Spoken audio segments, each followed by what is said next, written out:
Members of Council, I will call this meeting to order.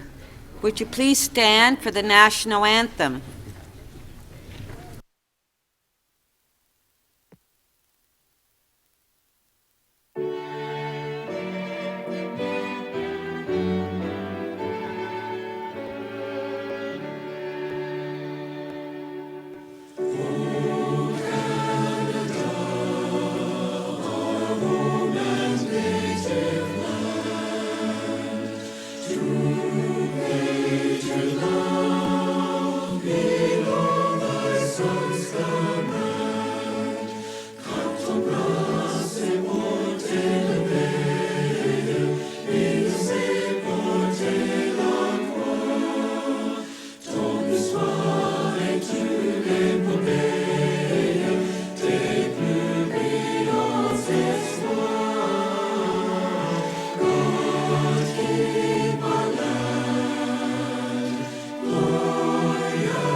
Please remain standing for a moment of silence, and during this time, remember Dan McDermott, Sister Susan Moran, Richard Kwan, and the victims of the attack at the Grand Mosque in Quebec City.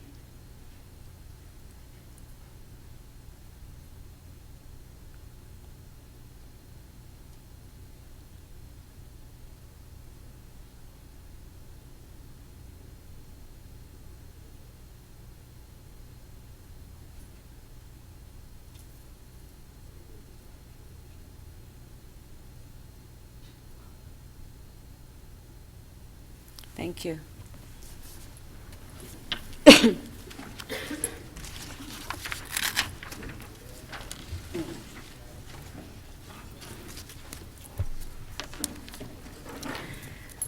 We acknowledge that we are meeting today on the traditional territory of the Mississaugas of the New Credit First Nation, the Haudenosaunee of the Huron-Wendat, and home to many diverse Indigenous peoples.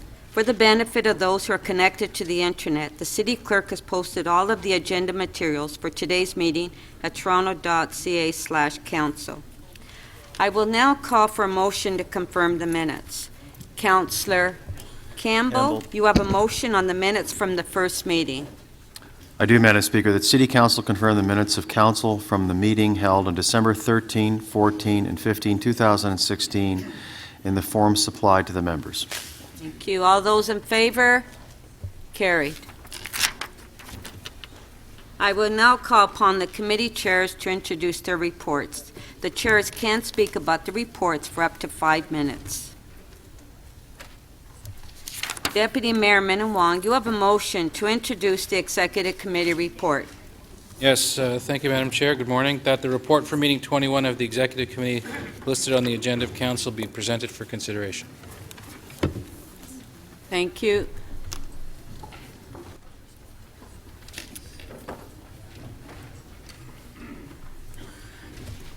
Councillor Mihevc, you have a motion to introduce the Board of Health report. Yes, that the report of meeting 17 of the Board of Health listed on the agenda of Council be presented for consideration. Thank you. Councillor Pasternak, you have a motion to introduce the Community Development and Recreation Committee report. Yes, thank you, Madam Speaker. That the report from meeting 17 of the Community Development and Recreation Committee listed on the agenda of Council be presented for consideration. I would just like to make a quick reference to Raising the Village, which appears on the agenda, simply asking the federal government to participate in the initiative. This is an important initiative by staff, supported by committee, in which we're using empirical data to make sure we make smart choices and good public policy decisions related to ensuring that children and families receive the best supports and the best investment of dollars from the city. I urge you to visit the website. I was at the launch at the Toronto Archives, and it is certainly an initiative of note. I'd also like to bring your attention to Family Caregiver Day. This initiative was brought to committee by myself, but I also have to give credit to Lisa Levin, a community activist in Ward 10, who has a rich history of helping family caregivers. From personal experience, I could say that this is a worthy initiative and a worthy statement. Thank you, Madam Speaker. Thank you. Councillor Thompson, you have a motion to introduce the Economic Development Committee report. Good morning, I do, Speaker. The report from meeting 18 of Economic Development Committee listed on the agenda for Council be presented for consideration. Thank you. Councillor Ainsley, you have a motion to introduce the Government Management Committee report. Morning, Madam Speaker, and to my colleagues. The report from meeting number 17 of the Government Management Committee listed on the agenda of Council be presented for consideration. Thank you. Thank you. Councillor McMahon, you have a motion to introduce the Parks and Environment Committee report. I do. Good morning, everyone. Thank you, Madam Chair. That the report from meeting 16 of the Parks and Environment Committee listed on the agenda of Council be presented for consideration. I'd like to congratulate my colleague, Councillor Sarah Doucette, for being elected as Vice Chair of our committee. Excited about that. Very excited about our Climate Resiliency Officer, who will be hired soon. I look forward to working with her, or him, preferably the former, as part of the 100 Resilient Cities initiative, and we're looking forward to greening up this town. Thank you. Councillor Shiner, you have a motion to introduce the Planning and Growth Management Committee report. I do, Madam Speaker, that the report from meeting 17 of the Planning and Growth Management Committee listed on the agenda of Council be presented for consideration. As has become customary at the beginning of the meeting, I bring to members' attention the affordable housing units that may or may not have been included in this month's agenda. In Scarborough, in fact, there are 60 new units, and in Toronto there are 93 new units for a total of 153 new affordable housing units. So I'm very pleased to not have to say that there are none this month, and I think that we're moving in a much better direction, although we probably could do better. In regards to the agenda that's in front of us, there is one item that was of great concern to members of Council. That's additional staffing resources for development application review. At the committee, we put forward a recommendation to add 17 additional staff. That will be funded from the fees that are generated from the development applications with no impact on the budget. That's a recommendation that is going to Budget or has gone to Budget Committee and will come through Executive for consideration of Council with the budget. We've also, though, asked for an end-to-end review of the development review process because we want to see how we can do better and what ways we can support the division and its staff in doing a better job and moving forward the applications that are within the parameters what we'd like to see, and also be able to defend the city on those applications that are outside the parameters that we think is appropriate development in the city. And we've asked for performance metrics to come to the committee on an ongoing basis so we can see how we're doing, because the question that was raised by all too many of you over the course of the first 2 years that I served as chair is, why does it take so long to deal with an application, and why are so many going off to the Ontario Municipal Board?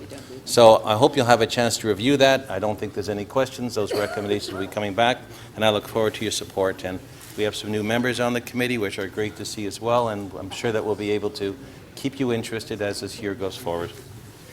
Always, David. Thank you.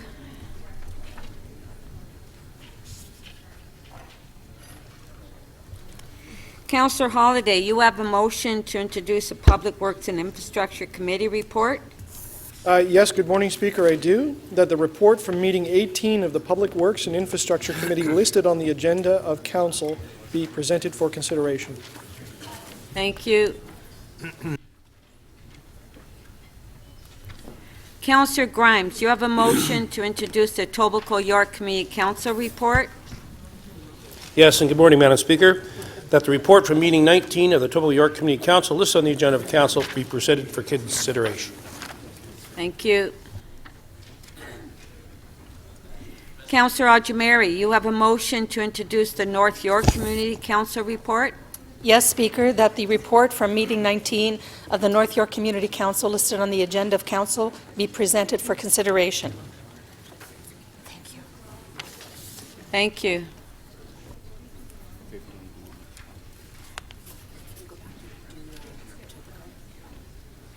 I did Etobicoke.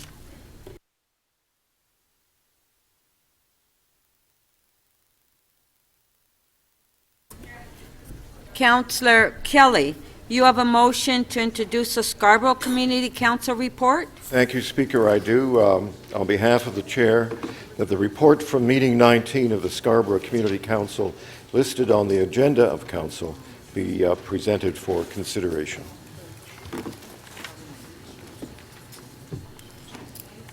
Thank you. Councillor Wong Tam, you have a motion to introduce the Toronto and East York Community Council report. Yes, I do, Madam Speaker.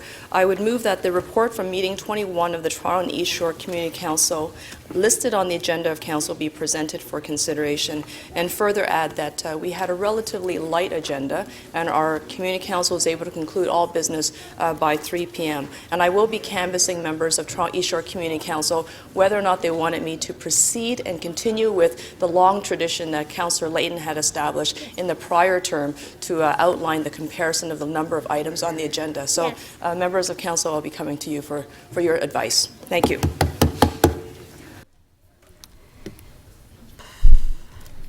Councillor De Bearmaker, you have a motion to introduce the new business from city officials.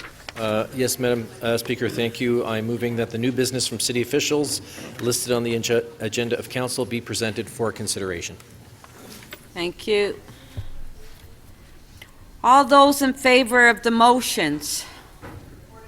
Recorded vote.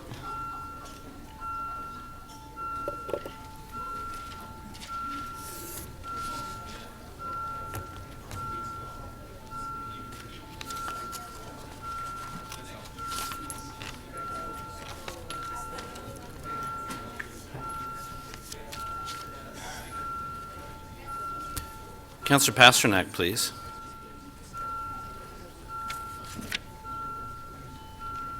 Councillor Fletcher, Councillor Mihevc, please.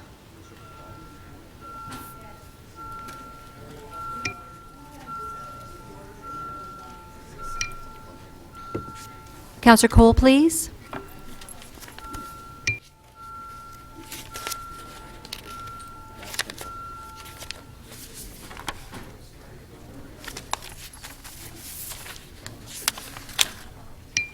Councillor Crisanti and Councillor Burnside, when you're seated, please.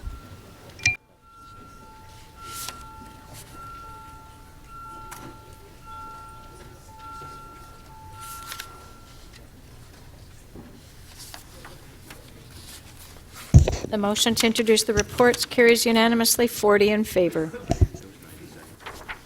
Thank you. Are there any declarations of interest? Please indicate the committee, the item or motion number, and the nature of the interest. If you can put your name up, request to question staff.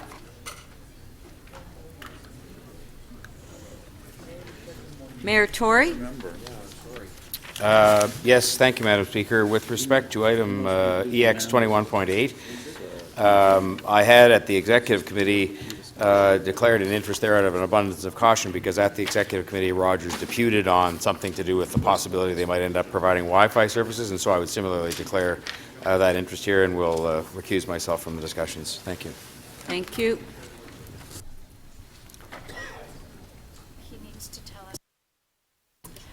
Oh, yes. Could you tell us the nature of the interest, please? Oh, sorry. Yeah. I have many times disclosed continuing involvement with the family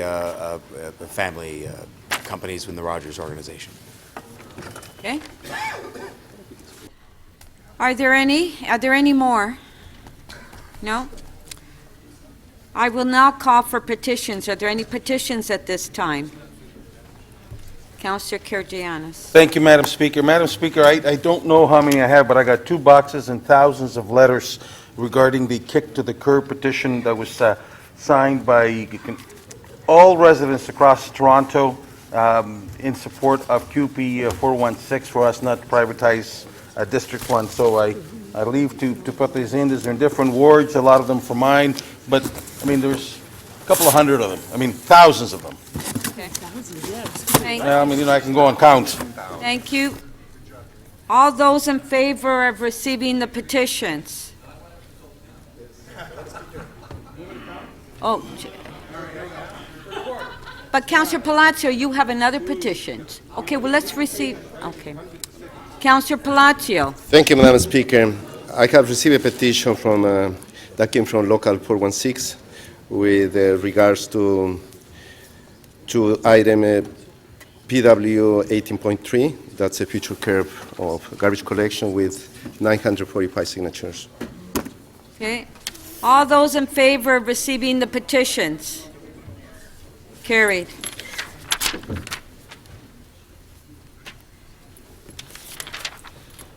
Councillor McConnell, I believe that you have an announcement to make. I do, Madam Speaker, and thank you very much.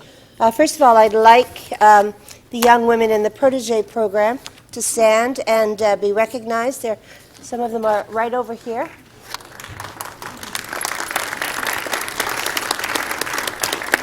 And if I could, Madam Speaker, while they're continuing to stand, because I think they should be honored, I'm proud to welcome them to the chambers. And these are our 2017 Protégé program. It's an ongoing campaign.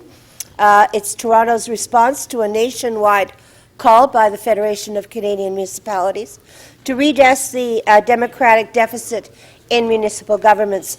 The United Nations has set 30% as a target to ensure that women's voices are heard and that policies and budgets include women's perspectives. And I hope that in February we'll think about that. In this current term, we have 14 members of council, as you know, who are women. That's 31%, so we're right on the edge.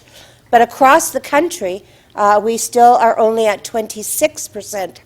And that means that we still have 785 more women to get onto municipal councils in order to reach 30%. Now, that's a significant number, but we've already made great strides. We started, when we started our campaign 10 years ago, at 21%, as I said, which was 2,120 more women needed. And so our goal of 100 per year has held right across the country as we move forward. We have had this program since 2008.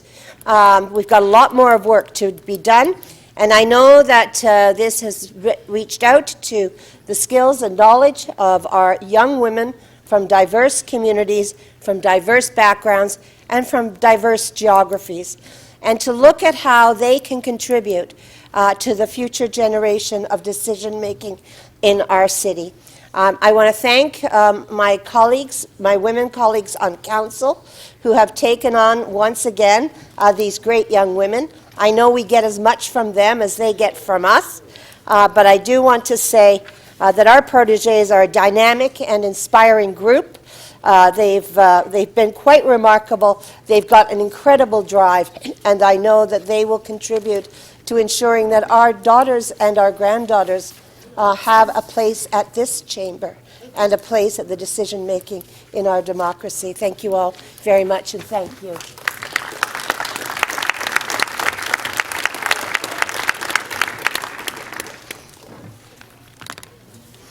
Thank you, Councillor McConnell. Members, I will now review the order paper. We have one deferred committee item on this agenda, T 20.7, final report for 440, 444, 450, and 462 Front Street, 425, 39, 41, and 43 Wellington Street West, 6 to 18 Spadina Avenue, and 1 and 19 Draper Street. Zoning amendment. The mayor has designated the following item as his key matter for this morning. which is item PW 18.3 on future curbside waste collection service, delivery east of Yonge Street. This will be our first item of business today. Members, starting with this meeting, City Council will now have a scheduled half-hour recess from 6 to 6:30. This recess was approved when Council adopted the 2017 scheduled meetings last July. I suggest that when Council reconvenes in public at 6:30 tonight, Council should decide whether a closed session is required. Notices of motions are scheduled to be dealt with at 2 p.m. tomorrow, only if the Mayor's key item has been completed. The City Clerk has noted the items that members wish to hold. I will now go through the items listed on the order paper to take additional holds. I will recognize requests to make matters urgent and time-specific after I go through the items for additional holds. Once the order paper has been approved by Council, any change will need a 2/3 vote.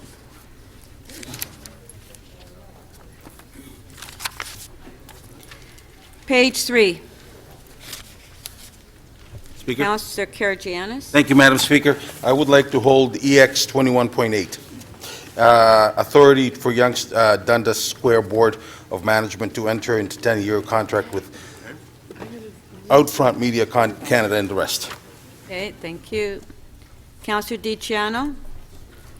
Thank you, Madam Speaker. I'd like to hold item EX 21.4.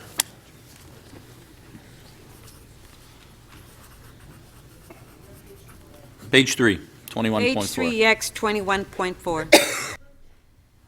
Councillor Fragadakis, page 3. Yes, EX 21.8. I actually don't want to hold this item. I just want to be recorded in the negative. It's already been held. Oh, I beg your pardon. Yeah. Page 4. Councillor Mihevik. Sorry, Madam Speaker, I'm jumping around a bit too much. 21.6 on the previous page, was that held? No. I need to hold that, my apologies. Okay, thank you. Thank you very much. That's on page 3, EX 21.6. Yeah, thank you. We're at page 4 now. Do you want to hold the MOH? No. Anybody on page 4? No. Page 5. Page 3.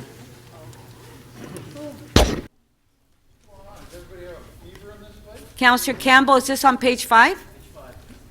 Page 5, Councillor Campbell. I'd like to hold GM 17.10, please.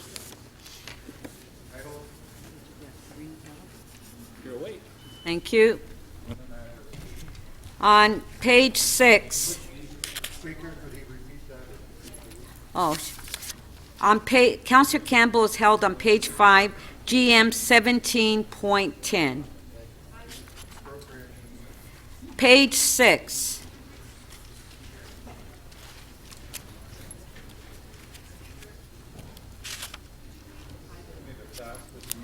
On which one? All right. Yeah, all right. Page 6. Page 7.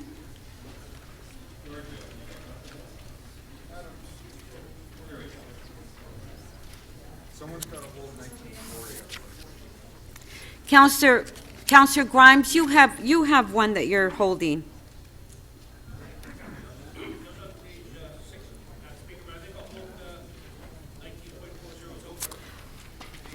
Okay, just a sec. Can you hold on? Yeah. Let's go to Can you put your name on the screen, please, Councillor Grimes? Councillor Mamalidi, what page? 7. Okay. Let us go back to Councillor Grimes. Councillor Grimes, on page 6. I've already got it held, Madam Speaker. Oh, yes, sorry. Okay. Thank you. Page 7, Councillor Mamalidi. Yeah, but that's already being held. Madam Speaker, I just want a recorded vote on item EY 1940. But I think somebody needs to move what was moved in Community Council. Okay, Councillor Mamalidi, it's here without recommendation, so would you like to hold it? I'd like just a recorded vote on it, that's all. But there's no recommendation. There was a recommendation made at Community Council. No. I don't know. Then I don't know why it says without recommendation. It's here without recommendation. Okay, do you want to hold the item down and then you can sort it out? Yes? Pardon? Oh, you have the amendment? So would you like to move the amendment? So let's just make it clear. I was right on this, right? There is something. No. Okay. No, there isn't. So You have to move it. no, I'm not moving that. Okay, I just want a recorded vote on it. okay, hold on. Councillor Mammoliti, how can we vote on something that's not here? Councillor Grimes, could you hold it down as chair? Councillor Grimes? I'm going to move that. Can you hold it down? Hey, I got it. Okay. I'm next. Councillor Grimes is holding the item down. Page 7, Councillor Pasternak. Yes, thank you, Madam Speaker. I'd like to hold item NY 19.33, Shepherd Avenue Commercial Area Secondary Plan Review. Okay, thank you. Page 8.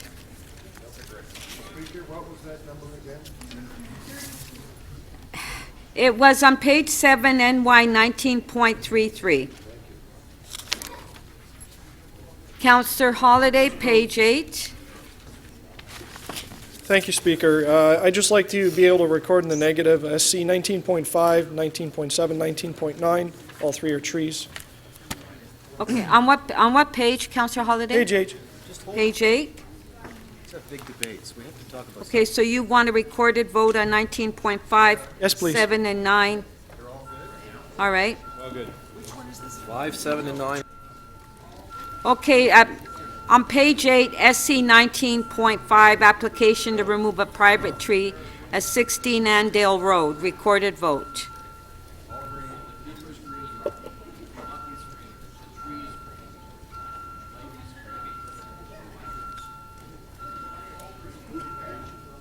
Councillor Doucette, please. Thank you. Councillor DiGiorgio. Councillor Layton, please. Councillor Crisanti, please, and Councillor Fletcher. Councillor Birdside, please.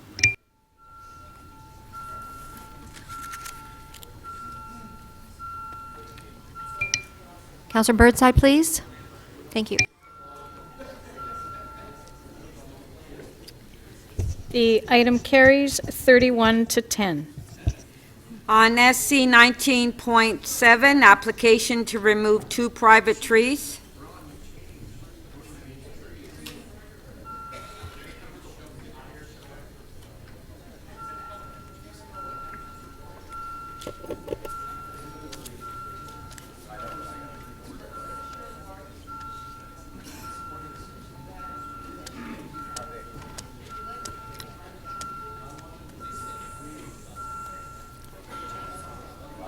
Councillor Matlow, please.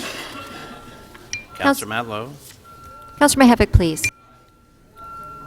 And Councillor Robinson, please.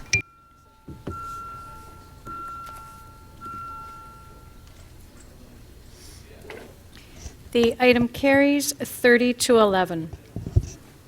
On page 8, SC 19.9, application to remove a private tree, recorded vote.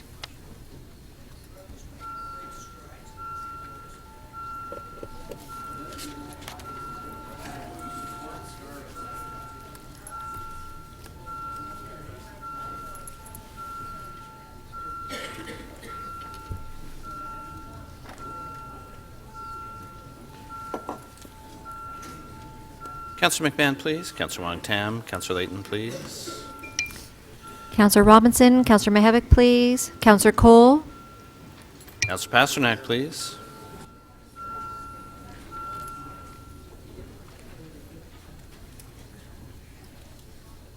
The item carries 30 to 10. Page 9. Page 9.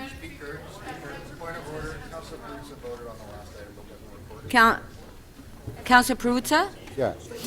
Say you voted yes. I voted. I'd like to be recorded in the affirmative, but it didn't color up on the screen, so I don't know what happened to my vote. Okay, motion to reopen. On favor, carried. Let's try that again. Recorded vote.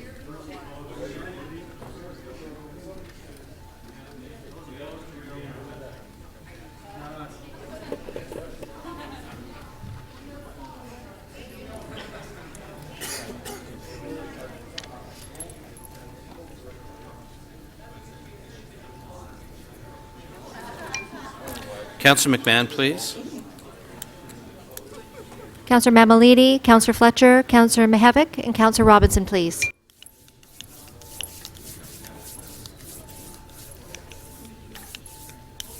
Councillor Fletcher, please, and Councillor Filling when you're seated, please.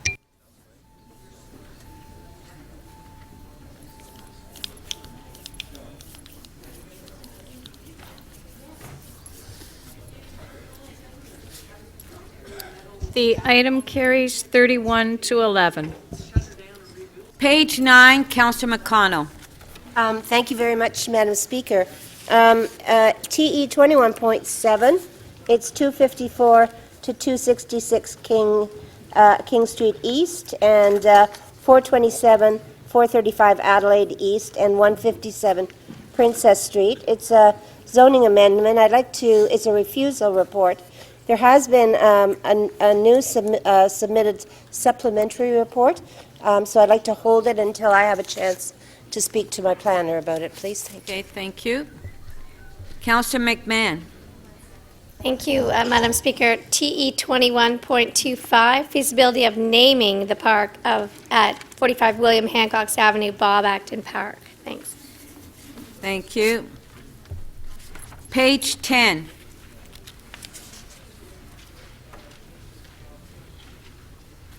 Councillor Robinson. Actually, Madam Chair, it was page 9, and it was TE 21.35. And also, I was hoping to hold also TE 21.37. Oh, is it? Great. Okay. It's on page 10. Oh, good. Okay, sorry, I was on the wrong page. My apologies. Okay, so what you're holding, okay, can you just read out the item for me, please? Sure. TE 21.35, construction staging, Adelaide Street West. And then TE 21.37, which is construction staging, 112 Parliament Street. Thank you. Page 11. Councillor Shiner. Madam Speaker, CC 24.6, 3049 to 3051 Bayview Avenue and 2 Blithfield Avenue. It's a solicitor's report is due to come to us, which isn't here yet. Okay, thank you. Councillor DeGiorgio. I would like to hold CC 24.3, CC 24.4, 24.5, and 24.7. Essentially the same reasons that Councillor Shiner is holding 24.6. I suspect I can get my answers offline. Can you read them out, please? Read them again? Read the item. Oh, CC 24.3, 17 Yonge Street, Ontario Municipal Board hearing request for direction. CC 24.4, 215, 229 Church Street and 117 Dundas Street East, Ontario Municipal Board pre-hearing request for direction. CC 24.5, 50 Humberwood Boulevard, Ontario Municipal Board Appeal, zoning bylaw amendment, draft plan of subdivision and site plan and control application request for direction. And CC 24.7, 11, 13, 15, and 19 Altwood Road, Ontario Municipal Board Appeal request for direction. Thank you. Why don't you just... Councillor Wong Tam. Madam Chair, my item was just held, so I don't need to hold it. Councillor De Beermaker. Thank you, Madam Speaker. I will hold CC 24.2, correcting City Council's decision on amendments to Chapter 349, Animals, Dangerous Dogs. I think there are just some slight technical changes that need to be made. I'll recirculate it and try to release it as a quick item later in the day. Okay, thank you. Are there any requests to make an item urgent and time-specific? Councillor Doucette. Thank you very much, Madam Speaker. On page 10 at the bottom, CC 24.1, Office of the Integrity Commissioner's 2016 Annual Report. I would like to make it for maybe first up tomorrow morning with a presentation. Okay. So there's a motion to deal with the On page 10, CC 24.1, Office of the Integrity Commissioner, tomorrow morning with a presentation. All in favor? Recorded.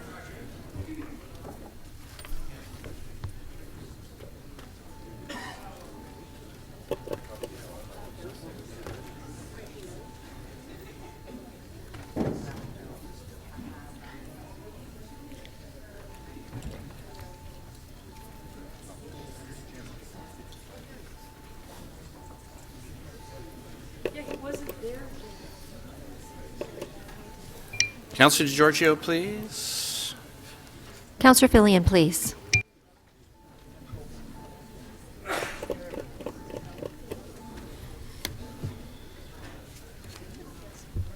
The motion carries 32 to 11. Deputy Mayor Min Wong. Yes, thank you, Madam Chair. EX 21.14, Toronto Transit Commission Capital Program Delivery Review. I can release this, but if someone else wants to hold it, I would ask that it would be time-specific because consultants have to come for this item. So if we could release the item, that's fine. Otherwise, I'd ask that it be time-specific. Okay, so want to try releasing it? So on page 3, EX 21.14, Toronto Transit Commission Capital Program Delivery Review. Deputy Mayor is releasing. All in favor? Recorded vote.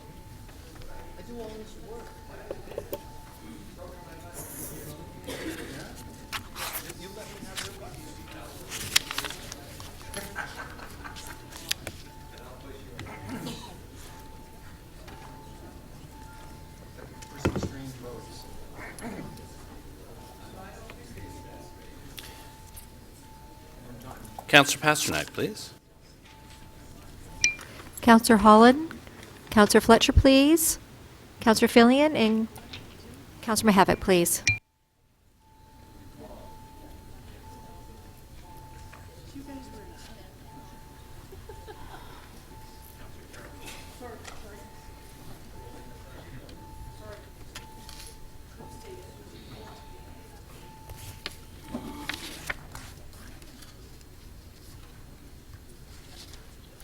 The item carries unanimously, 43 in favor. Very good. Councillor Perks. Thank you, Speaker. I have a procedural motion. The clerks have advised me that this is the correct time to introduce it.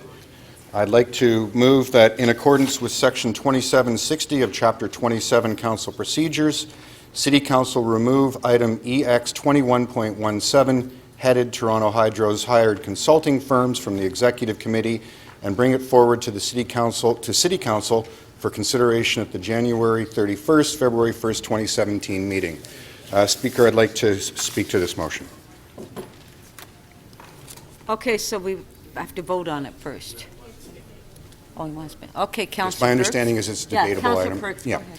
So, members, just first for some context. As you may remember, last year the Toronto Star reported that two senior members of Meritori's campaign team, Mr. Nick Kuvalis and Mr. Bob Richardson, had been retained as consultants by Toronto Hydro. Out of a concern for the public appearance of this and trying to maintain public confidence in the clarity and transparency of how we retain consultants at our agencies, Councillor Davis and I brought an administrative inquiry to this council in October. In the December meeting of council, Toronto Hydro, through the city manager, provided a response. And as you know, it's our procedure here that when there's a response to an administrative inquiry, we have two options. We can receive the item and decide that we're satisfied and the information is sufficient, or if we have further concerns, we refer the item to the committee. Council took that decision and the item was referred to the Executive Committee. Prior to that Executive Committee meeting, I wrote to the Mayor in his capacity as Chair of Executive Committee and asked that Toronto Hydro staff be present to answer questions. Executive Committee, in its wisdom, did not take that course of action and instead decided to defer consideration of the item indefinitely. The remedy that's available to members of council when a committee has done that and still believe that there needs to be a debate on the item is what I'm doing now, attempting to remove the item from committee so that we can debate it.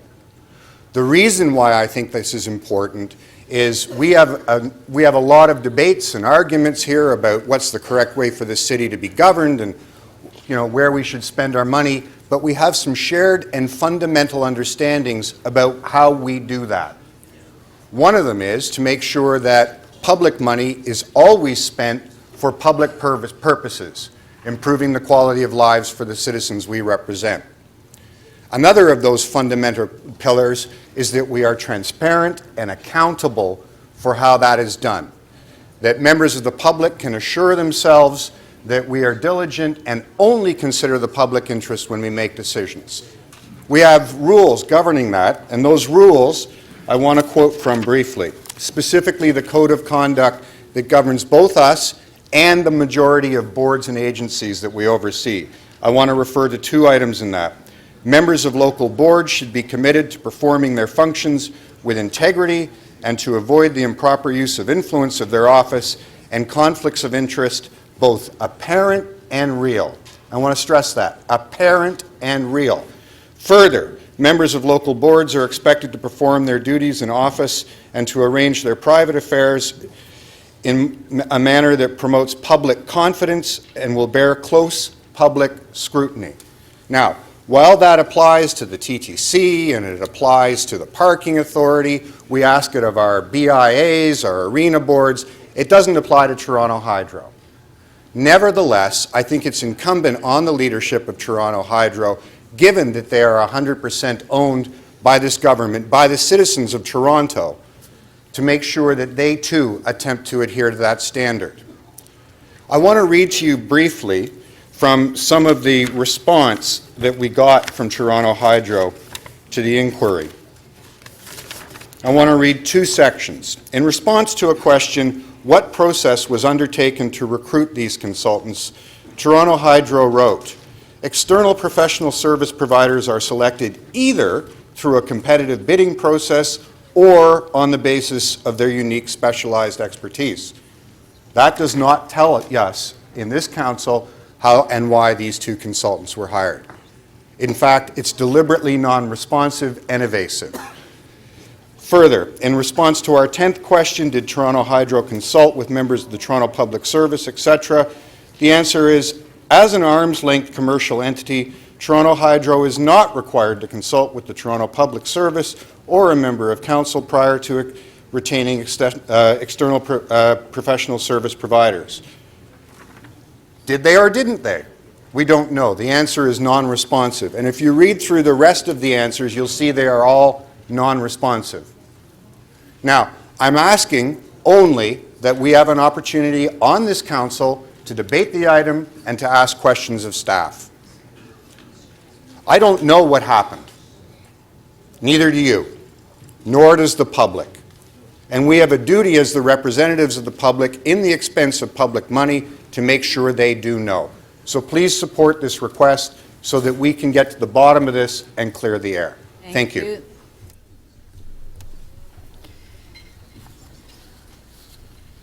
Okay, so we're voting on the item now, right? Yeah. Okay, recorded vote. Members of council, can you please take your seats? We're in the middle of a vote.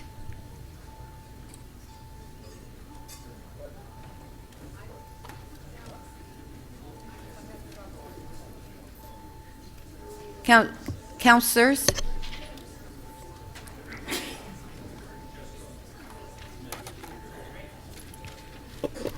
Okay. Councillor Davis, please. Councillor Crisanti, please.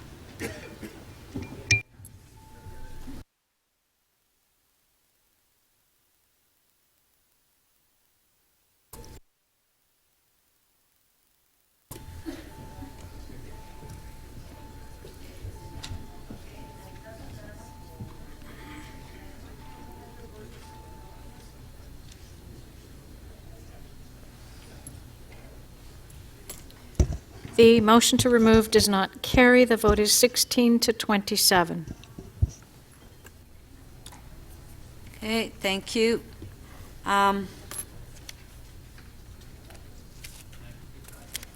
those in favor of adopting the order paper and all items not held. Oh, sorry, Councillor Grimes. Councillor Grimes. Thank you, Madam Speaker. Page 7, EY 19.41. I'd like this debated right after lunch tomorrow, after the member motions. That's EY 19. Page 7. Page 8. No, page 7, EY 19.41, tree policy amendments. Oh, yes. I'd like that debated right after lunch, after the member motions. Okay, I'm done. thank you. Tree All in favor? No. Okay, there's a motion here. We have to vote on it. Is it a timed item? So Councillor Grimes is moving on page 7, EY 19.41, tree policy amendments to be dealt with after the members' motions tomorrow. Recorded vote. Good call.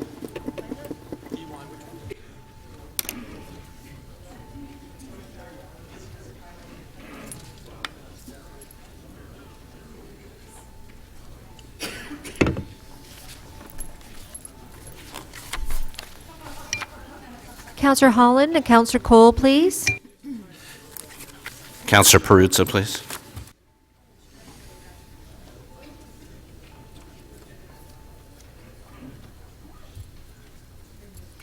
The motion carries 38 to 5. Okay.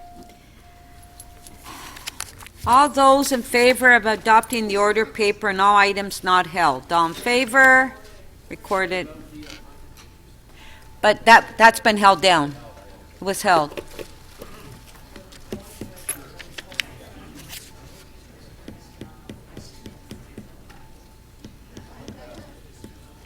Councillor Cressy and Councillor Cole, please.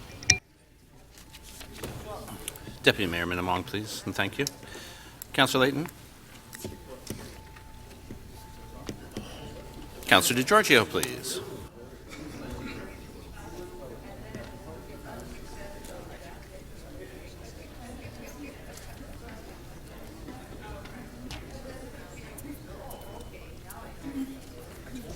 The motion to adopt the order paper carries unanimously 43 in favor.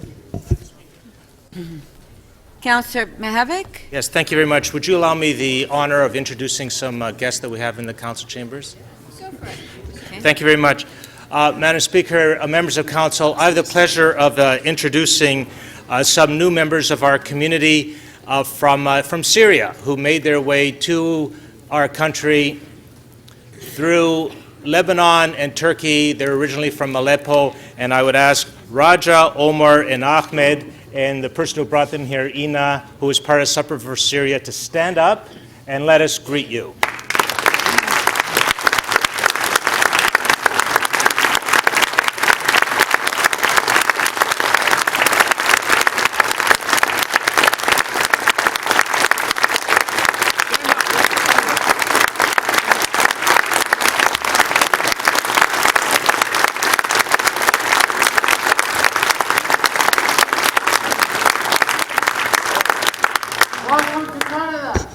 Yes. Madam Speaker, I know I speak on behalf of this council, the mayor, all the citizens and residents of the City of Toronto, in giving them that hearty welcome. They are not alone. With them, one of the things we've discovered is that Syrians, they don't have families, they have extended families. And with them, and they're working, studying English, they are looking for jobs and getting jobs. There is Hasna and Ismail and their child Hussein are also here, Salim and Hamida, and also with the Supper for Syria group, we partnered with Holy Blossom Synagogue on Bathurst Street, and they sponsored another wing of the family that include Ibrahim, Fatme, Ahmed, Hala, Sarah, Batul, Zuhir, and their children Mohammed, Fajr, and Omer. Madam Speaker, it's a great time to be welcoming folks. I think on tomorrow's order paper you'll see a few motions related to Syria, and I'm just I can tell you these folks are gentle, good folks. They're going to make a great contribution to Canada, and we're all looking forward to getting to know them and meet them and make them our friends and part of our community. Thank you very much, Madam Speaker. Thank you. Members of Council, I want to stress the importance of preparing your motions in advance. The clerk staff are here to help you prepare your motions. In particular, if you intend to move a motion during the release of holds, I will insist that your motion be prepared in advance and given to the clerk. If you do not have your motion ready, I will not recognize you. I'm also reminding members that you must state your motion first before you speak to it. Members, City Council follows a routine for the processing and adding of any motions without notice during the meeting. Please remember that a motion without notice must include a reason for urgency. If you have an urgent motion without notice and you wish to bring forward at this meeting, please give your motion to the City Clerk staff. They will prepare the necessary procedural motion for my review along with your motion. The Chair must agree the motion is urgent before you can seek leave to introduce it at this meeting. It will require 30 votes to add a motion without notice to the agenda during the meeting. Motions added to the agenda in this way are not subject to a vote to waive referral to a committee or agency. I will be reviewing all motions carefully and will advise Council after each recess which motions need a motion to add to the agenda. Thank you. Deputy Mayor Minawang, you have your name up? On the first item, I have questions of staff. Oh, okay.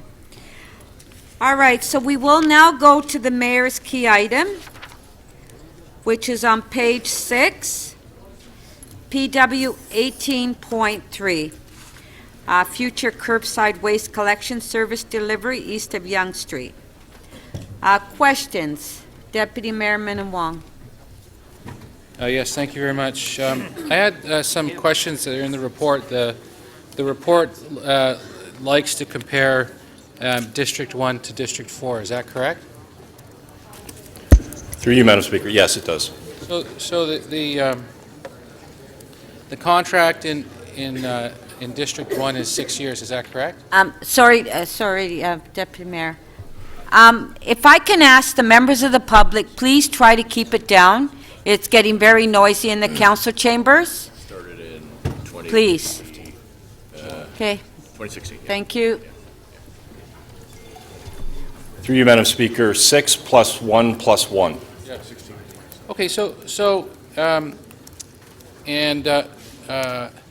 in Peel region, the contract is at least 8 years. Is that correct? With extensions. Madam Speaker, I'm not sure on that, what Peel Region's contracts are. I've seen them run anywhere from 6 years to 8 years with extensions. All right. Vaughan, would you have any visibility into their contract being 8 years with two one-year extensions? It could be, Madam Speaker. Markham, 8 years. Don't know about that either. Richmond Hill are in the process of negotiating and going out for an 8-year contract. Don't know about that either. Madam Speaker, that's within the industry range, anywhere from 6 to 8 years. Okay, so all these municipalities around the GTA have used an 8-year contract.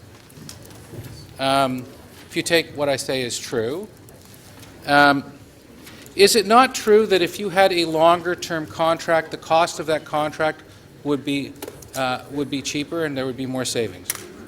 Through you, Madam Speaker, we structure the length of the contract for the most part based on the life expectancy of the fleet. That's why we structure it with a 6-year plus 1 plus 1. In District 2, we have a 7 with a 1 plus 1.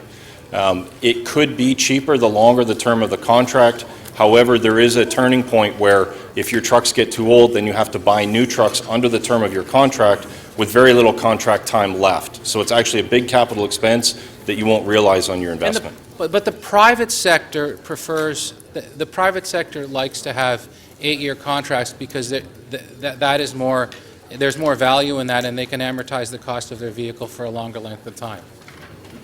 Through you, Madam Speaker, again, it comes back to how long the life expectancy is on those vehicles. I see. And what's the term contract in Scarborough? We don't have a term of contract in Scarborough. Right? No, in District 4, what's the contract length now? Or how old are the vehicles? The vehicles right now, on average, are around 7 years. So you also did a cost comparison as well. Some of these private contractors, they have yards within Scarborough. Is that true? Nobody has yards. Through you, Madam Speaker, I'm not aware of any large collection yards in Scarborough that the private sector currently has. Okay, fair enough. But so, thank you. So in essence, you haven't done any analysis around comparing waste collection around the GTA and what their best practices are with regard to length of the contract. If you can confirm that to me, because it seems to me you don't have any visibility or can't confirm any of the information that I've presented to you. Through you, Madam Speaker, I know the life of these contracts is anywhere from 6 to 8 years. Those are somewhat historical numbers. Part of the reason why we run a 6 + 1 + 1 is we are now speccing CNG trucks, and we recognize the lifespan on CNG vehicles and automated vehicles. The combination of CNG and automation can actually result in a slightly lifespan. The shorter the contract, though, the more expensive the contract. Is that fair to say? Again, to a degree, yes. Thank you. Thank you. Councillor Campbell, questions? Thank you, Madam Speaker. What are the annual contract costs for District 1 and 2, and how much tonnage is managed in each district?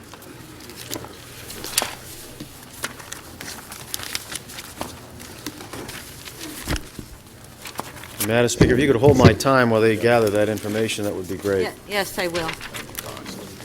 It's not in the report. Were they in the notes or in the costing? Yeah, you got the costing right there. Yeah. Through you, Madam Speaker, the total cost for District, I'm sorry, Councillor Campbell, District 1, did you say? 1 and 2, and tonnage in each. In 2014 dollars, because the 2015 dollars are in the confidential attachment, and the 2014 dollars for District 1, total cost of the contract is $9.4 million. In District 2, it's $20.7 million. And the tonnage? And the tonnage, total tons collected in District 1, again, 2014 is 77,600, roughly 77,000. And in District 2, it's roughly 183,000 tons. So I didn't see in the report, and maybe I missed it, information on the savings that we claim to have realized from the contracting out of District 2. So the report really focused on District 4. It did mention that their District 1 and District 2 are contracted out. The savings that we refer to with respect to District 2 come from the Auditor General's report that was published in 2014. Okay, so I need to refer to that. It was not in this report. It would have been helpful if it was in this report. Okay. Okay, and I put a number of human resource. Oh, here's the question. What fleet capital and maintenance operating costs will the city incur over the next 10 years if District 4 remains in-house? I don't have a 4. Do you have the 4? Let's start with the fleet costs over the next 10 years. This morning. Yeah, but I don't have it. Yeah. Okay.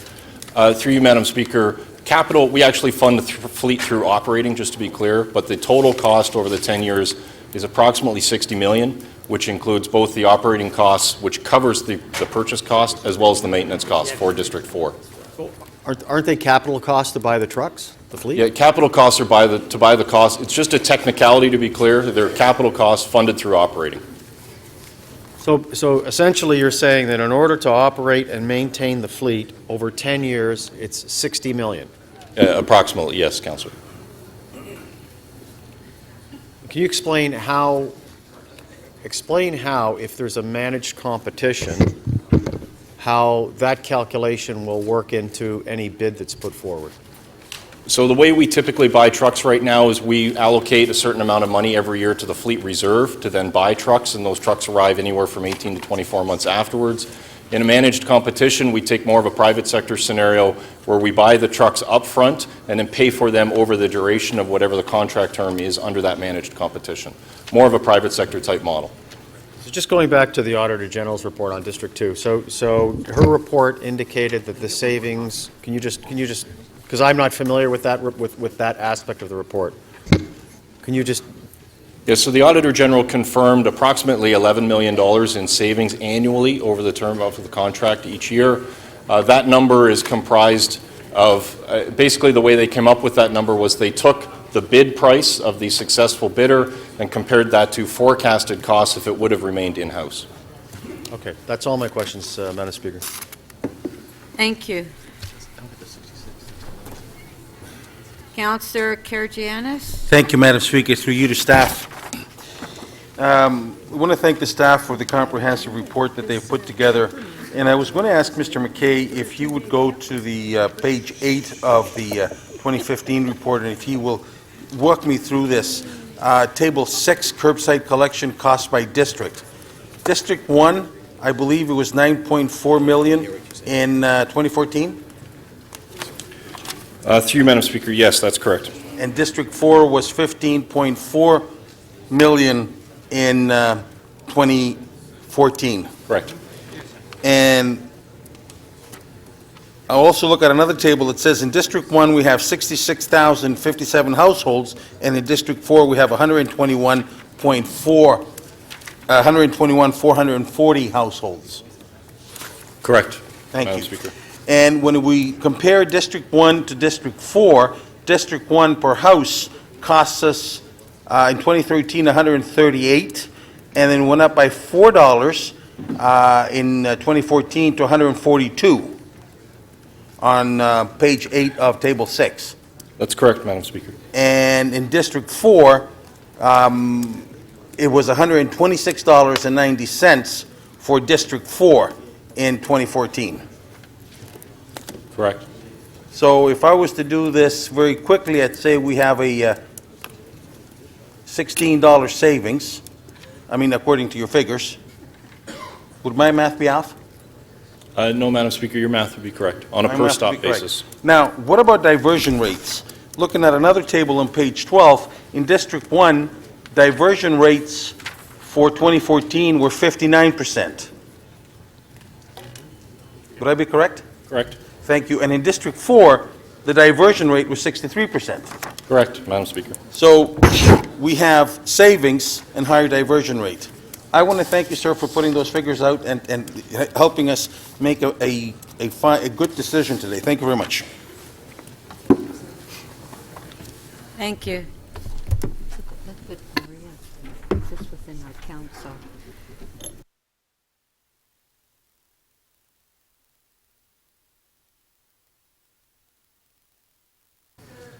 Holiday questions. Thank you, Speaker, to the staff. I wonder, this report talks about per stop prices, and I wonder, do we pay our invoices, do we pay these contractors based on per stop, or is there some other way? Through you, Madam Speaker, we pay our contractors per ton. Would it be right for me to assume that the per stop costs that are cited in this report are somehow congruent or maybe extrapolated to arrive at what our per ton costs are, or could they be different?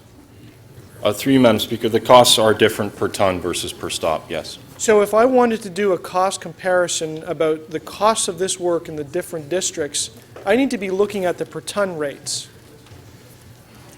Through you, Madam Speaker, we presented both numbers. There's two different ways to look at it. But you said that the per ton rate is how we pay our invoices, so if I wanted to figure out what our costs were, I'd have to use the per ton rate. Through you, Madam Speaker, that's certainly how we look at our costs for the private sector collection. Okay, and why haven't the per ton rates been put into the public component of this report? Through you, Madam Speaker, the costs as they relate to the 2015 costs have been kept in the confidential attachment. Given the recommendations of a pending procurement, we didn't want those costs to be released as they could impact the internal bid submission should it go forward. Right, and we wouldn't want contractors out there understanding these costs that potentially would bid, because that could affect their margins or their bid price. We might not get the lowest price. Through you, Madam Speaker, that's correct.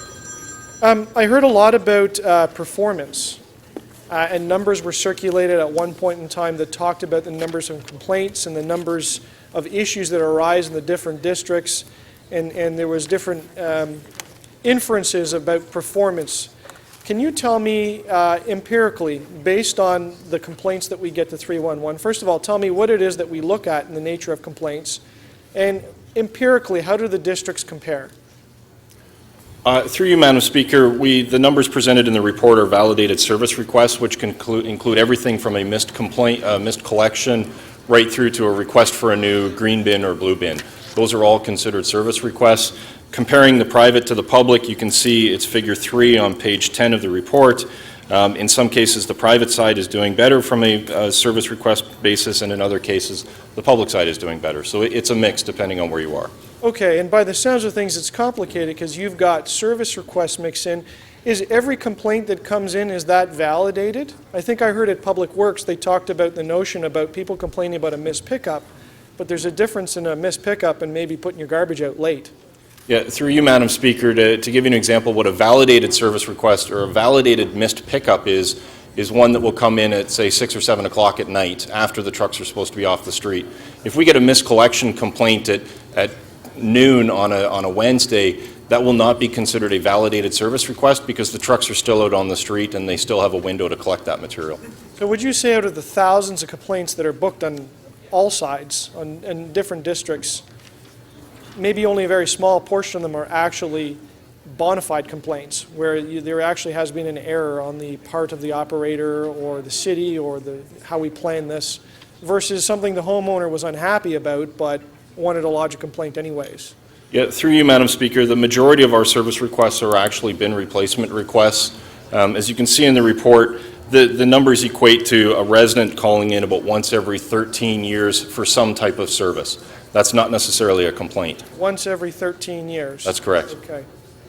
There's been a lot of talk about diversion rates. Can you tell me, we're talking about the operator of the vehicle here. I mean, this is what this discussion is about, whether it's a city employee or the employee of another corporation. What role does the operator have in the diversion rate? Is that something that me as the homeowner controls on how I fill my bin, or does the operator of the vehicle get into somehow affecting those rates? Through you, Madam Speaker, the operator has very little to do with the actual diversion rate out on the street. We put the onus on the homeowner to make sure that they are diverting their material. In particular with blue bins or green bins, for example, these are carts with lids. In automated collection vehicles, the lids don't even get opened. The operator doesn't see what's inside that. They don't even look inside. Okay. And so is it true, though, that somehow there's some advantage to picking up recycling and putting it into the garbage stream? Or how is it that we pay for recyclables and garbage? Is there some advantage that these contractors could have in messing up our diversion rates, as is being alleged in different discussions? Through you, Madam Speaker, we pay for those waste streams a basket of goods price. So the cost to pick up a blue bin is the same as the cost to pick up a garbage bin. So from a private contractor's perspective, it doesn't really matter which bin it's in, other than that they are required to pick up the bin appropriately and put it into the appropriate truck. Thank you. Councillor DeGiorgio, questions? Yeah, just one question, Madam Speaker. Mr. McKay, so we pay on a per ton basis, and the operator doesn't bother looking within what's in a bin.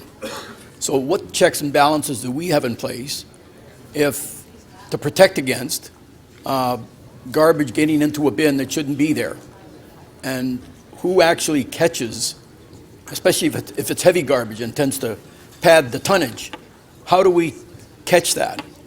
Through you, Madam Speaker, if it's a recycling bin contents that's being emptied into the garbage, we have an active contract management group within the collections unit. I'm not worried so much about the recycling as I am just the normal garbage. Yeah, if garbage is ending up in the recycling stream, that can happen in two ways. One, the homeowner is doing it, and we're going through extensive education and enforcement campaigns to try to prevent that. If it's a contractor who's actually doing it intentionally, we have a contract management team that is constantly following up on that. As you can see in the report, I've requested that should this move forward, to actually allocate more contract management resources to make sure that we have more eyes out on the street to make sure that doesn't happen. More eyes out on the street, or is there any way of catching it at the transfer station? Once it's at the transfer station, it's very difficult to determine, once the material gets dumped on the ground, how that actually occurred. Let's suppose people they're doing renovations, and they cut everything up and they throw it in the gray bin, as opposed to taking it to the transfer station. How do we catch that on the street? Through you, Madam Speaker, the only way that we can really catch that, unless it's sticking out of a lid, if it's sticking out and the contractor sees it, they will flag it, and whether it's a contractor or one of our own staff, they have a process where they'll tag that bin or they'll put a door hanger on it to make sure there's a problem. Is there an incentive for the contractor to tag it? Because as far as he's concerned, that's just additional tonnage. He's there anyway. Why not put it in? Through you, Madam Speaker, I wouldn't say there's an incentive, but there are certainly contractual requirements that mandate that they do that. Okay, so if I'm paid on a per ton basis, there's no incentive for me to maximize tonnage I collect at any stop.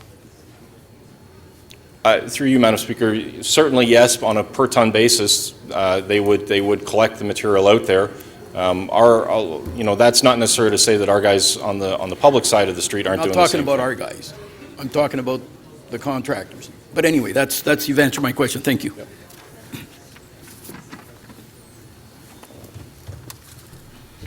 Thank you. Councillor Shiner, questions? Yes. So I'm just trying to understand better the managed competition that would be in place to allow the city staff through their union to be able to effectively provide an option to us to maintain city forces instead of having to contract out. Can you explain that a little better to me? So through you, Madam Speaker, there would be a management team, which are senior members of my team, non-union staff, who are familiar with the district already, who would work in collaboration with union representatives to put together a submission similar to what the private sector would be asked to put together, that would outline the cost to deliver that service, including the number of trucks, fuel consumption, labor, all the various pieces that are required to run the operation. They would put that together as part of a bid submission, just like a private sector counterpart would have to put together the same submission. And what resources would be available to them to do that? Because it is a technical submission, and you've done an awful lot of work to get to this point. Through you, Madam Speaker, in terms of resources available to the internal bid team, there would be senior management from my team put aside, representatives from CUPE as part of it. They would have access to purchasing, to financial, to legal, to human resources, and we've also written into the report a budget allocation should they desire external expertise from a consultant who is experienced in putting together bid packages to support them in actually putting the submission together. Now, has CUPE responded to your offer to them of what is available in resources in any manner at all? And if so, have they asked for anything additional to what you've offered? CUPE, through you, Madam Speaker, has not formally responded with their intent to participate, nor any demands that they may have as a condition of participation. So they've simply reviewed the staff reports that are there, seen what your recommendations are, and have expressed concern with it being privatized in comparison to them continuing to do the role that they're currently doing. Through you, Madam Speaker, I think that's a correct characterization, yes. Thank you. No date on it. Thank you. Nothing removed it. This is the last of the questions. You okay with that? It'll die then. We'll bring it back, eh? Yeah. That's all. Yeah, that's it. Okay. That's the whole point. Speakers. Mayor Tory. Well, Madam Speaker, thank you. I have a motion that's been circulated in advance. I hope you all have it here on the orange paper. And I will move that Council refer this matter back to City staff to address what is clearly a need for additional information. This has been, not for the first time, an incredibly divisive issue. Staff have come forward with a report, and I want to say that, as they always do on pretty well every issue without exception, they've done a lot of good work and a lot of hard work. They felt that the best way to find the best value for the taxpayers' dollars was to test the market, while allowing our own employees in a precedent to bid on the work. That's not a new idea. Both the idea of contracting out in this region and the idea of allowing employees to bid on the work is used around the world. But what I've seen following the introduction of this report and the debate in committee and among the public is that this has become one of the most contentious issues that this term of council has faced. And contentious issues aren't a problem. I mean, we live here on the basis of honest divisions that exist. But I think that one of the problems I'm going to make reference to is the fact that the report has led to probably more questions than there are answers. And that's a problem when you're trying to have a debate and make a decision that is in the public interest for certain. I have no doubt that if we were to debate the recommendations from the Public Works Committee, and I want to stop and just say that the chair of the Public Works Committee has also done a good job doing her job, which is to take the wishes of the majority of her committee and to bring those forward and support those here at the City Council. But I think that if we were to move forward on the basis of the information we have, and quite frankly the information we don't have, today it would lead to a divisive debate in the Council. And again, divisive debates happen, but I think they better happen when you're in possession of all of the facts and you are not in a situation where that division will go on into the future and affect our ability to deal with other items. And as I said, the reason for that, I think, at this stage is that the report has led to more questions than answers. Questions about how effective our staff is at doing this job. And I'll be the first to acknowledge that things have been better in the last number of years because there have been improvements made, including by our own city staff, where they've had the responsibility to continue to deliver this service. There are questions about the effectiveness of the private sector that have come out of the very same report, and where they're responsible in half the city now, in 2 districts, how effective they are. And there seems to be a lack of ability to conclude exactly how effective they've been, though I don't think there are too many people that debate some of the financial savings. There are questions about the diversion rates, which I think deserve to be answered, because that, I think, in a way, is a hugely important priority that we pay less attention to than we should, because our ability to really come to grips with not just how we collect the garbage, but the cost of it and the environmental implications and so forth really relate to the inability we've had in relative terms to achieve the targets that previous councils set with regard to the diversion of waste. And then there are questions about the life of the vehicles and the length of the contracts. And so questions about this report, questions about the last report are in need of additional facts. And champions of contracting out have argued those against the idea don't want the facts. Opponents of the report have claimed it contains alternative facts, and on it goes. And I think it is clear that no matter where anybody stands on the issue, we need to have more information. And there will be those who react negatively to that, but I have tried, and I think many others in this chamber have in this term of office, to try to have as many facts as we can at our disposal as we move forward with things. And so that is why, in this case, I'm asking Council to send this report back to staff. And that work will come out of this request to improve city services, and I'm asking the staff to work with the union to continue to find options to further improve the way we do public waste collection where the city does it. I think this would show respect for our workers and our managers and unite all of them in a common cause to find savings, and I will commit myself as well to sit down with the union and discuss with them ways in which we might work together to improve the way in which we do the service where we have that responsibility. We know that private trash pickup does save money in the west end of the city, but we also know the union has found efficiencies in the east end since that change in the west end was made. And so I'm asking you to agree to send this back to staff for more study. I think this council has made great strides in coming to a consensus as often as we can based on a set of facts that are thorough and complete. We've done it with respect to our transit plan. We've done it on the very, very courageous step we took to try to implement road tolls and on other matters. And I hope that this council, which has recently been more united, can continue to be more united, while at the same time doing our job for the people of Ontario, people of Toronto, and for the people who are paying their taxes. And I think that's especially important when we have some other issues that are dividing people, that we remain united here to do our job for the citizens and for the taxpayers. And I hope you all support the referral motion so that we can get the information we need. Thank you, Madam Speaker. Thank you. We do have some questions. Councillor Karygiannis. Thank you, Madam Speaker. Through you to the Mayor. we were presented with one report last year, and to some people, that report was not favorable. It didn't make sense. We asked for another report, and we do have a confidential report in front of us. Would you agree, Mayor, that in order to make everything fair and to let people know where we're going, that this confidential report should be made public? So not only us that are voting here today, but everybody here knows what we were deliberating and what figures are in this report and how we move forward to make sure that not only do we save more, we have more savings, but also to know where everything is. Well, to be perfectly honest, I don't know what the sort of implications are from the standpoint of process. I realize the reason that that report was kept confidential was because it was in anticipation of, had the recommendations been accepted, a process that would follow where people would be putting in bids, and you don't want to put out some of this financial analysis to help or hurt any particular bidder.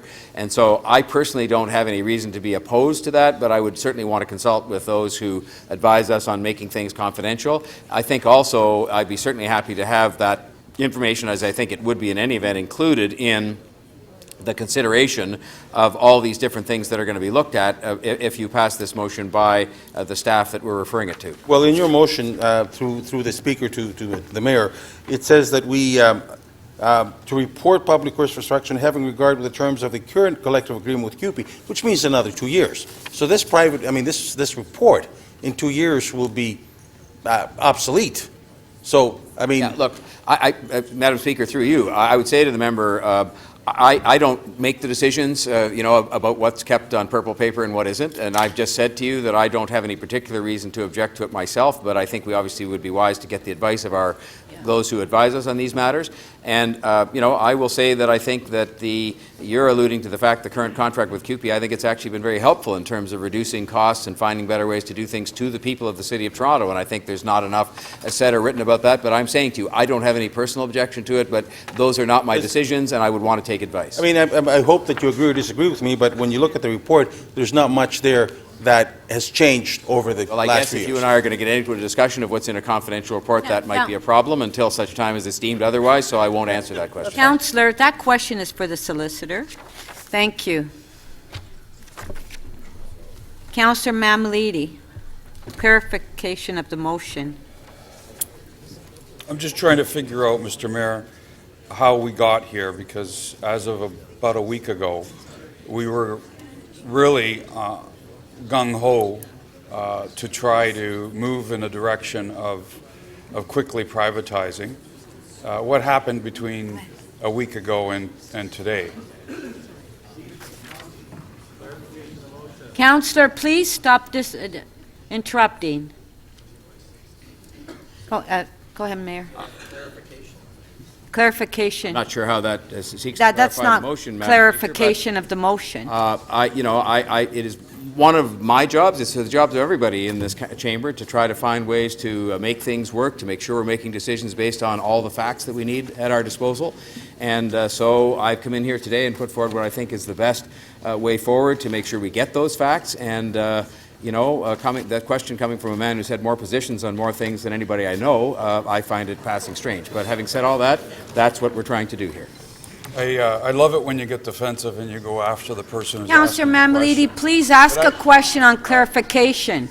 I guess I'm more curious to know how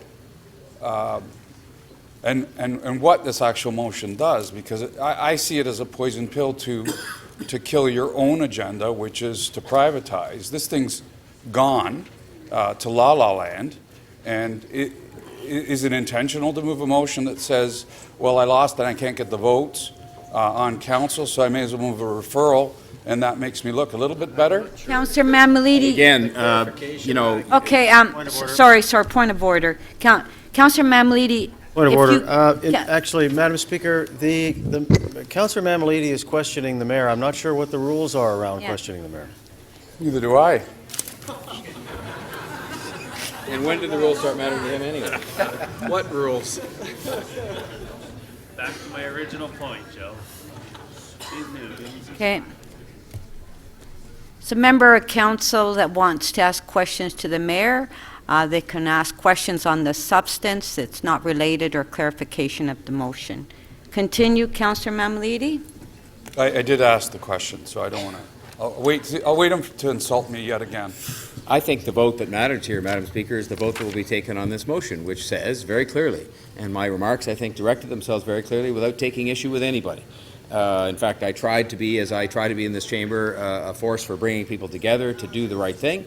And so what I tried to do in this instance was to say there are a lot of questions and facts that don't seem to be in front of us, coming from people on different sides of this issue. And I think that is an instance in which, when we try to bring people together, try to reach a consensus, which I know is not anything you like to do, that we would do exactly what's done here. And I think the vote that will matter is the vote that I expect will be a vote to carry this forward to the requisite public officials to get the facts and see what they are when they come back. So you recognize that this has a couple of things to this. The expenses that I think may be there later on, we're moving forward with, which could be substantial. You're kicking this off to at least 2 years. I think it's going to be more like 3 or 4 or 5 years. And in the meantime, we're just going to keep spending the money. And I think that in itself probably needs to be said. You would agree with that, right? We're moving forward with everything that we're doing right now. I will say to you, Madam Speaker, through you, Madam Speaker, that it is very important that we find out what the opportunities are to save money or not, quite frankly, and that we, in the meantime, while we're getting these additional facts from our staff, work with the union who are there today and subject to a collective agreement to find new and better ways to do things so that we can save money in the meantime. But you are desperately trying to characterize this in whatever way you're doing for your own purposes. I'm trying. No, you let me finish, if you would. Don't be defensive. I am trying simply to find a way in which we can have the consensus of this council to get the information that people on all sides of this issue have indicated are not in front of us at the moment, and to then, in possession of all those facts, deal with it in whatever manner seems appropriate. Okay, but please don't be defensive. I'm just asking some questions, and you're trying to read something that's not there. 5 minutes for the mayor. What is this? I get that everybody wants to defend the mayor, but I'm asking questions. Councillor Mamalidi, I understand you want. Talking behind Councillor Mamalidi, you want to put a show on today, and really, we And every don't day. want to have the show. So if you have a question, ask a question, or stop interrupting council and wasting our time. So, Because frankly, we're fed up. on a point of privilege, Madam What's Speaker, your privilege? I've asked some questions. You haven't asked questions. Continually, as the chair and as the speaker, continue. No, I'm not stopping this time. On a point of privilege, as a member of council, I can point to probably 4 or 5 times over the last couple of months where you have been insulting towards me. You have called me names, Madam Speaker, from the chair, and today you continually use that kind of attitude towards me. Your time is up. Thank you. Councillor Ford. Thank you, Madam Speaker. Questions to the mayor. I don't see a timeline on your motion. When do you see this coming back to council? Oh, I'm sorry, your mic is on. I can be allowed a moment to recover from that 2 Kleenex presentation we just heard. But I would say to you, Councillor Ford, through you, Madam Speaker, that there's a lot to be done here in terms of the number of issues and the number of people we're suggesting should be involved in gathering these additional facts. I wouldn't be able to put a time estimate on that, but I think it's going to take a while. And my last question is, I know it's pretty apparent on what we're looking for, but some of the information here we have in front of us today, whether it's in a public document or in a confidential, what more do you expect to come back from staff? Well, I think at the nub of this, Madam Speaker, through you, is that and the purpose, by the way, of this step that was proposed to be taken today on the recommendation of the Public Works Committee was to go out to the marketplace and to determine whether there were savings to be achieved or not. But there seemed to be a sort of a huge debate on whether we should even take that step based on a lack of certain facts and things that got raised during the course of what was a debate that took place both within these 4 walls and also outside in the public. And it does relate to some of the things I referred to, like diversion rates, like the actual performance of the private sector where it has the responsibility. Nobody seemed to argue much about the savings of the private sector, but there were arguments about whether in fact things were being done better or worse and the diversion rates and so forth. And so I just think in light of all of that, that the responsible thing to do, as opposed to having a situation where quite frankly there might not be a winner or loser no matter what the vote was on this, is to go back and get those facts and bring those facts back here, and it'll take the time it takes, and then we'll have the facts that a lot of people on all different perspectives on this issue said were missing. Thank you. Thank you, Councillor. Thank you. Councillor Perruzza. Thank you, Speaker. To the Mayor, even though we have two reports that essentially say somewhat different things in front of us, you would agree that we, as an employer, the City of Toronto, i.e., treat the people that work in this area in waste collections, the 90 or so plus or minus people doing this, that we treat them better than the private sector, i.e., we pay them slightly better wages, they have slightly better benefits. And if you would agree with that statement, do you believe that that's a bad thing to do? No, of course I don't believe it. It's a result of free collective bargaining that has taken place, and I'm proud of the fact that we were able to work with Local 416 to reach a new contract that I think was beneficial to the citizens, and I hope beneficial to the members of 416 as well at the time of the negotiation some time ago. I think actually much less attention has been paid to the fact that we successfully negotiated a good agreement that was very good for, I hope, for both groups, including the citizens of Toronto. But I will also say to you at the same time that there's an intimation that somehow the private sector, treats people badly or doesn't treat people well. And I would say to you that, and I'm just being honest in terms of my own personal experience here and even before when I was in the broadcasting business, I never had anybody come forward and say that the private sector employers who collect the garbage in the west end of the city in any way mistreat their employees. But I would say even within the public sector, you're going to find instances where people are paid a little more or a little less or have this benefit or that benefit. And to me, that's not the measure. I mean, the agreement with 416 is what it is, and I was one of those who supported it here in this council chamber when we entered into it. So if I support it, I support it. But that doesn't say that you can't always be working either through future negotiations or through looking at alternatives for ways to try and do things better and save money for the people who pay the bills. I hope everybody's treated well. That would be the objective. Private or public employees, they're treated well. Okay. So I'm not quite sure I got my answer on that one. But assuming that what you said or what you're saying is that it's okay to treat people well, and if they're making a few more bucks, and that's not necessarily a bad thing. And when I look at, for example, you look at the analysis in the report, and you look at Etobicoke, which has been privately collected now for a good many years, and you look at Scarborough, and you look at that comparison, you sort of say to yourself, well, if what Deputy Mayor Min Wong is true, that the private sector does it better, cheaper, faster, more friendly, and so on, why isn't there a big difference in terms of the comparisons? Madam Speaker, I can actually try my best to explain that because I think the explanation applies to examples well beyond waste collection in the City of Toronto. But first of all, I will say that, again, the terms of employment of the workers who work for the private collectors in the West End are negotiated by union representatives, and I think one of them is the Teamsters, which, as I've said before, is not exactly a pussycat when it comes to negotiating on behalf of their people. And so I'm assuming that they arrive at a collective agreement they can enter into with their employer that they believe treats their workers fairly. But, and I would say, secondly, and I commended earlier on our own workers for the fact that there have been improvements made so that you can stand there and refer to the fact that the report says today that things are done much better in Scarborough than they were before. And I commend our workers and 416 for the fact that's happened.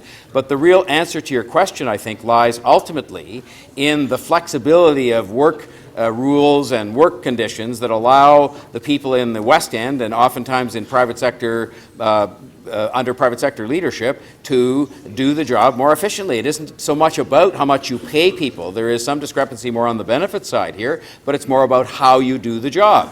And I think that has been proven, and there is no argument about this, to actually reduce our costs in the West End from what they once were. And I'm gratified to say, and this is the point you were making, that subsequent to that, based on that leadership, some changes have been made by our own workers, and some changes have been made to the collective agreement that allow our costs to become more competitive in the East and I End. appreciate giving you some airtime on this.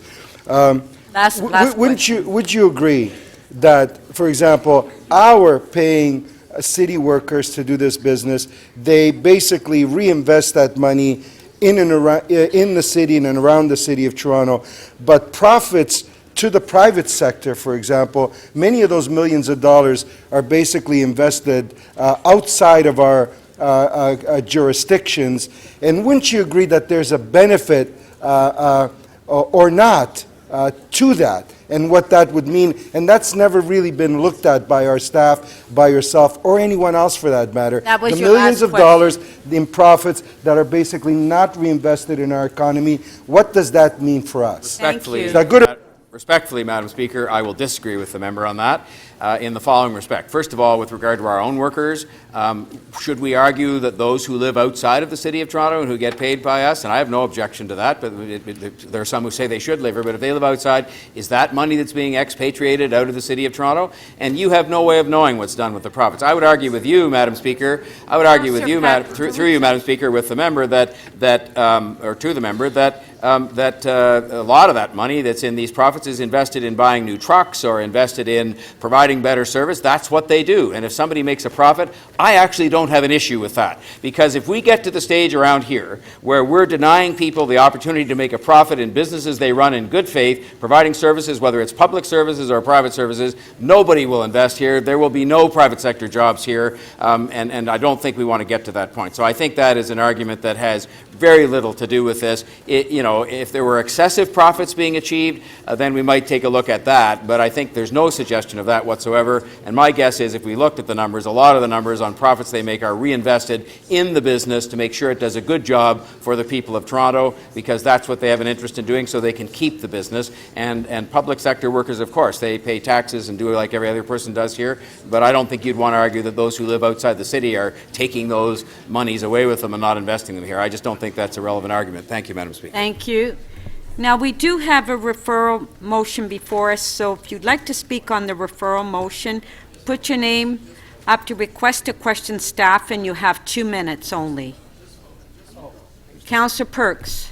Thank you, Speaker. I'll be very, very quick. I just wanted to do one thing. To the members of 416 who every day can go out and do one of the most dangerous jobs in the City of Toronto, who do it more inexpensively and with a higher recycling rate than any of the other areas in the city, I want to say thank you for your work.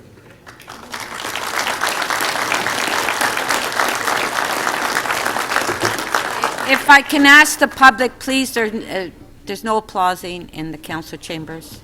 As we've seen over and over again, public delivery of public services not only provides us with transparency and accountability, it provides us an opportunity to work directly with the employees so that they win and we win and the public, who are their employers, win. I'm sure that no Torontonian would want people providing services to them in unsafe conditions where they get kicked to the curb. I'm sure no Torontonian would want the people who deliver public services to get injured on the job and told, bye-bye, here's your pink slip. Thank you very much to the members of 416. You do a great service to the public of Toronto, and I look forward to continuing that relationship. No applause, please. Councillor Aljamari, 2 minutes on the referral. Maybe I'll take one. Okay. Very briefly, Speaker, I'm glad that we had the votes to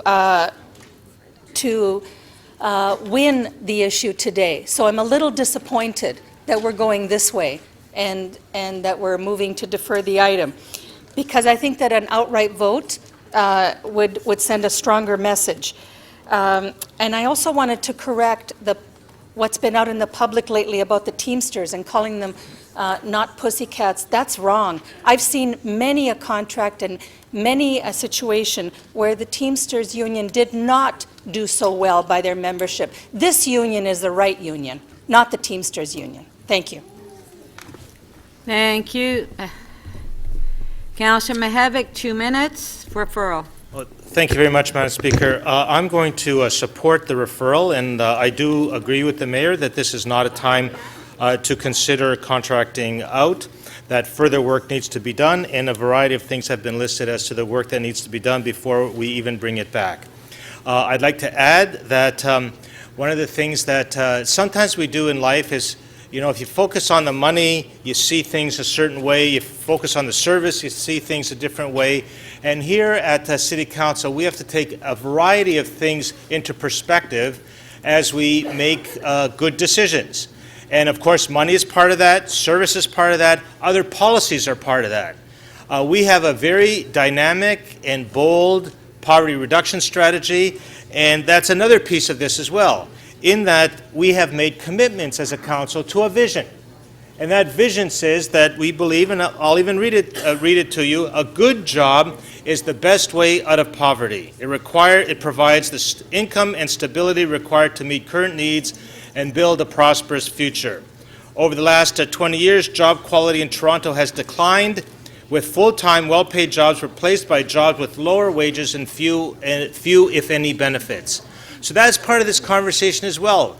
And I think sending it back and saying, okay, let's rethink this. I will note, Mr. City Manager, just by the way, that there isn't, as is required by council policy, there isn't in the report a equity statement. And an equity statement here in any subsequent report should be included. And I think if it is included, I think it will be helpful as part of any conversation. And I think for me, that's the big issue. You know, it sometimes does bother me in the public sector when the jobs that we contract out are the jobs that the people who clean our toilets, clean our offices. Thank you, Councillor Mihevc. Thank you very much. I'll be supporting the motion by the Mayor. Thank you. Thank you. Councillor Mammoliti, 2 minutes on the referral. So, Madam Speaker,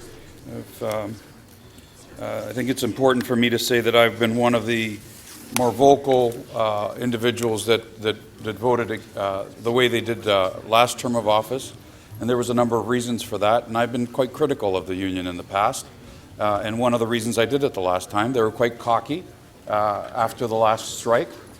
They were telling our constituents where to go in some circumstances, and I, for one, had the mandate last election to do what I did. I think the union staff, I think the workers, our grassroots workers, have really pulled up their socks since we made that decision the last time. And I think that they have shown that they care about their job, that they don't think they're there forever, and that they have become even prouder to be civil servants in our particular system. And it's for that reason I'll be supporting the referral. The referral that is last minute, the referral that is a way of acknowledging that this thing would have lost with the attempt of moving the original motion on this floor. And the kudos are to the councillors who have been listening to the dialogue, the councillors that have been listening in committee, the councillors that have been talking to our employees. You're the ones that actually forced this referral onto the table today. And if the councillors didn't do that, and yes, even the mayor's inner circle councillors, if they did not send that message, this referral wouldn't be here today. They would have instead asked for the privatization of east of Yonge Street. What this has done is it's proven that this chamber can actually work if the councillors actually made the decision and not one person. No applause.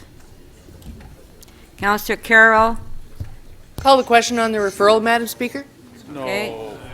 The question's been called on the referral. Recorded vote.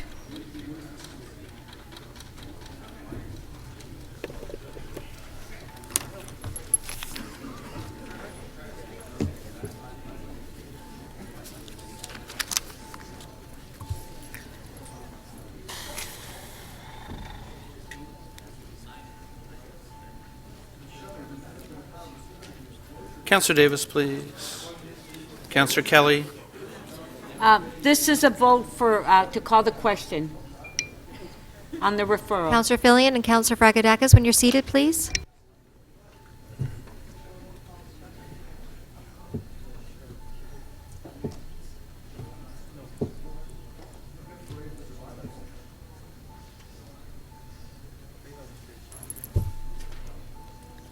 Councillor Filion, please.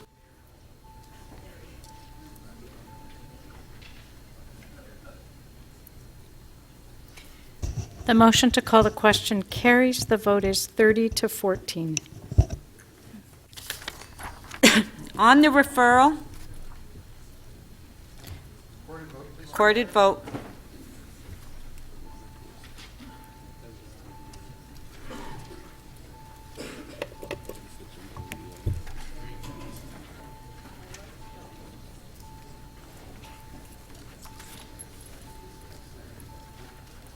Councillor Mihevc, please, and Councillor Crisanti, please.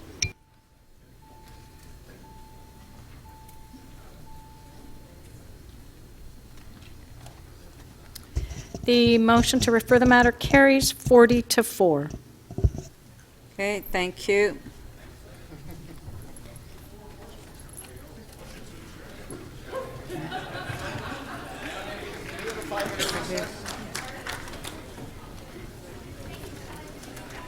Okay, so we'll go on to our, okay, there's been a request for a 5-minute recess for 5 minutes.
Members of council, if I can please have you take your seats.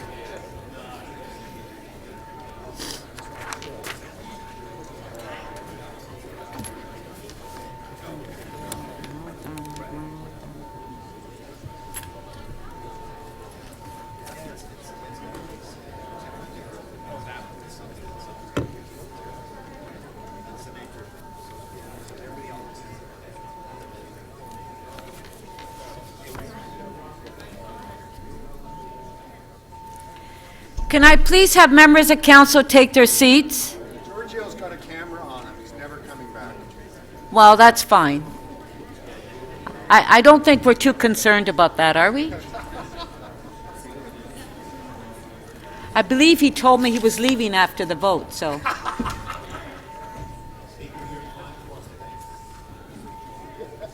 But you know what? When you have enough, you have enough.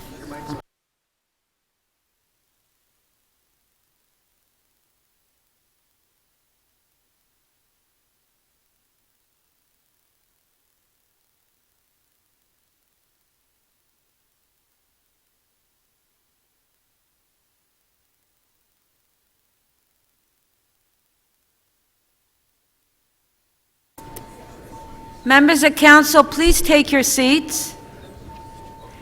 Councillor, do we have quorum? Okay, members of council, we'll continue with the council agenda. Councillor Cressy, we're on page 3, the top of page 3, T 20.7. It's not here yet? Just a sec.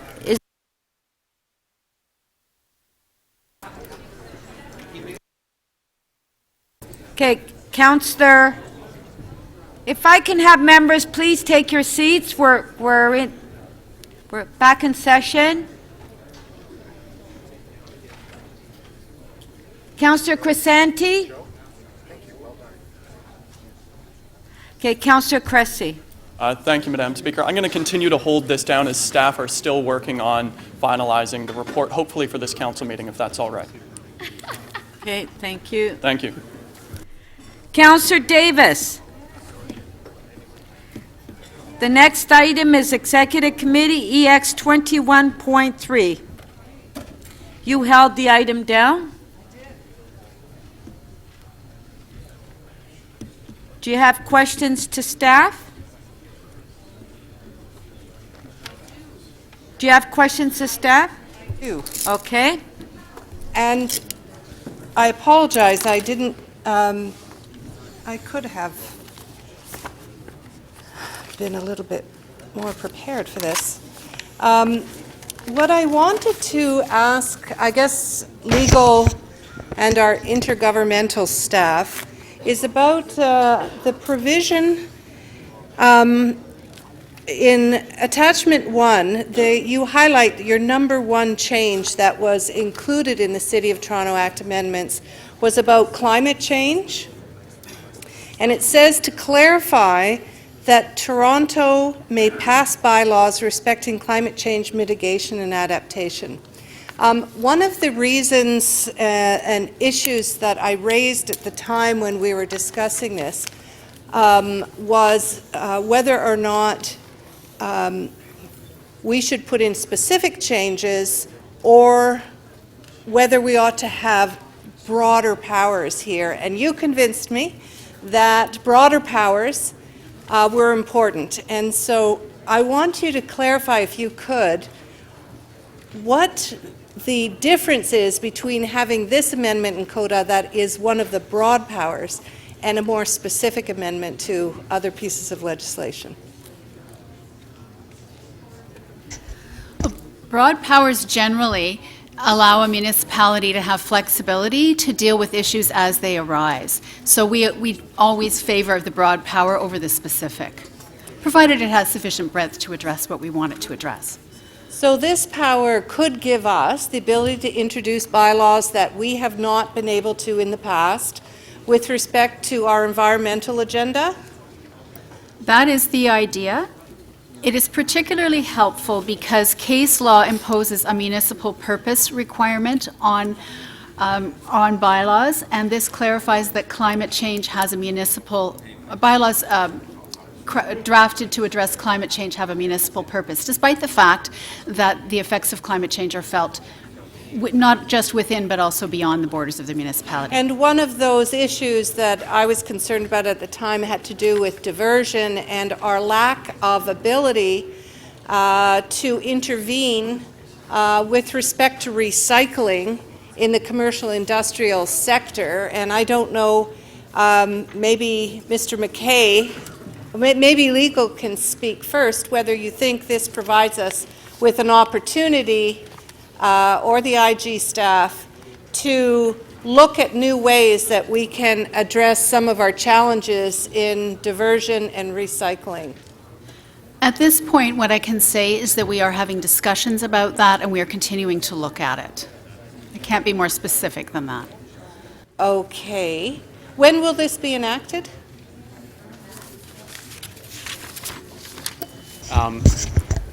In the spring legislature at the province. We plan, it's its second reading now, so they go back in session later in February, so we anticipate a spring ascension.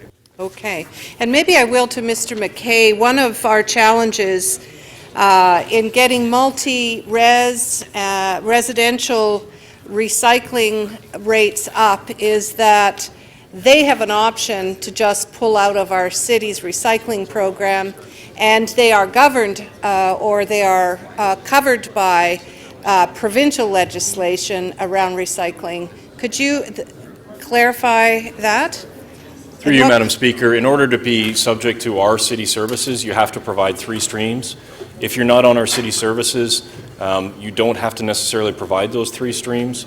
There is provincial legislation that requires at least 2. Unfortunately, that's not being enforced at the time, so it is an unlevel playing field at the moment. So, in other words, this is an area where we could, if we had greater jurisdiction, which this legislation appears to give us, we could begin to put in force some new bylaws that would require recycling in that sector. Through you, Madam Speaker, absolutely, and that's actually one of the action items coming out of the long-term strategy for this year, is to look at what those options might be. Okay, that's great. Thank you very much. And I don't know whether that will, I guess I'll work to figure out an approach to bringing this forward, but I do think that this is an area that we should be pursuing when the new powers are in place. And finally, I just wanted to confirm on the vacant unit rebate program, there is a requirement to undertake consultation and to develop a policy with respect to that. Through you, Madam Speaker, yes, that's correct. It's part of the guidelines put out by the ministry recently. That was your last question. You're away with 5 minutes. Councillor Pasternak, questions? Thank you, Madam Speaker. I just wanted to follow up on a couple of questions that I asked in Executive Committee. Now, on page 5 of the report, we've made requests to the province through other pieces of legislation or matters that are going to be dealt with through other pieces of legislation. Now, my understanding is that moving violations under the Highway Traffic Act, uncollected offense fines are growing by about $20 million a year. We need changes in support from the province to collect those funds. We're just wondering where embedded in this report we might be able to have those tools to collect, if they are embedded in this report. Madam Speaker, those items are not directly embedded in this report. Those requests of City Council are on a separate track that are being looked at under amendments to the Highway Traffic Act. So, and those are proceeding as we understand accordingly. And we are, have been getting updates at the staff level that it's proceeding according so far with the direction from City Council. So similarly, under the Police Services Act, when it comes to dismantling the paid duty officers trap, is that also on a different track, or is that embedded in these discussions as well? That too is on a separate track. The direction from City Council came earlier last year on the paid duty, having the ability under the Police Services Act to appoint special constables to be able to perform some of those functions, or other third-party agents to be able to provide those functions. Those requests went earlier to the province last year and are tracking separately. Now, on the more micro scale, you've mentioned in the report exceptions to the provision created by a vacancy where a council member, I guess, misses three consecutive meetings, and you've had some suggestions here of circumstances when it comes to pregnancy, parental leave. Are there any barriers to adding chronic illness to that list?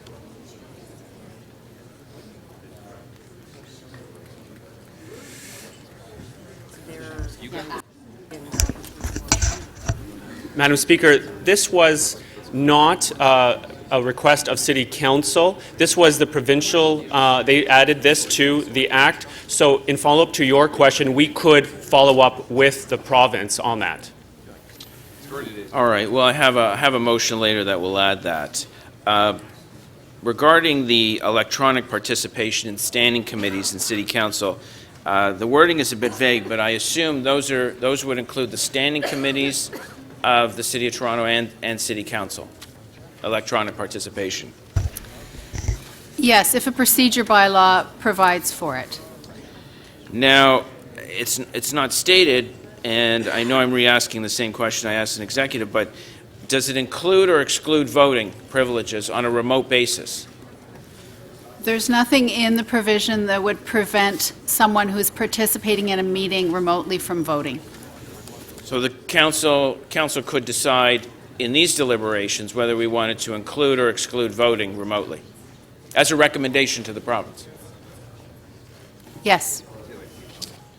Now, the other reference here is excess tax sale proceeds. And I understand staff are vigorously fighting the province's attempt to have the proceeds go into escrow for 10 years, and then if unclaimed would go to the Crown.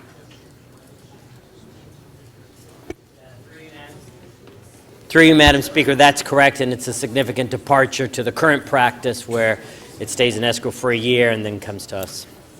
Would there be any barriers to council recommending to staff that they vigorously object to this proposed revision?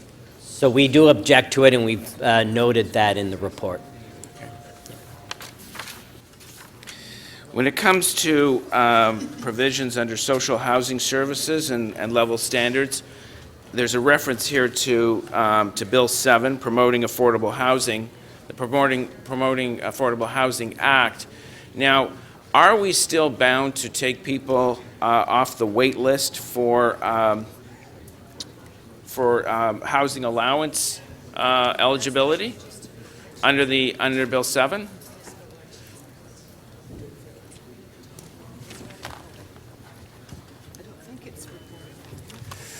That was your last question.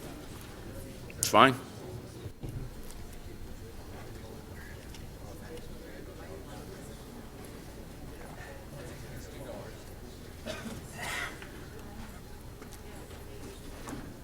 Are you waiting for an answer? Apologies, Madam Speaker. We're struggling to assemble an answer. So we're wondering if, Well, why don't Councillor, you, perhaps we can follow up with you to address that more directly. yes, why don't you do it?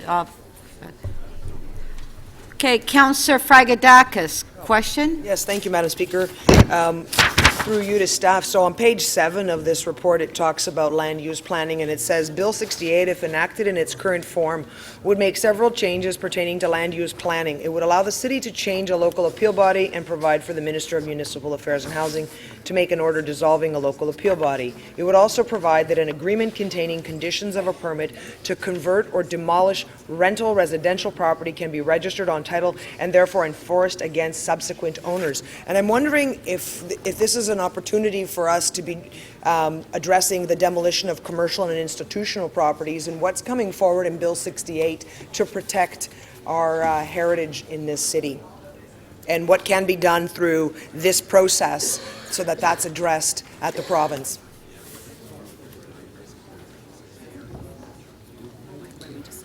Through the Speaker, staff are actually working on a motion right now, Councillor, that would address that matter related to the demolition of heritage commercial buildings that I understand will be moved shortly.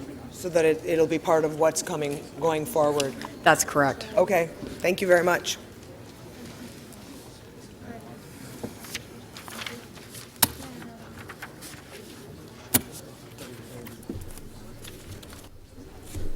Thank you. Councillor Wong Tam, questions? Yes, thank you very much. With respect to the categories classified as planning, I see that a number of the status outcomes of different council requests is that it is not proceeding in Bill 68, but rather it may be considered through the OMB review. Is there any benefit for us to uncouple them? Or is it more advantageous for us to make the requests in multiple forms to the province? They don't seem to listen if we ask once. Should we be asking in multiple ways every single chance that we get?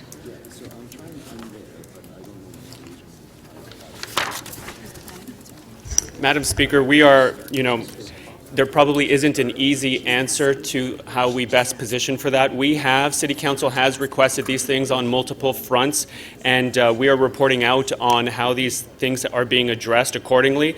I mean, I would advise that if we want to reiterate positions, that we can do so now, and we will follow up on the different tracks as they are presented. So there's no disadvantage for us to reiterate what we really want because it's been done before. I would agree, Councillor. And will you be able to provide us with some language to that effect? We will certainly support you, and maybe we could do so quickly on this. Yes. Okay. Thank you very much. Thank you. Councillor DeGiorgio, questions?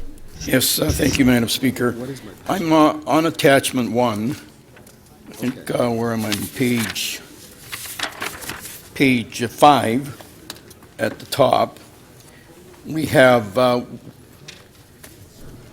have any information on whether there's a revoking of Section 110 under the City of Toronto Act, correct? It's proceeding through Bill 68, but we don't know whether a decision has been made yet, correct? That is correct, Madam Speaker. Okay, and on item 13, with respect to the Toronto Public Service Bylaw, I'm reading under rationale, Public Service Bylaw will support an appropriate separation between the administrative and political components of Toronto's government. Now, the Toronto Public Service Bylaw was adopted at the end of last year, in my view, seems to separate the two functions rather completely. And not only that, gives full delegated authority to the general manager to provide oversight of city-approved policies, as opposed to council having the oversight function of city-approved policies. Can you comment on that? I believe so. I know that's proceeding through Bill 68, but they will have to, if they approve our Toronto Public Service Bylaw as we adopted it, I called you on that. does that give full delegated authority to the general manager and basically neutralize council? So just to be clear, this provision won't change anything for Toronto because we already have a public service bylaw. I understand that, but the Toronto Public Service Bylaw, as adopted by council, is what I'm saying. It appears to give full power, delegated authority to the general manager to provide oversight of whether city-approved policies are being implemented properly. And I'm saying, in my view, it is council that is responsible for ensuring that council policies are implemented properly. It is the oversight function of council. So, the City of Toronto Act itself, separate from the Public Service Bylaw, does give the city manager certain authorities to manage the public service. I understand, and it gives all sorts of other accountability officers certain authority. But what I'm saying is, under the City of Toronto Act then, who has authorization to ensure that council-approved policies are implemented properly? Council does have an oversight role. Okay, But in thank you. terms of managing the public service, the statute does give the city manager that responsibility, I understand that. and that So- involves so in the- adopting and administering various policies. So in the context of an particularly in the- oversight function, if there's some concern about whether something is being managed properly, how does council deal with that? Yeah, I don't believe I can answer that question in Okay. the abstract. All right, thank you.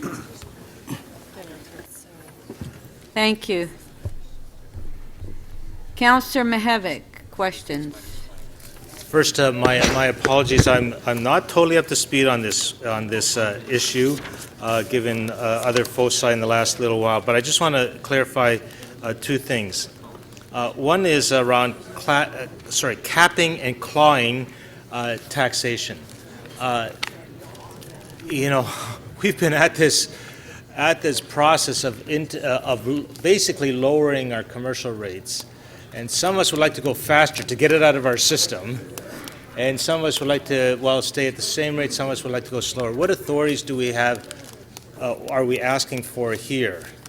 Through you, Madam Speaker. So, funny you should ask, because I've got in front of me a report that's looking at capping and clawback. There were recent changes done in the latest fall economic statement that will give municipalities more tools to accelerate capping and get out of that. We are currently doing all that in analysis related to the CBA reassessment that just happened, and we will be bringing forward proposals, and you'll see the impacts of those.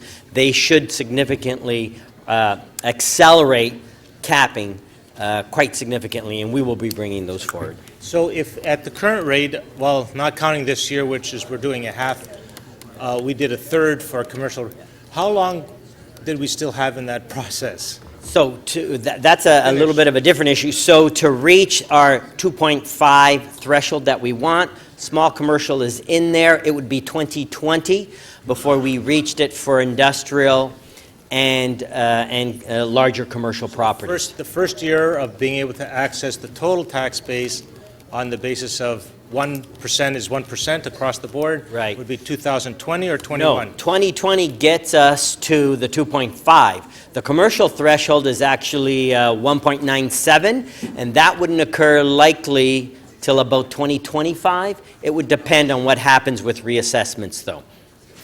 I see. Okay. So as these reviews are taking place, do we have will we be asking for a provision so that what doesn't happen to us again around not the legislation but the regulation, that we have unambiguous power in certain taxation areas? Is that part of the ask? So that we don't go through the charade that we just went through. So again, through you, Madam Speaker, so in the Revenue Tools report that was adopted by Council, we asked specifically, and Council approved, the province to make it clear that we have the authority to collect the certain taxes from third-party agents that are that are taxes that are included. So specifically, entertainment tax, liquor tax from the LCBO, and tobacco taxes that we have. Council didn't move it. For example, there was a motion to, and I think it failed by just 1 or 2 votes, to allow us to do graduated property tax. That didn't pass here. That did not. So therefore, that wasn't part of our request. That's correct. Okay. And how about areas that we have, say, new areas that we haven't thought of yet? What does the legal landscape say? That we are, what is our petition there?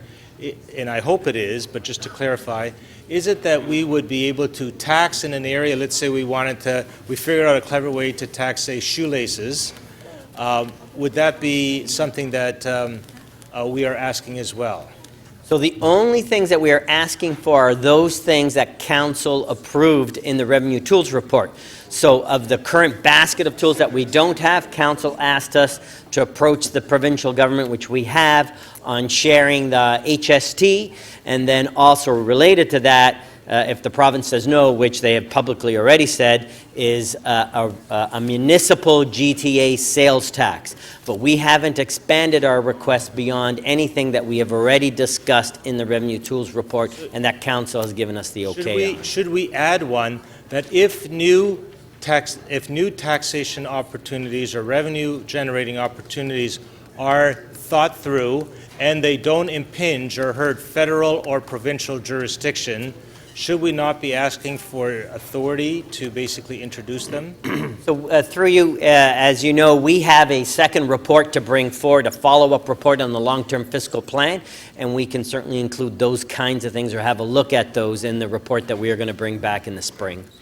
Madam Speaker, That was your last question. I would just add, as the wording is already embedded in a Bill 68, and given the breadth of what you're suggesting, although staff would obviously support such a request, the bill is pretty much locked down, and we're working within tight boundaries here. Okay, thank you.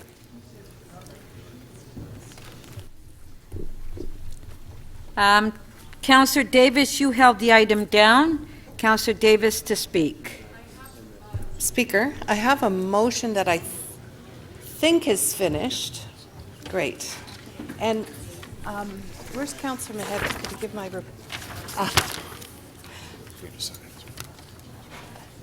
Okay, you ready? If Councillor Mihevik would give me back my report, which I've loaned to him. I am moving a motion, and it is in response to the questions that, thank you, the questions that I raised. And it asks for a report back from our General Manager of Solid Waste on options for expanded waste diversion requirements for the industrial, commercial, and institutional sector and multi-unit residential sectors. So at the time that we took forward, actually, first of all, I want to thank our intergovernmental staff. Our intergovernmental staff, and Councillor Mihevik, I would like to look at them directly. Thank you for all your work on this. That's all. They did quite a comprehensive consultation throughout the city, and we heard ideas from the public. They gathered together all of the proposed changes throughout the last 5 years to the City of Toronto Act into a consolidated document which we approved, and they took it forward to the provincial government to seek changes. Now, there is a long list here of those things that we didn't get. But there are also some changes in this report, changes to the City of Toronto Act that are significant. And I wanted to identify one of them. And that is the provision which clarifies in the general provisions of the City of Toronto Act that we have authority to begin to tackle climate change and to use our bylaw power to be able to introduce our own requirements to address climate change and climate change adaptation. And one of the things that is important for us is to continue to work on improving our waste diversion. And we all know, anyone who has seen garbage collection in an industrial area, that many private sector, commercial and industrial and institutional entities in the City of Toronto continue to use private haulers who, one, are not required under provincial legislation to have the third stream, the green bin or organic stream. And secondly, that authority or that requirement to recycle in the C&I sector is not enforced by the provincial government at all. So there is a huge amount of garbage that is not being diverted, and this asks our staff to come back with ways that we might be able to, under the new powers, under the City of Toronto Act, to take action on that. I think it also will allow us to look at extender producer responsibility and whether or not we ought to be pushing the limits on putting new provisions around extended producer responsibility. And that also has been tested here in the City of Toronto, and this will give us more powers to do that. And finally, I would say one of the big changes here, and I know the Mayor has spoken about it and several other councillors, that we have now in this Act a vacant unit rebate provision that allows us to determine, or it's not in the City of Toronto Act or in Bill 68, it will be in another Act, I believe, but it allows us the authority to determine our own policies around the vacant unit rebate. And that means there's one, the ability to look at recovering a significant portion of the funds that we currently give to mostly large commercial operators or property owners. Only the smallest bit, actually, if you look at the total amount that's spent, is on small storefronts. But one of the things we want to do is look at how we can also use this flexibility to introduce new incentives to fill our storefronts. And we know in the East End that our local DECA has done amazing work to do local revitalization and found that the local rebate was a bit of an obstacle. So thank you Councillor again to Davis. staff for the changes that we succeeded in achieving in this review. Thank you, Councillor Davis. Councillor Pasternak to speak. Yes, thank you, Madam Speaker, and I echo the comments of Councillor Davis to thank staff. Intergovernmental relations between the municipality and the province are crucial, and every piece of legislation that affects us has a ripple effect, and we've got to watch. Councillor Pasternak, do you have a motion? I do. Oh. You're supposed to read it. Yes, no, thank you for the gracious reminder. I believe there's a few things that we must state going forward that are part of the main body of the report. I encourage all councillors to read it. There are current provisions that create some elasticity with the vacancy rules and the 3 missed meetings for city councillors. I'd like council to consider adding chronic illness to that list of exemptions. The Electronic Participation Standing Committee and City Council be permitted, but the voting be excluded. I think we'll find a serious eroding of our committee system and our council attendance if voting is allowed. However, the one exception I would recommend is the voting electronically or remotely in cases of a tie, and that once again I bring to your attention that City Council vigorously objected proposals under Bill 68 that would see excess tax sale proceeds go to the court for 10 years and then be forfeited to the Crown.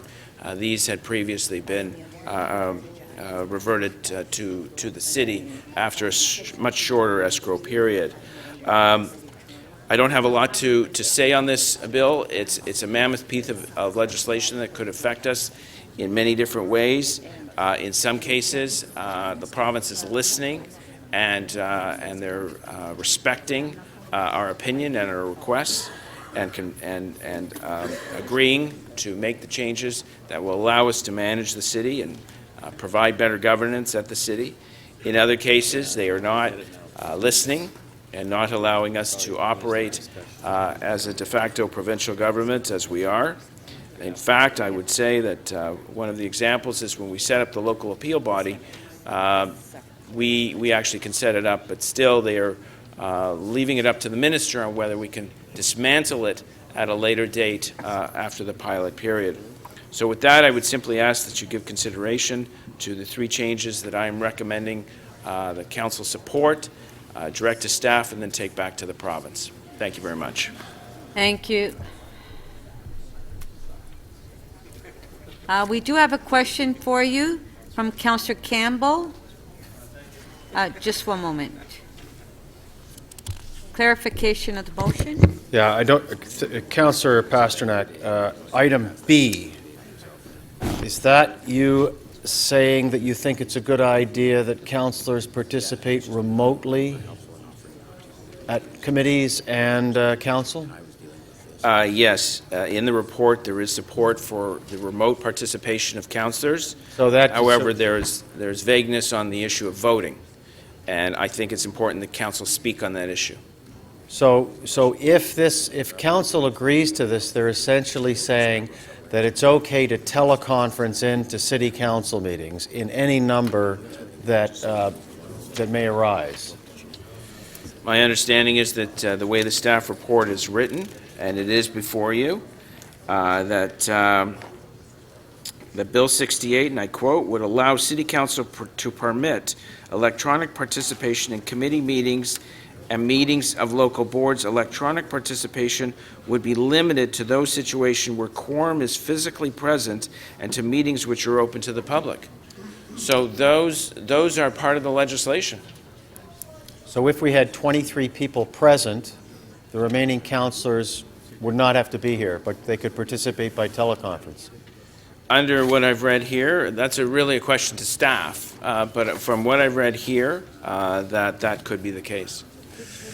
But your motion is suggesting that council endorse that view.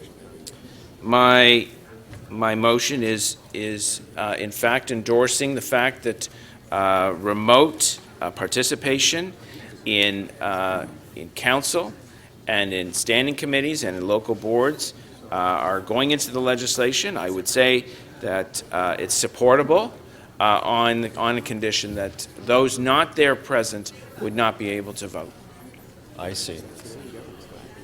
So those not present would be able to debate but not vote, and that could be as many as 21 members of council. I would say that the remote participation in both our standing committee system and city council is unwieldy and unmanageable, and it's fraught with all kinds of different problems. It's a risky road to go down. I would agree with that. But that is the road the province is going on. That's fine. Thank you, Madam Speaker. Okay, thank you. My questions are clarified.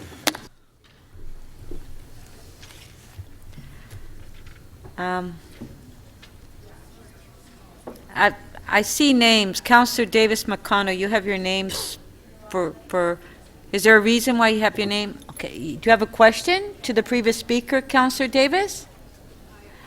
Okay, just one moment then. Okay, there you go. I believe that the city sought the changes. Well, first of all, you're aware that these negotiations have completed. Oh, I see. Right. You're asking it to go to the standing committee. Wow. You're aware that the city asked, when it came to electronic participation, it was in had to do with local boards? The way I read it here, and I just quoted it to Councillor Campbell, Bill 68 would allow City Council to permit electronic participation in committee meetings and meetings of local boards. Electronic participation would be limited to those situations where a quorum is physically present and to meetings which are open to the public. As I said, I feel very uncomfortable with this going down this road, but if they are going down this road, we have to put some kind of checks and balances on it. Okay, this is very difficult, because what I understand we were asking for was to extend whatever provisions to local boards. I will ask staff about that. Yeah, so maybe it's a good idea if you do, Councillor Davis, go to staff and privately and ask that question, because there seems to be a lot of confusion on that. Councillor McConnell? Just one question to Councillor Pasternak. So, Councillor, you are aware, are you, that other large city councils already have, in other provinces, do have this arrangement where members of council can be off-site and call in. Are you aware that that already exists? I cannot comment on what goes on in other municipalities across the province. I can tell you that at the TDSB, we were allowed to participate remotely. Yeah. And I can tell you what's in the staff report before us. Yes. So Edmonton, for example, is permitted to do this. I think perhaps Vancouver, but for sure Edmonton. Thank you. Yeah. You're welcome. Thank you. Councillor Carmichael Greb. I have a motion. I'm not sure if it's ready yet. Is the councillor's motion ready? Yes? Okay, just a sec. Okay, it's on the screen. Yes, that City Council direct the City Manager to include in any submissions to a Provincial Standing Committee on Bill 68 the following: a request to add the Ontario Heritage Act as a listed act under subsection 21.2, or in the alternative, that the Ontario Heritage Act be listed in the regulation under subsection 21.2 of the City of Toronto Act, which would permit delegation of the power to list and designate property under the Ontario Heritage Act in order to speed up this process, and B, a request that the province enact a provision that allows the city to enact bylaws that provide for non-residential demolition control and include a definition of applicable law in the building code to include the statutory requirements for non-residential demolition control. The reasoning behind this, I had a bank in my ward that was 110 years old that had heritage features on it. It had not been studied yet, but we believe that there was heritage on it, and it was taken down last weekend by a developer who went and got his demolition permit, did it under the letter of the law, and brought the building down. So residents in my area are obviously very concerned. I'm very concerned that we don't have the tools available to us to be able to act more quickly on heritage buildings and saving the buildings that we need to save. Thank you. Councillor Wong Tam to speak. My motion is not ready as of yet, Madam Chair. Is Councillor Wong Tam's working on it? I could speak to the item. And okay, well, no, you have to present your motion. Is there anybody else that wants to speak on this item? Councillor Campbell? Oh, okay. All right, so we'll stand it down.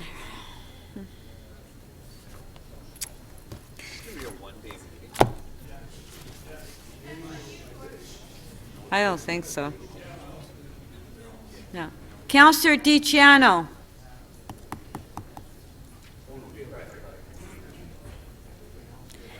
Councillor DiCiano, on page 3, EX 21.4, you held the item down. Thank you, Madam Speaker. I just wanted to take an opportunity to give a little bit of insight on this item. It's the amendments to the master agreement between the Canadian National Exhibition Association, Exhibition Place, and the City of Toronto. I was asked by the chair to represent council in the renegotiations of this master agreement.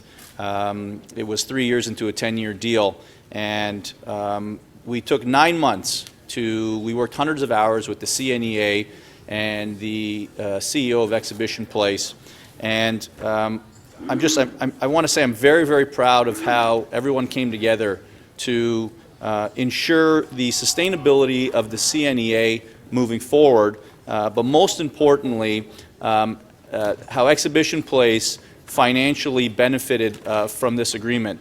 We are finally a separate entity with CNEA, a historic event that's going to continue to be sustainable here in Toronto, but also a master agreement that's going to put substantially more dollars to the bottom line of Exhibition Place. It is a win-win for everyone. I want to thank everyone at the Exhibition Place. I want to thank those at CNEA who, again, worked tirelessly with us to make sure this agreement was going to be put in place. And I also want to congratulate the new president of the CNEA, John Carew, who I look forward to working with in the future. That's it, Madam Speaker. Okay, thank you.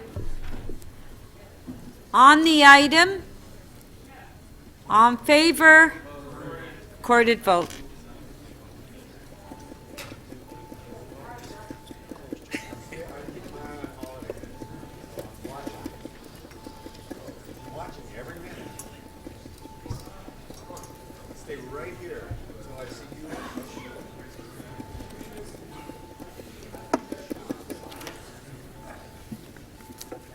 Councillor Rajamari, please. Councillor Mihevik, please. Councillor Robinson, when you're seated, thank you. Councillor Davis.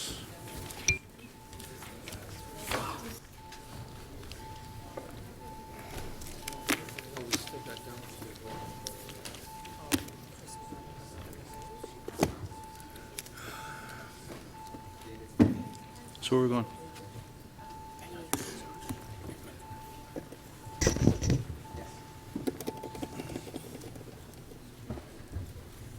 The item carries unanimously, 32 in favor.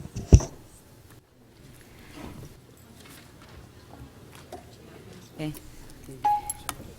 Councillor Wong Tam, your motion is ready? Sorry. Where do we go? Yes, Madam Speaker, I believe it is ready. Oh, and it's on the screen. Thank you very much to our clerk for the assistance.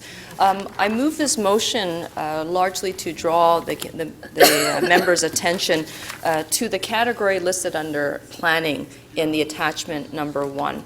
You'll recognize that there are at least 7 items that City Council has asked the province for, and we are maybe getting about 3 of them. And I can't imagine why land use planning and development, which is largely delegated to local councils across Ontario, why we constantly are wrapped into a framework of being considered as we need to be given this sort of provincial oversight. So much of what we're asking for is simply not proceeding in Bill 68. And these are not one-time positions that Council has taken. We need to be able to free ourselves from the Ontario Municipal Board, and Council has on numerous occasions taken that position. Now that there is a review of the Ontario Municipal Board, I'm fearful that we are going to also once again not see what we want in that particular legislative review. I think it does not cost us or take away from our position if we restate our dissatisfaction with the province's position to once again sweep aside Toronto's requests. I'm concerned largely because there are some technical matters that we have asked for that are just not going to simply work for us if we don't get them. As an example, the timelines for planning decisions. This is a fairly simple request. In order for us to amend our rezoning bylaw appeal processes and our time to deliver a decision from 180 days to 120 days to 180 days, or if it's a official plan amendment to increase the appeal time from 180 days to 240 days, this is a very large municipality. There are thousands of applications going through our planning department. We are simply asking for the time to do the work properly, rather than putting ourselves at a disadvantage from the get-go by simply not being able to respond in a timely fashion. We're not French River with a population of 3,000 or 4,000 people. This is the City of Toronto. We need to be able to work within timelines that we can try to achieve. And even with this minor adjustment that the province has swept aside and said it's not going to be included in Bill 68, it puts us back into that disadvantaged position. And don't get me wrong, because I'm pretty sure, Madam Speaker, even if we had to amend the time and give ourselves a few more weeks to come to a council conclusion, it would still be a tall order for the staff, our planning staff, to comply by. But it will at least be fairer and more doable. The process of getting any planning changes have been difficult, and I want to particularly stand and salute Councillor Carmichael Greb for her motion on the floor today. It's actually a very important motion. This is a massive loophole in the Planning Act and the Ontario Heritage Act that we need to be able to close. Non-residential properties automatically get demolition permits if they're not listed or designated. And I think that we can probably point to a number of examples across the city where if we were able to move a little bit faster to have those properties listed or designated, we would still have them standing today. The challenge with having the province give us this extra ability to try to regulate our planning regime and to provide extra protections for heritage properties is that once again we are left to the mercy of the province. The challenge with what I believe is before us is that Councillor Carmichael Greb's motion, although will pass today on the floor of City Council, this is not the first time that this City Council has made that request. I have 2 motions over the years of 2012 and 2014 where I asked for greater demolition controls on heritage properties, extending the time for review, slowing the process down so we actually have a sober second look at the properties. That has fallen upon deaf ears. So pass the motion that Councillor Carmichael Grebs has placed and tabled today, but I also think that we should not at any stretch be able to just turn around and say if the province says no, we should simply go away. I think we should clearly state our dissatisfaction on how the province has been handling our planning requests. Thank you. Okay, last speaker, Mayor Tory. Well, thank you, Madam Speaker. And I really didn't want to address any of the motions. I think some of them are, well placed in terms of some concerns that have arisen either recently or, in the case of Councillor Wong Tam, revisiting some things that the province didn't accept first time around. I did want to say that I think one of the things we sometimes, and look, I'm here and part of this body obviously as well, is that we send them off. When I say them, we send off to Queen's Park these kind of shopping lists, and by that I don't want to minimize any of the individual items inside, whether it be to do with heritage or planning or whatever. And I just hope that in the course of even our representations to the committee, our discussions that we all have with our counterparts in the provincial legislature, we don't lose sight of what I think is a bigger issue that has been put in very stark relief in the last week or so as a result of the road tolls decision, which is that we are sitting here as part of a body that is elected, by the people of Toronto to make decisions about the City of Toronto and its programs and its taxation and its assets and whatnot.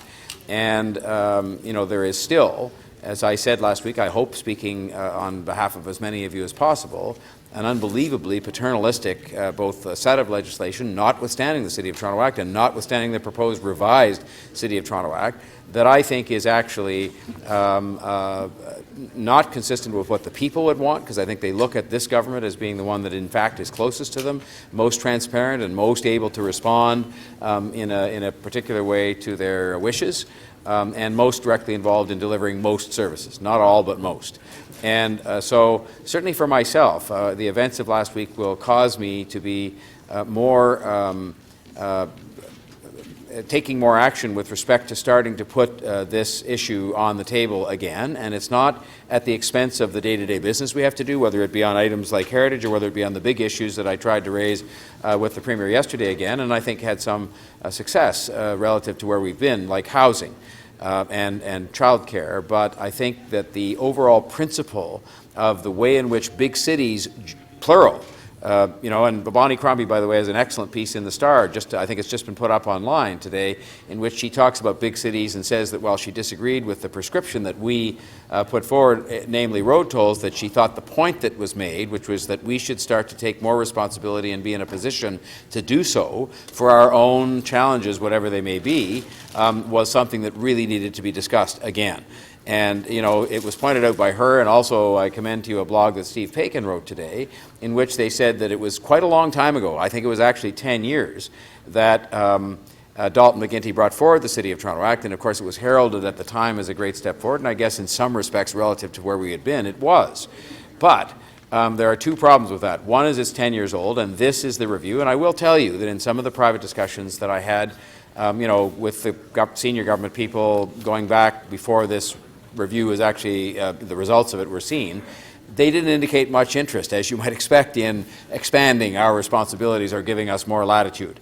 And part of that was because they were already hearing from other municipalities, well, we just want what Toronto has, and they didn't want to sort of give us more without sort of addressing that. And part of it, I think, was just the age-old problem that they've had at Queen's Park, to be quite candid about it. And I worked there once many years ago. I don't mean as opposition leader, I mean for our premier, where you are conscious of that balance, shall I call it, between the 2 levels of government that that exist. And so, but Steve Paikin says as well that not only is this thing 10 years old, but time has moved on. And I made this point before last week's events in saying, why do we continue to be governed by what in fact is not a 10-year-old document, but one from 1867 that clearly could never have contemplated the size and sophistication and scope of a city like the City of Toronto? And so I'm just saying in speaking on this that it isn't directly relevant to this particular item or the motions, because they're all fine as some things that have come up. For example, Councillor Carmichael Grebb's concern that has been put in stark relief again, but that we shouldn't, in the course of dealing with these items, lose sight of what is a much bigger challenge that is in front of us in terms of our ability as people who were sent here to determine the destiny of the City of Toronto and its residents to be able to actually do that. Because what most bothered me, quite frankly, besides the loss of the money, because we had clearly contemplated we were going to get both the gasoline tax money and the toll money, what bothered me as much as that was the fact that we were given this power to do this in the City of Toronto Act, and we're told, well, no, on second thought, you can't. And that is, absolutely wrong, where they took a step forward with the City of Toronto Act and then took a huge step backwards last week in saying, no, you can't do that because we say so. So I just wanted to make that comment, and I will be trying to address myself to this bigger, top-level issue going forward, because I think it is really important for this city and its well-being that we all should do that, and I'll be trying to show some leadership on that. Thank you. Thank you. Okay, we have motions. We'll put them on the screen. That they're in numeric order, except we don't have Councillor Wong Tam's motion yet. Okay. Yes. Councillor Davis's motion is on the screen. Recorded vote? Okay. Another thing I've been after since the regulation was passed in 2000.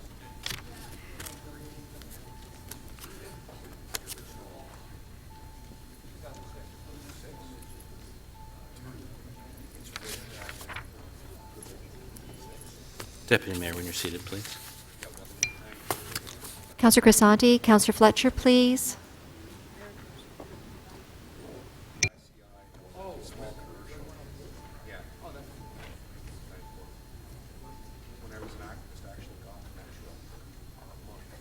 The amendment carries unanimously, 35 in favor. Okay, motion number 2 by Councillor Pasternak. We'll vote for A first.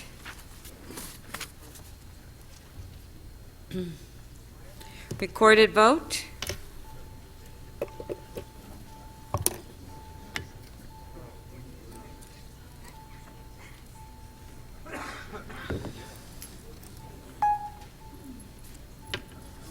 Councillor Doucette, please. Councillor Carmichael Grab. Councillor Shiner.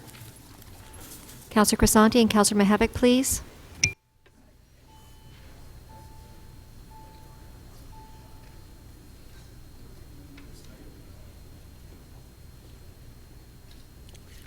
Part A of the motion carries 30-6.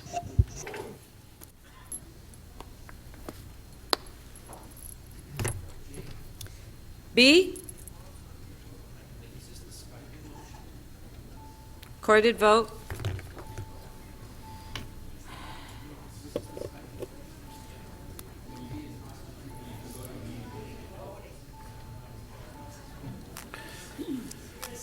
Councillor Thompson, thank you. Councillor Shiner. Councillor Carmichael Grab. Councillor Palacio, Councillor Crisanti, Councillor Fletcher, thank you.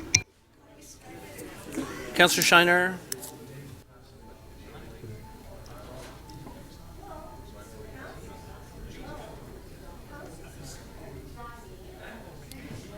Part B of the motion does not carry. The vote is 8-28.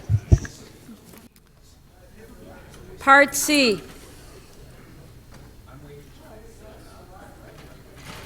Recorded vote.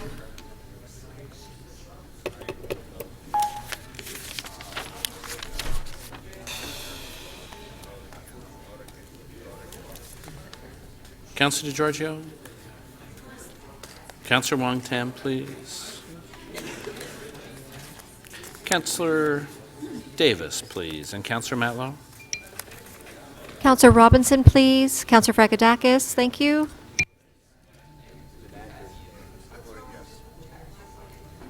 Counselor Fragedakis, please.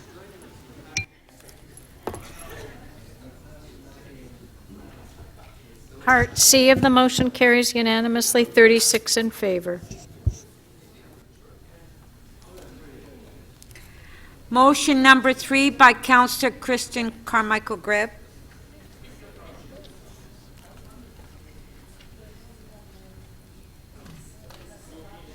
Do we want a recorded vote? Yes. Recorded vote.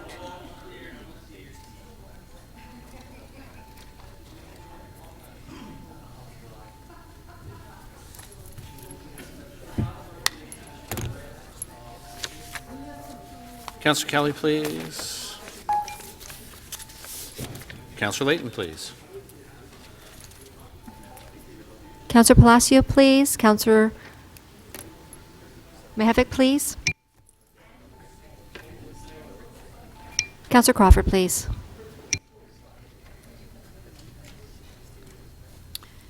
The motion carries unanimously, 36 in favor.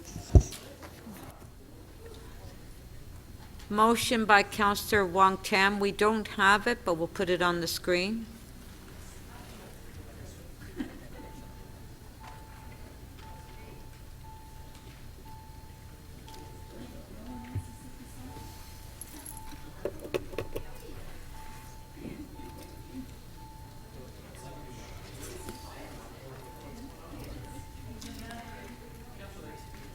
Councillor Layton, please. Mayor Tory, please. Counselor Fletcher, please. Counselor Mihevik. Councillor Davis. Counselor Robinson, please.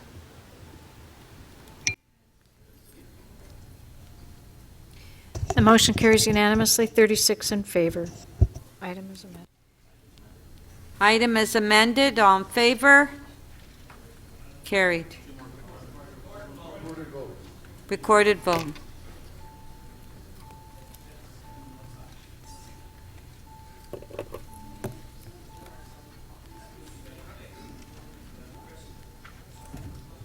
Counselor Robinson, please. Counselor Fragedakis, Counselor Fletcher, and Counselor Ainsley, please. Councillor Shiner, please.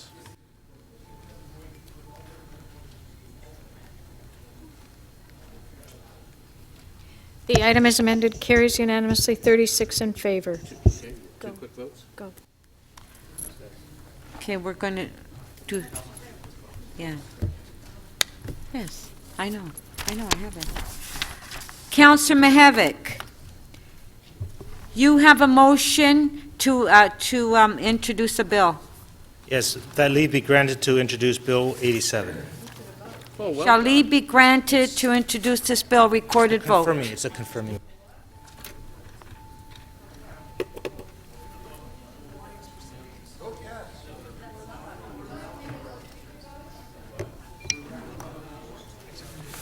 Councillor DeGiorgio, please. Councillor Wong Tam. Councillor Layton. Councillor Davis, please. Councillor Doucette. DiCiano, please. Counselor Cressy, please. Counselor Mihevik.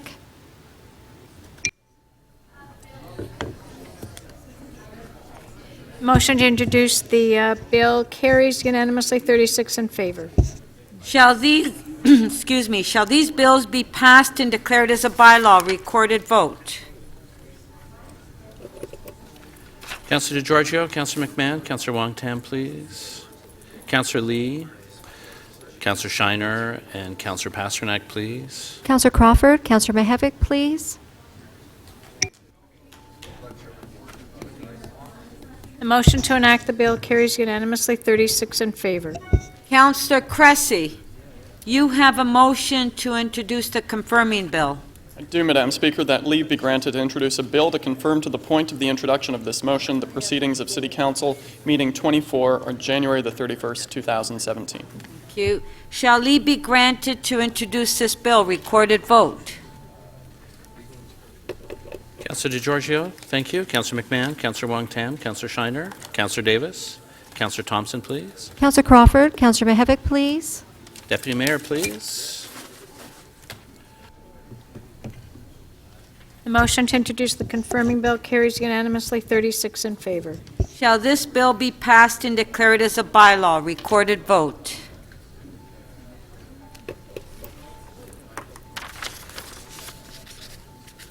Councillor DeGiorgio, Councillor McMahon, Councillor Wong-Tam, Councillor Layton, Councillor Shiner, Councillor Carmichael Greb, please. Councillor Pasternak.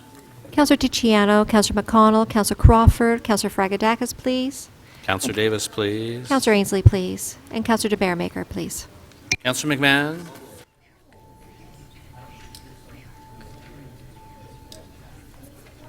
The motion to enact the confirming bill carries unanimously, 36 in favor. Okay, thank you. We'll recess to 2 o'clock.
Okay, members of council, this meeting is now resumed.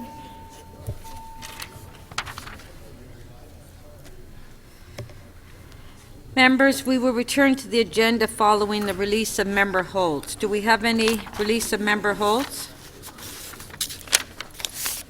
Here I am.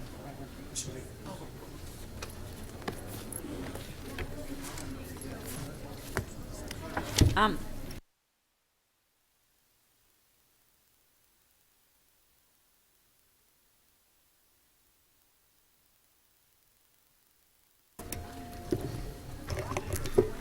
Councillor De Beermaker.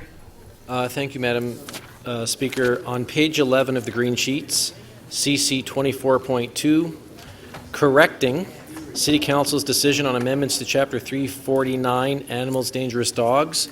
I think clerks are momentarily going to put up two motions. I think it's a quick release because they're just correcting grammatical errors that were in the last council's decision, and we're making two amendments for clarification. So I think first I'm just going to move that we reopen the item for further consideration of A, tethering of animals, and B, the use of certain collars.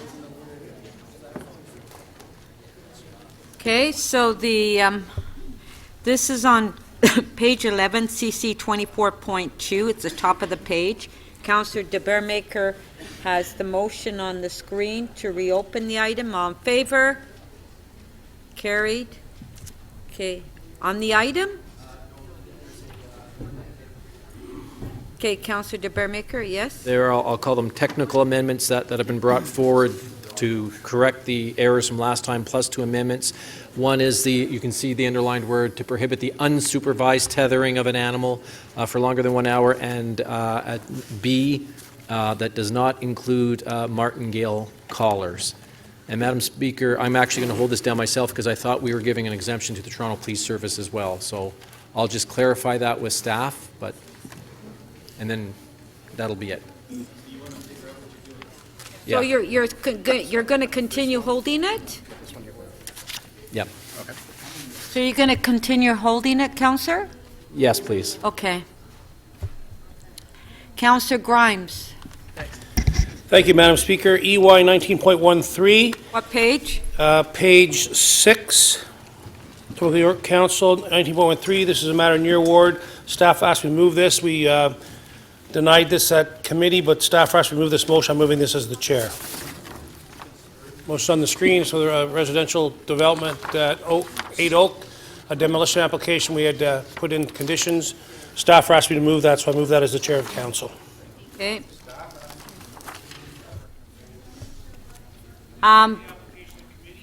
Just a sec. Councillor Grimes? We denied the demolition committee. Staff said we couldn't do that. They've asked me to move this. So we're going to approve the demolition with conditions. The city solicitor requested that. Yes. Joe, did you bring up Page 6. Page 6. EY 19.13. Residential demolition application. We denied it at committee. Staff said we didn't have the authority to do that. We're approving it here with conditions. Okay, so recorded vote.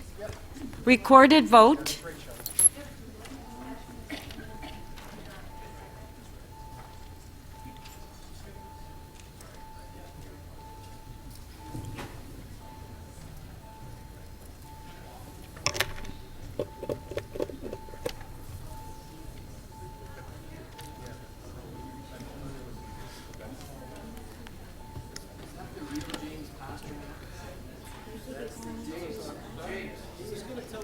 Councillor Thompson, please.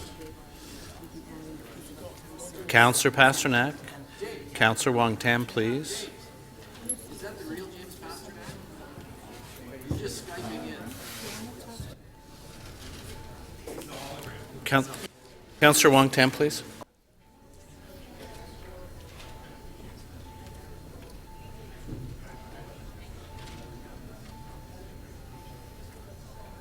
Councillor DiGiorgio, please.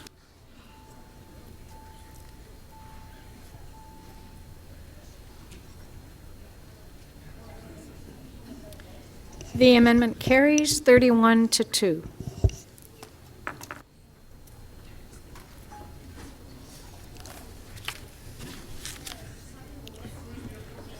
Councillor McConnell. Okay, Councillor Grimes.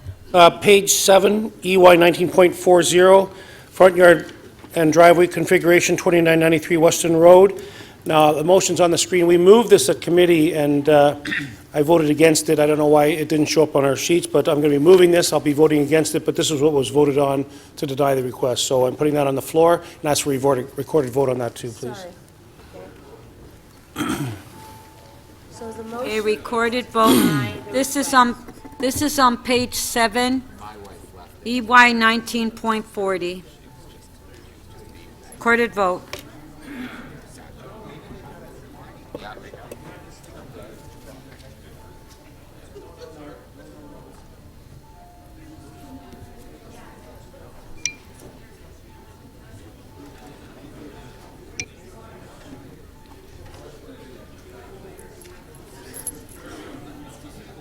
Mayor Tory, please. Councillor Karygiannis, please. Councillor Davis.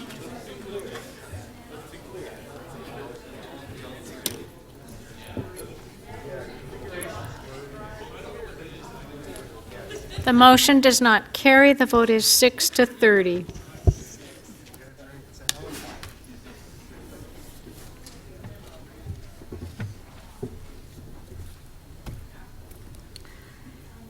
Councillor McConnell. thank you, Madam Speaker. On page 9, TE 21.7, 254, 266 King Street East, 427, 435 Adelaide Street, and 157 Princess Street, a very large block. Zoning amendment application, a refusal report. Supplementary has come in. I've had a chance to speak to our planning staff about it. It makes no changes on the refusal report, and so with that, I'll withdraw my hold and support the staff report.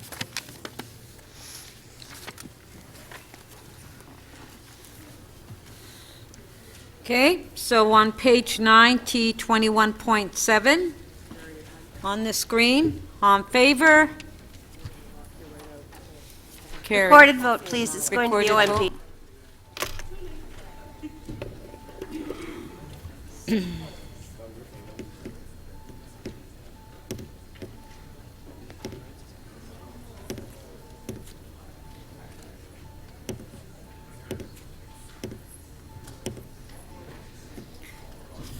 Councillor Cressy, please. Councillor Crawford.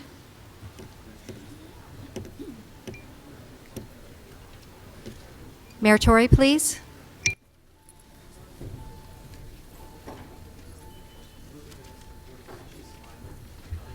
Councillor Layton, when you're seated, please, and Councillor Fragadakis, please.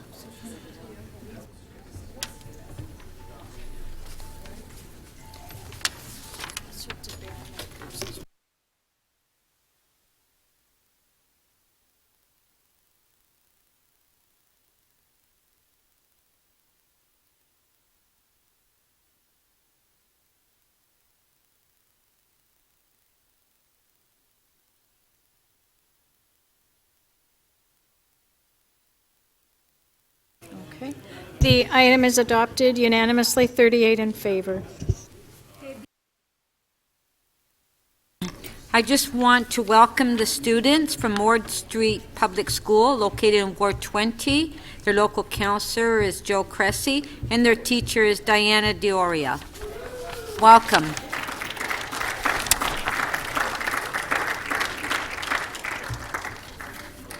Councillor de Bermaker, I believe your motion is ready now. Yes, thank you, Madam Speaker. Staff have just updated it. So again, these are just amending the recommendations we adopted at last council meeting, but putting them in a correct format and adding a couple words for clarification. One, with the help of Councillor Wong, to prohibit the unsupervised tethering of an animal for longer than an hour. B, prohibiting the use of certain collars, choke chains, pronged collars, but does not include martingale collars, which are cruelty-free collars that are used by our animal services staff. And the third exchange is exempting the Toronto Police Service from provisions of the chapter because they have specially trained animals that have specially trained staff, and they're professionals, and we're very happy with what they do. Okay, it's on the, it's on the screen on favor. Recorded vote.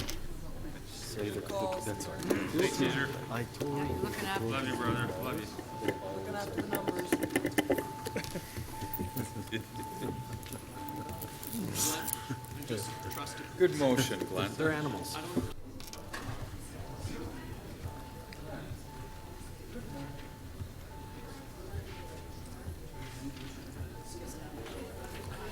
Councillor Karygiannis, please.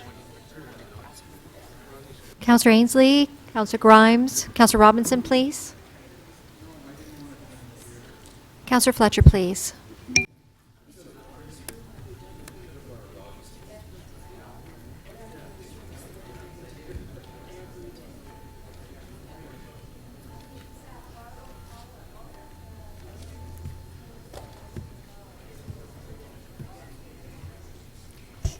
The motion carries unanimously, 38 in favor.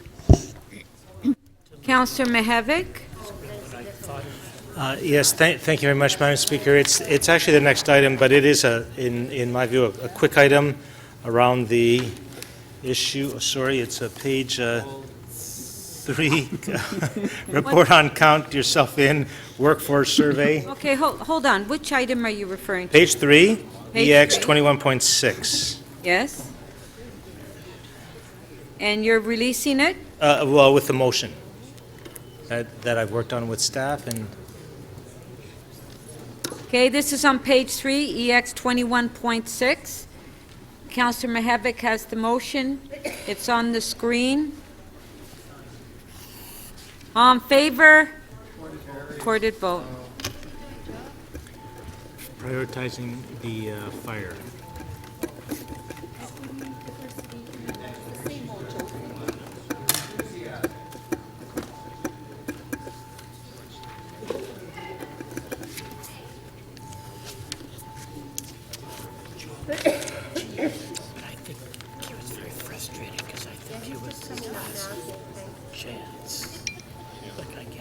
Councillor Grimes, please. Councillor Ainsley. Councillor Holliday, please. Yeah, that's right. That's right. You were on everyone's count. Cressy, did you do 20.7? Continuing. Councillor Lee, when you're seated, please. Councillor Lee.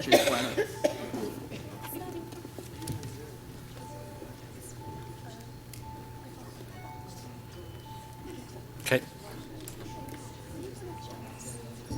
Councillor Fletcher, when you're seated, please.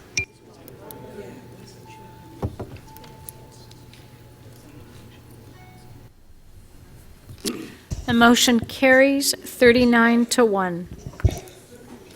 Councillor Davis? Item is amended. All in favor? Recorded vote. Is that what's going to take too long?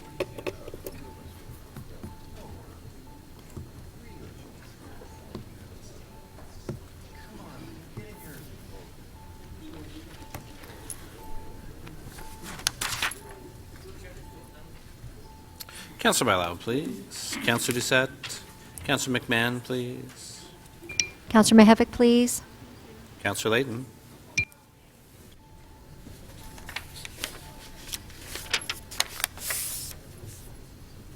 The item is amended, carries unanimously, 40 in favor. Councillor Davis? It's on page 5, GM 17.5, amendment to the UAP contracts, and I'll just release it. Okay, on page 5, top of the page, GM 17.5. Councillor Davis is releasing. All in favor? Recorded vote. Recorded vote.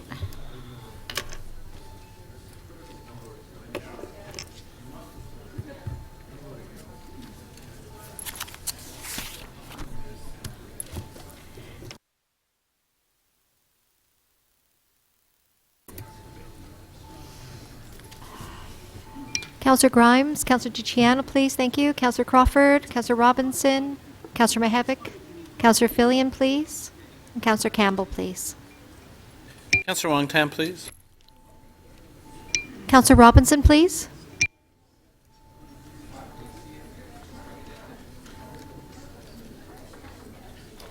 The item is adopted 35 to 5. Councillor Campbell? Councillor Campbell. Thank you, Madam Speaker. I'm going to release GM 17.10. What page, please? Oh, sorry. It's right on the same page, page 5. Before you know, Page 5. Before you know, he'll be voting for rank ballot. Yes, 17.5, GM appropriation of 17.10. 1229 Ellesmere Avenue, Ward 37. Yeah, you're Had my- releasing? Yes, had my questions answered for the most part, 75 to 80% at least by staff. Thank you. Thank you. So on page 5, Councillor Campbell's releasing GM 17.10. Recorded vote.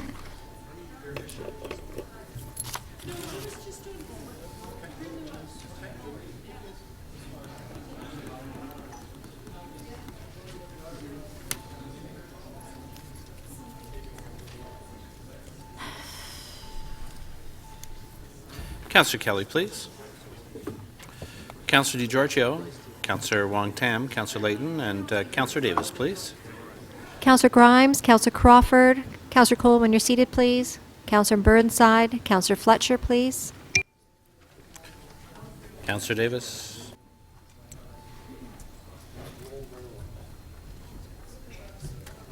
The item is adopted unanimously, 40 in favor. Okay. Mayor Tory, you have a motion you'd like to introduce? This is I didn't realize, I apologize.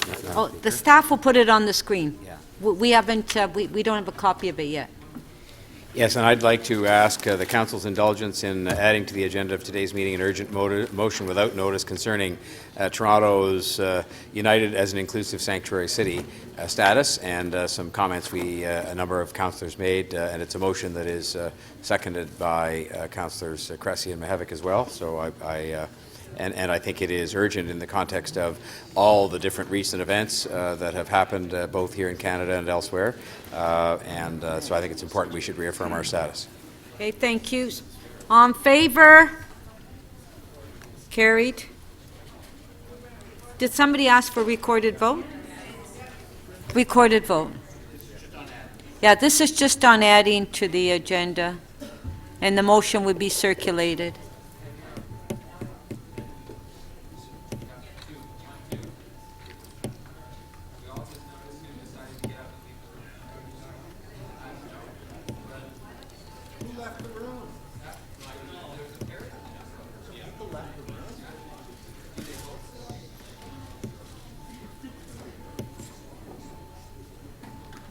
Councillor DiCiano, please.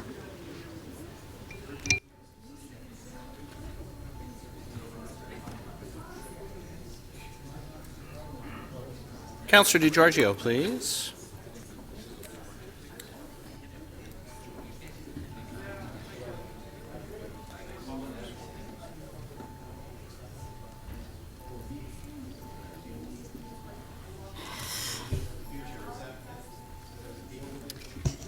The item carries 38 to 1.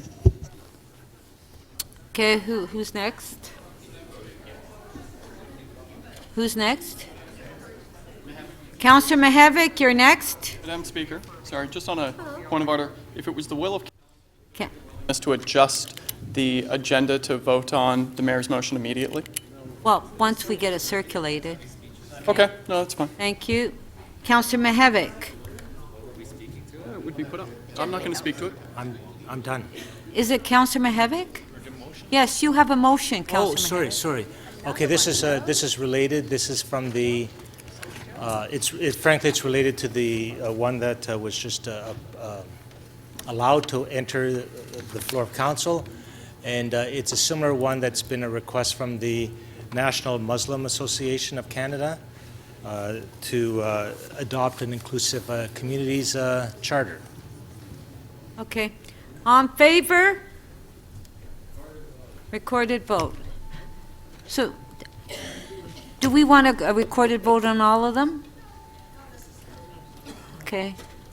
Well, it's just that I'm being told after I called the vote.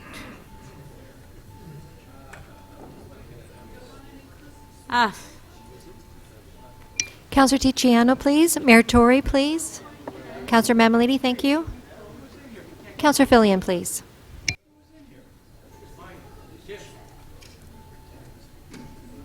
Counselor Perks, please. Counselor, Mayor Tory, please.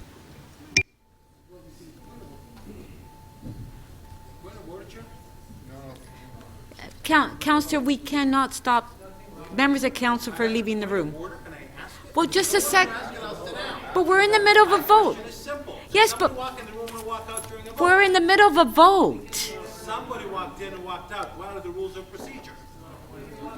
It's not a point of order.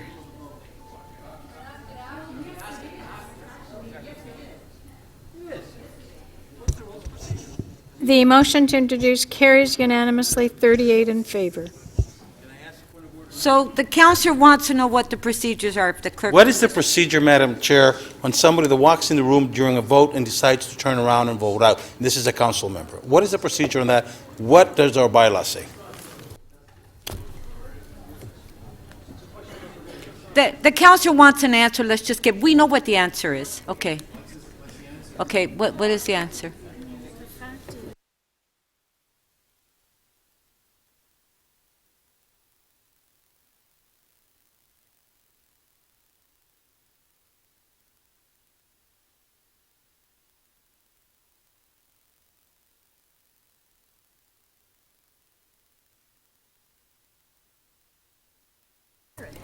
So we take a recorded vote, we announce on what the vote is on members of council that have voted and pushed their button. There's nothing we can do if a member of council walks out of the council chambers.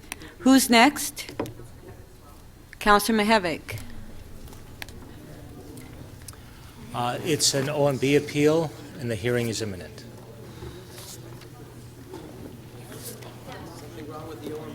Okay, on favor? Carried. Councillor Cressy. Thank you, Madam Speaker. If it can be put on screen, I have a few. This is... Just a sec, we have a point of order. Councillor Cole? We just quickly voted on an item that we didn't actually have a recorded vote on that I think I should declare a conflict on. An interest. Oh, okay. An interest. 633 Rushton. Okay, can you state, what is it? The state, my interest is that I own in the neighboring property.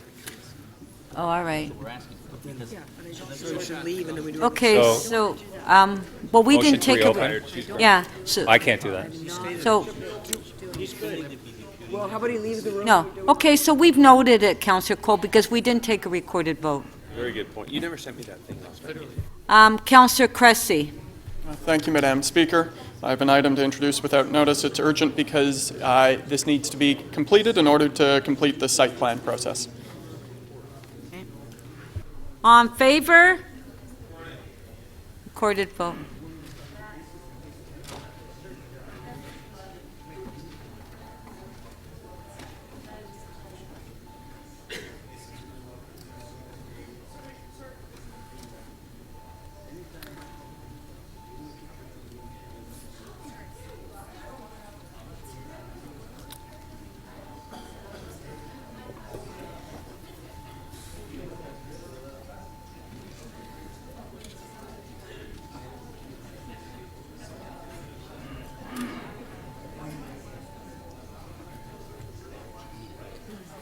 Councillor Kelly, please.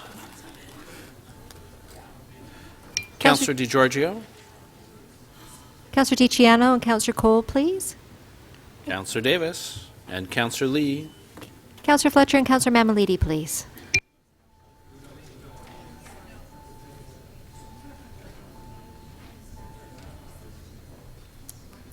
The motion to add carries unanimously, 39 in favor. Who's next? Councillor Cressy, you have another one? No. Thank you, Madam Speaker. This is urgent because in order for work to continue on the project, an amendment to the zoning bylaw needs to be done. Okay. On favor? Okay, recorded vote.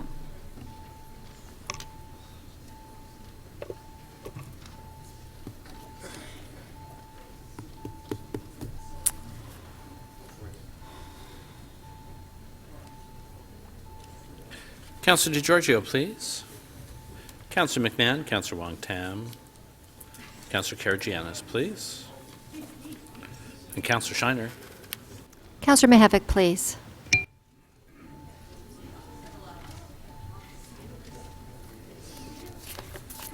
The motion to add carries unanimously, 39 in favor.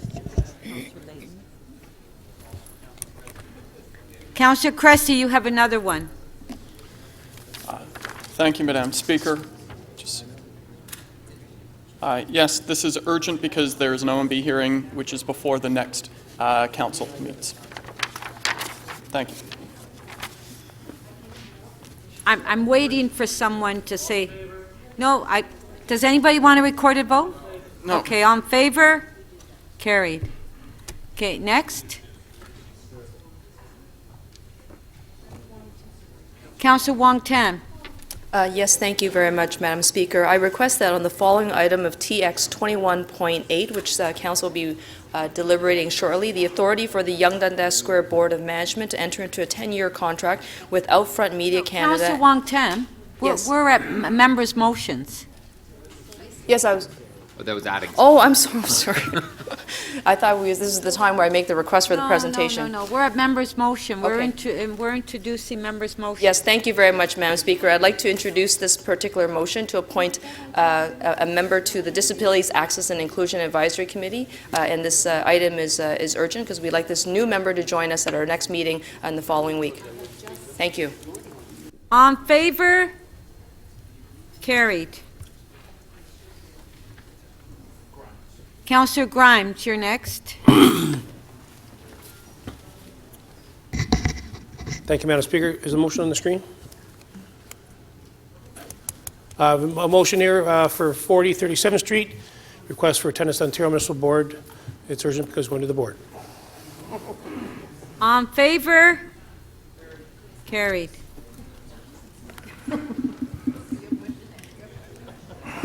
Councillor Layton, you're next. Yes, thank you very much, Madam Speaker. This is in regards to an appearance at the Ontario Municipal Board. On favor? Carried. All we should do is do construction in front so no one can get in. Councillor Ainsley.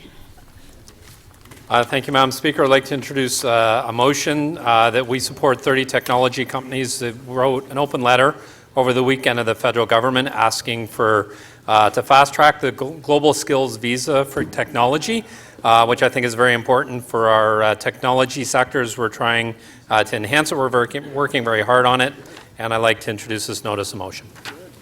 On favor? Carried. Next. Councillor Thompson, you're next. I just wait for it to go on the screen, Speaker. Oh, yes. So, Speaker, this is a motion with a notice to look at utilizing the decommissioned vehicles as monuments in the City of Toronto, following on the efforts of other municipalities across the country. On favor? Carried. Who's next?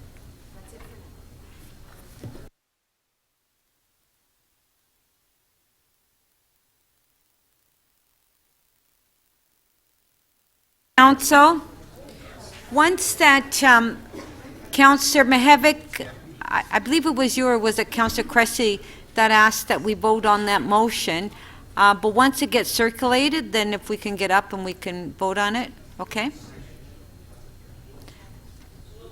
Well, okay, Little Joe. It's Little Joe that asked? Okay.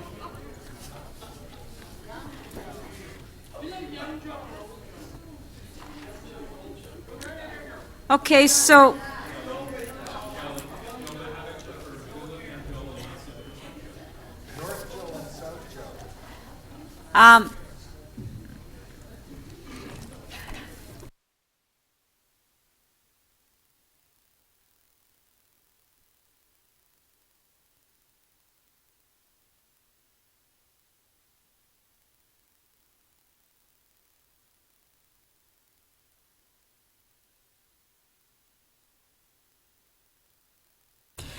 Okay, our next item is on page 3, EX 21.8, Young Dundas Square. Mayor Tory, you have a conflict? Councillor Karygiannis held it down. Councillor Wong Tam, questions? Thank you very much, Madam Speaker. Before I ask questions, and before I know Councillor Karygiannis has some questions, I would request that we have a brief presentation, ever so brief, so we can have some clarification to the matter. This particular item that's before us is very visual, and I think that it would be very helpful to have a presentation to outline what are the substantial changes that is being requested from the Board of Management. Okay, are the staff here to make the presentation? Okay.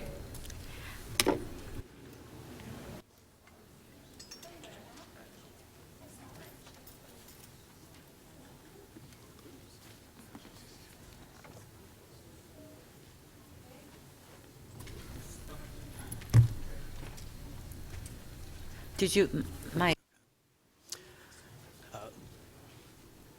The project that you see before you today is about making a... Sorry, can you introduce yourself, please? Yes, I'm Jeremy Kramer, and I've been working with the board, the Young Dundas board, on the revitalization and the design scheme that you'll see today. No, no, no. I'm sorry, Councillor Wong Tam. The people that can make a presentation are staff. So, are there any staff members here?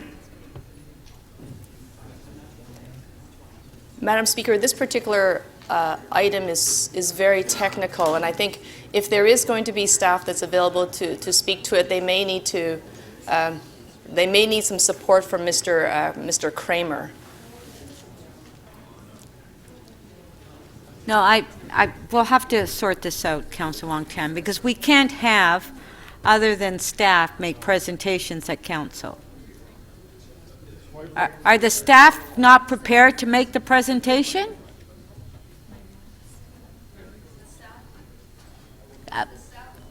Okay.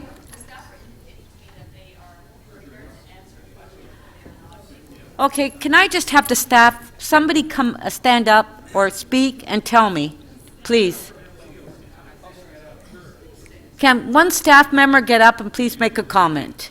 So the gentleman, no, go ahead, Mayor. No, you go. You go. You're already there. So the gentleman that was about to give a presentation was consultant to the management board of the BIA.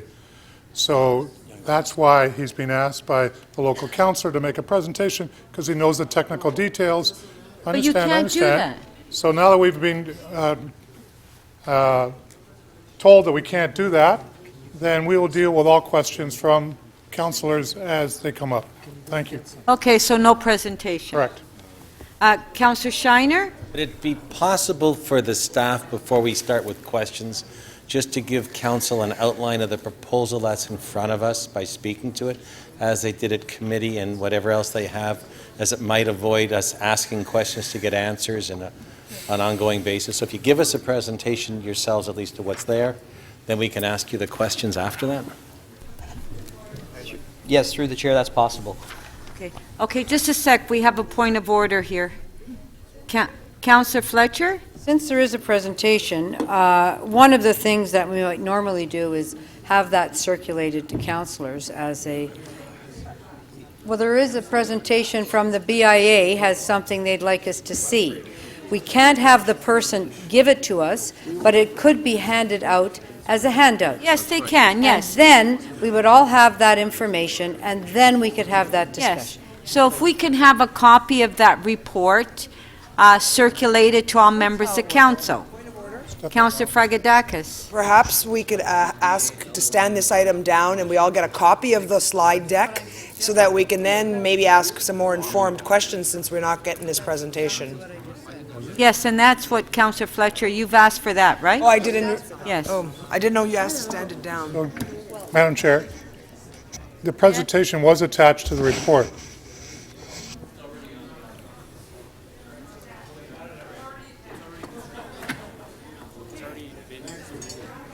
Okay, members of council, it's my understanding that it has been circulated with the agenda.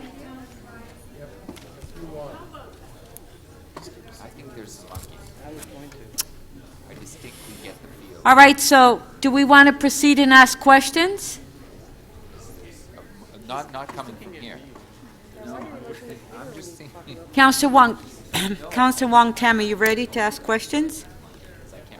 Councillor Wong Tam. Yes, Madam Speaker, I will ask some questions, and hopefully to help clarify what the item is. Question to staff, can you give us a sense of the genesis for this initiative? Why did you undertake this 2-year visioning study, and why do we have this presentation and a series of recommendations before us today? Through you, Madam Speaker, the Yonge Dundas Square Board's been involved in this new signage project for some 3 years now. It began with a request for information to propose a broad signage vision for the board.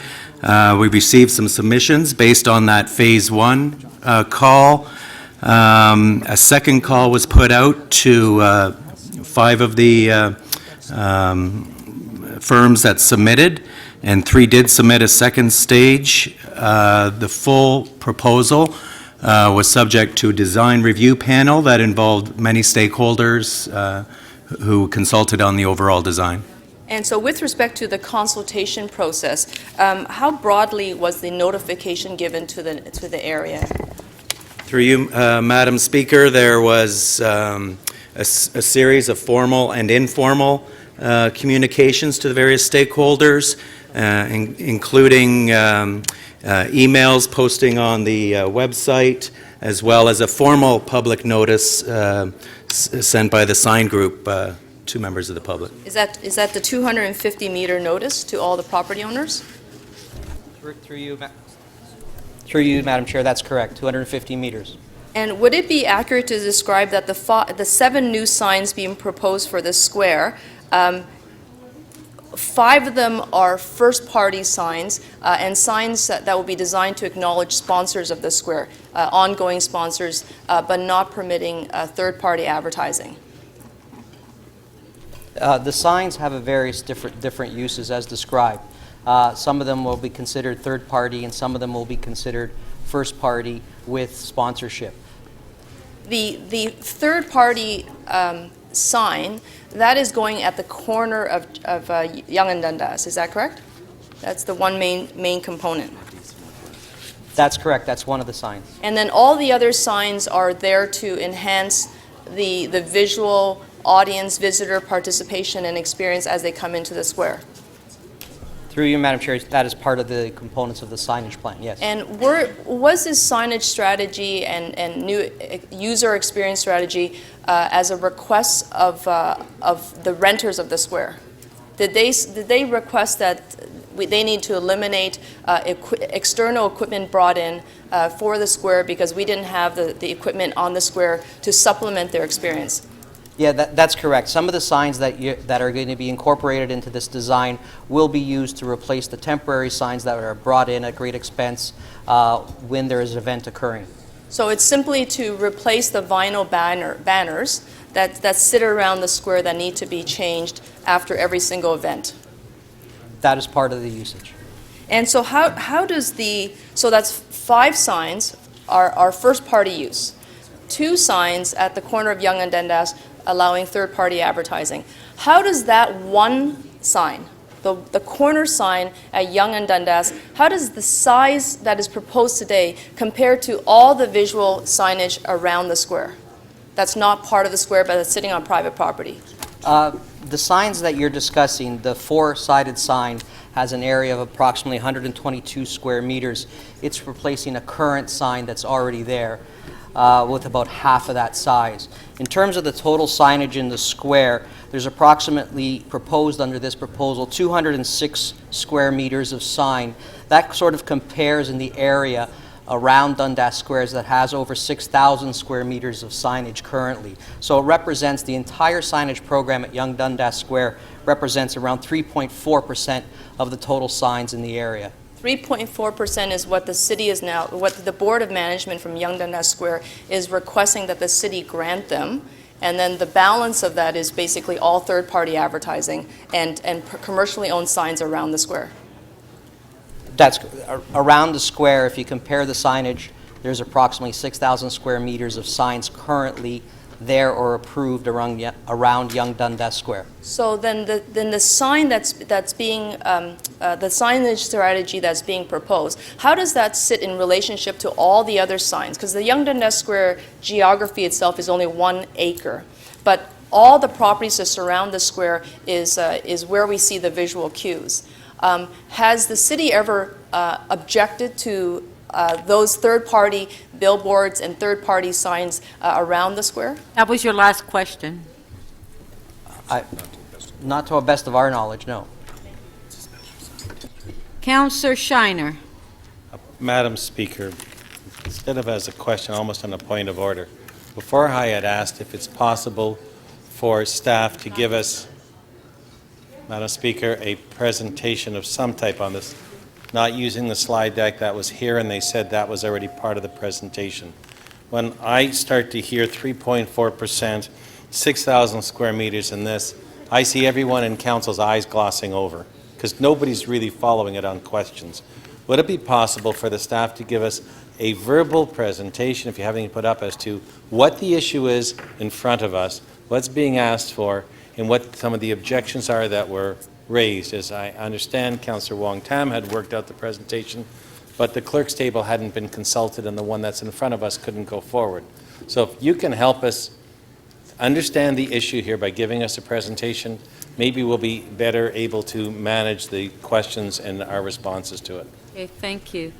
Okay, so if I can ask the staff.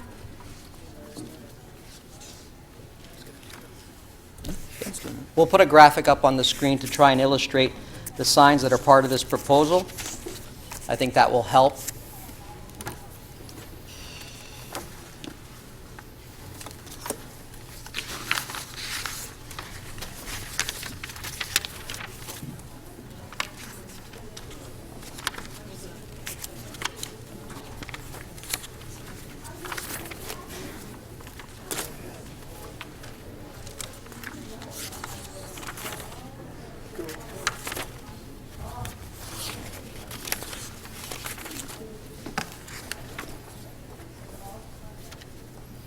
Okay, if you're looking at the proposal, I don't know if that's clear enough for everyone. Hopefully it is.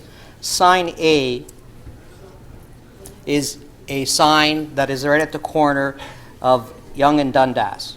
That sign has 4 sign faces. It is approximately 15 meters high, and it represents a total of 122 square meters of sign area.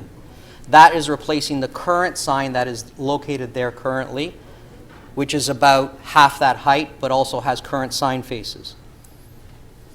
Sign B, there is 1 sign on that face with 1 sign area. It is 1 sign with 18 square meters in area. It's approximately 10.6 meters high. It goes on top of that canopy that's there. There's a decorative feature to those signs as well. It's an event screen. And it is an event screen, thank you. Sign C, which is stage left, is approximately 12 square meters, around 120 square feet. It's 10.9 meters high. C is another third party. C is a third party. And that is a third-party sign.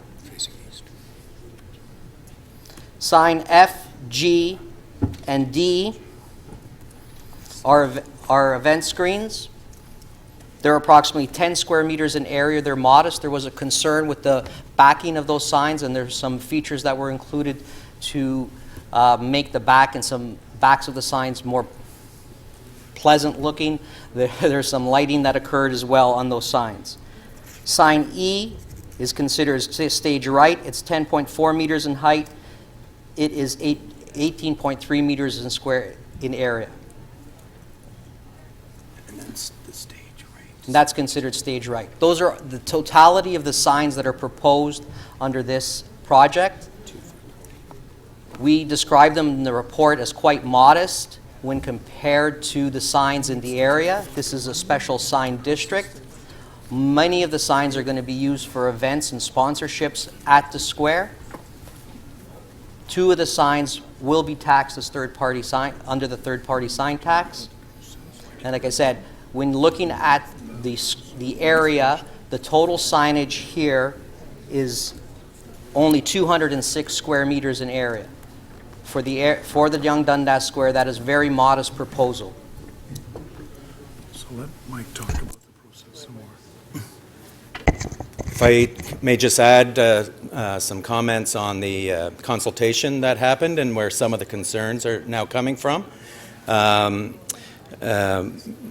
The main concerns are that the existing third-party sign at the northwest corner of Young Dundas Square will be blocking some other signs in the surrounding neighborhood. That concern came to us quite late in the consultation process and was not actually raised by surrounding property owners during the formal consultation. There's also concern with sign E, which is an event screen. It's basically a large television screen. It is not third-party advertising. It is to support the square as an event venue.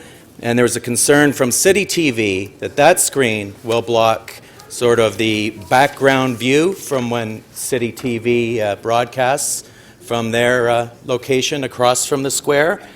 Again, that concern came to us late in the process and was not mentioned during the formal consultation process where they were specifically invited. That, in essence, is the nature of the concerns that came to us late. Thank you. Is that it? Okay. So, Councillor Councillor Shiner, yes, sorry. Councillor Shiner. So then, if you can help me, which ones of these here are third-party signs? C, I understand, is one. Through the chair, A and C. A and C. And A then is blocking off the signs that are over on the Eaton Center to some extent, is that it? I wouldn't characterize these signs blocking anything. That's the concern that was raised? That was the concern that was raised. So everybody wants to be able to use their advertising sign face in that area? Yes, and to say there are no obstructions would be untrue. There are obstructions, obviously, but they're very modest and it depends on where you stand. Move over 1 foot or 2 feet and the obstructions are gone. Obviously, like I said, we continue to say these are some modest signs in comparison to what's there, and the signs over on the Eaton Center and other areas are significantly larger. Now, the ones that are not third-party signs will be used for advertising when they're not being used for event use? They'll be used for events and for sponsorships. Will they be off the rest of the time if there's no event on? Or will they be sponsorship signs where there's a revenue coming in for it? Through you, Madam Chair, they will be on during events, and when there is no event, they will be advertising community days, other events that are coming up on the square. In all due respect, Councillor, can I let staff tell me their response to it? Thank you.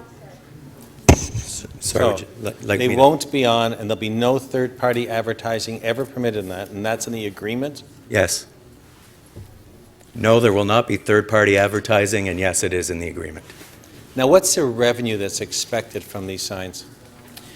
So there's a few components to revenue. There's a minimum guaranteed annual income.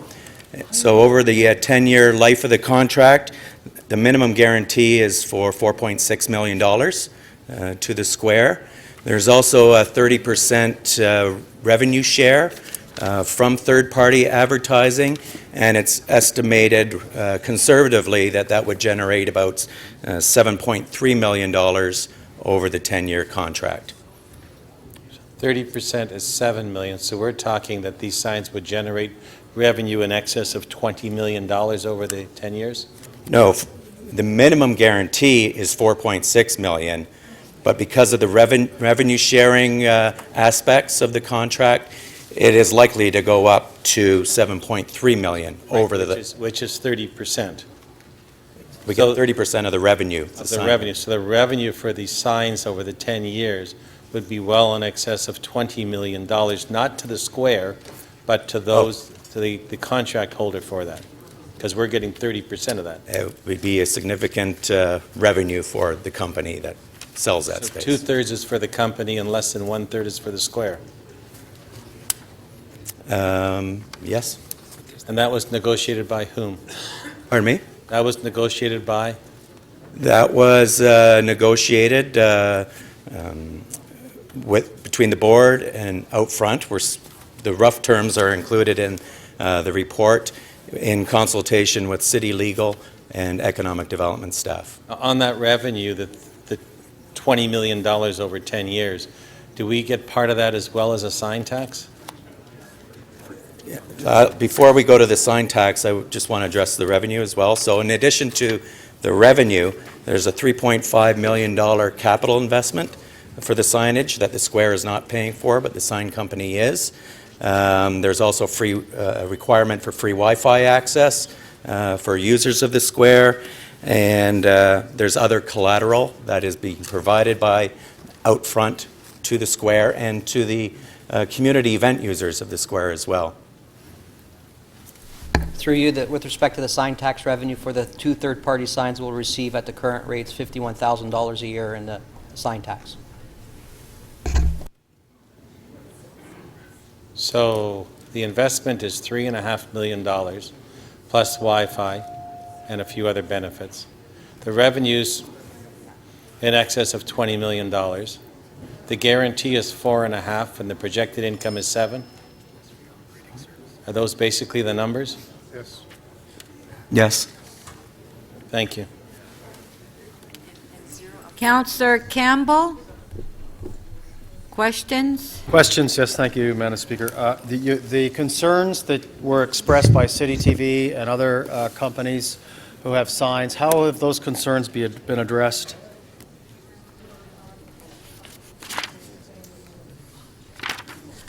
Have those concerns been addressed?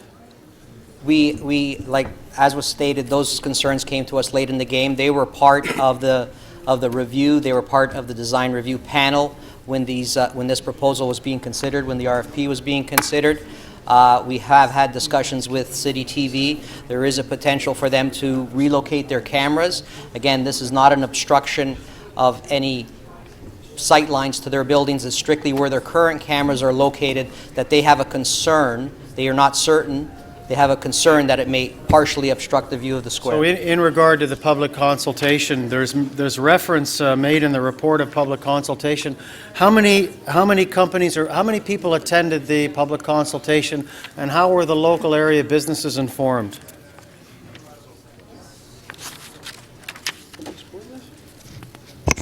So a lot of the businesses were informed by being a part of the Downtown Young BIA. Specific outreach was made to the neighbors around Young Dundas Square, and all in all, there were probably 25 to 30 people involved in the design review. So you said you had a public consultation. What form did that take, and how many people attended?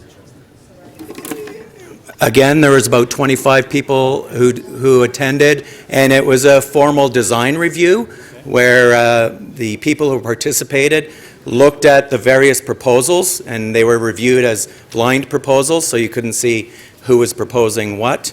And they were asked to evaluate the design submissions that were submitted. So in regard to third-party sign tax revenue that we presently receive from a business standpoint, how much do we presently receive on an annual basis? The basic question. I'm sorry, I didn't hear the question. Sorry, okay, so third-party sign tax estimated revenue, how much do we presently receive on an annual basis?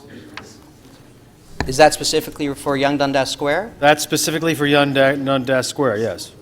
Because it says the third-party sign tax estimated will be $51,000. I'm just wondering, does that represent an increase?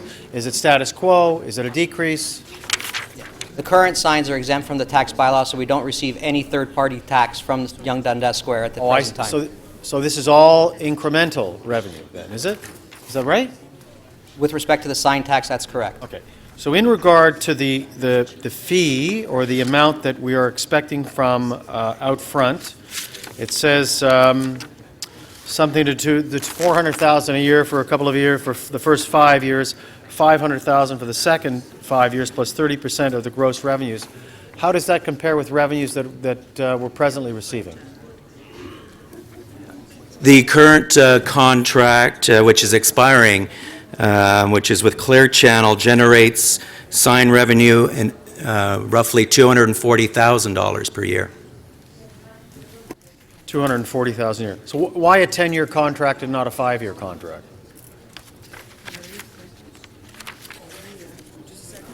Would we not have more leverage if we had a 5-year contract and we come back and... Well, through you, Madam Chair, it was the 10-year contract was requested primarily as a function of recouping the capital, the significant capital investment costs that were required to be paid for by Outfront. But as we are, as the city, or as the Yonge Dundas Square is making the submission, do we know what kind of financial remuneration we would have received if it was done with a 5-year contract? Was 5 years or 5 or 6 years not possible?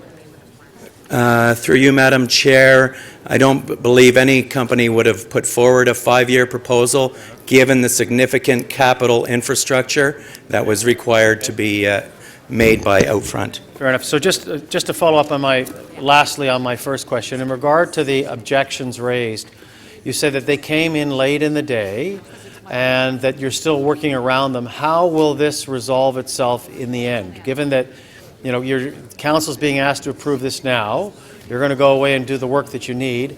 How will the concerns of the companies that have come forward, city and the other company, be addressed? So just to clarify, coming in late in the day, they were actually involved in the process all along. Okay. We have a Cadillac Fairview representative that sits on the Yonge Dundas Square board and has been on the board through the 3 years that it's been before the board. They were specifically invited to attend. There were discussions. We had discussions as late as Friday with City TV, and quite frankly, they were not happy with some of the alternatives we put forward.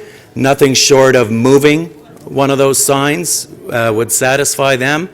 And we had serious concerns with making any significant adjustments to that because it would basically bring us back to square one and having to reissue a whole RFI process again to ensure that it's fair to all the bidders on this project.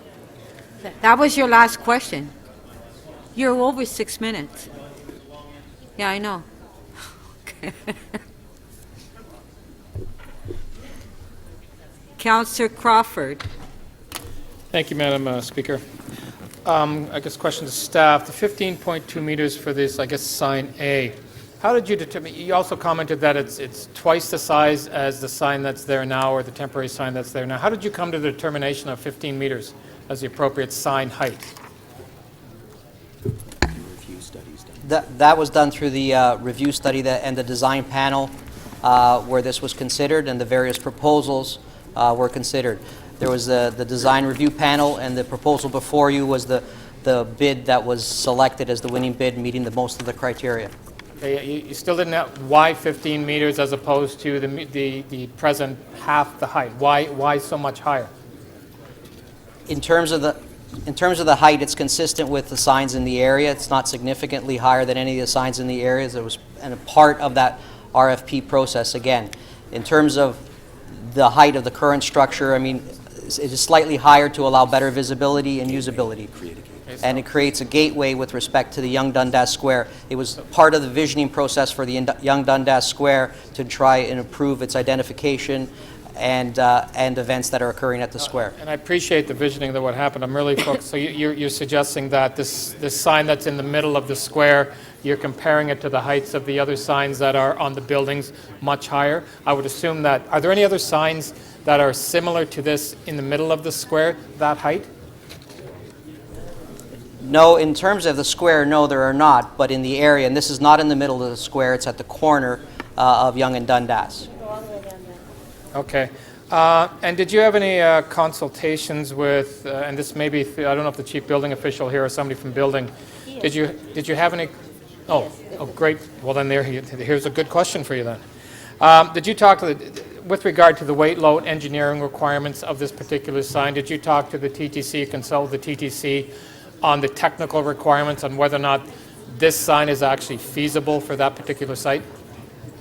The sign proposal that's before you obviously is going to need building and sign permits.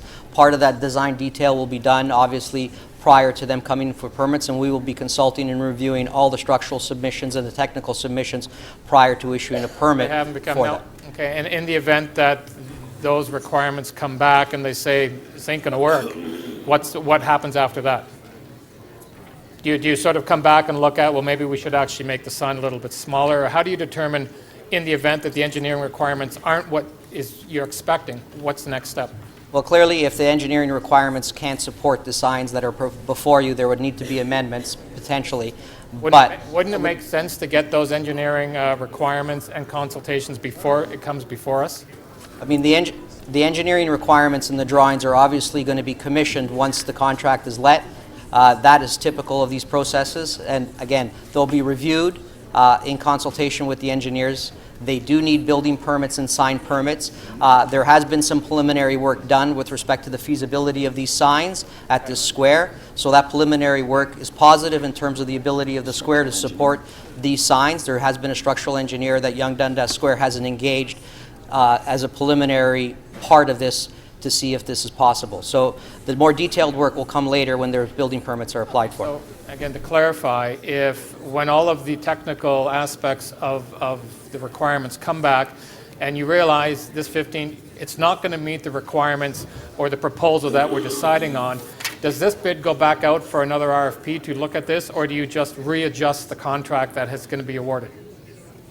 Through you, Madam Chair, the Yonge Dundas Square Board is confident, based on the information it's already received from structural engineers and from the design consultants, that the proposal that's before you for approval can be built and meet building code. But I appreciate the consultants that they're here, but I'm talking to staff and I'm talking to necessarily, there's nobody from TTC here, so I want to find out from you whether or not, you're saying, you've told me already that you have to go out and find out all the requirements. You can't actually answer whether or not this is a sound, and I'm talking about the 15.2 meter sign, is engineered, or is it sound enough to be able to put in there with the height and the weight that'll be required, along with the wind studies and everything else that's needed?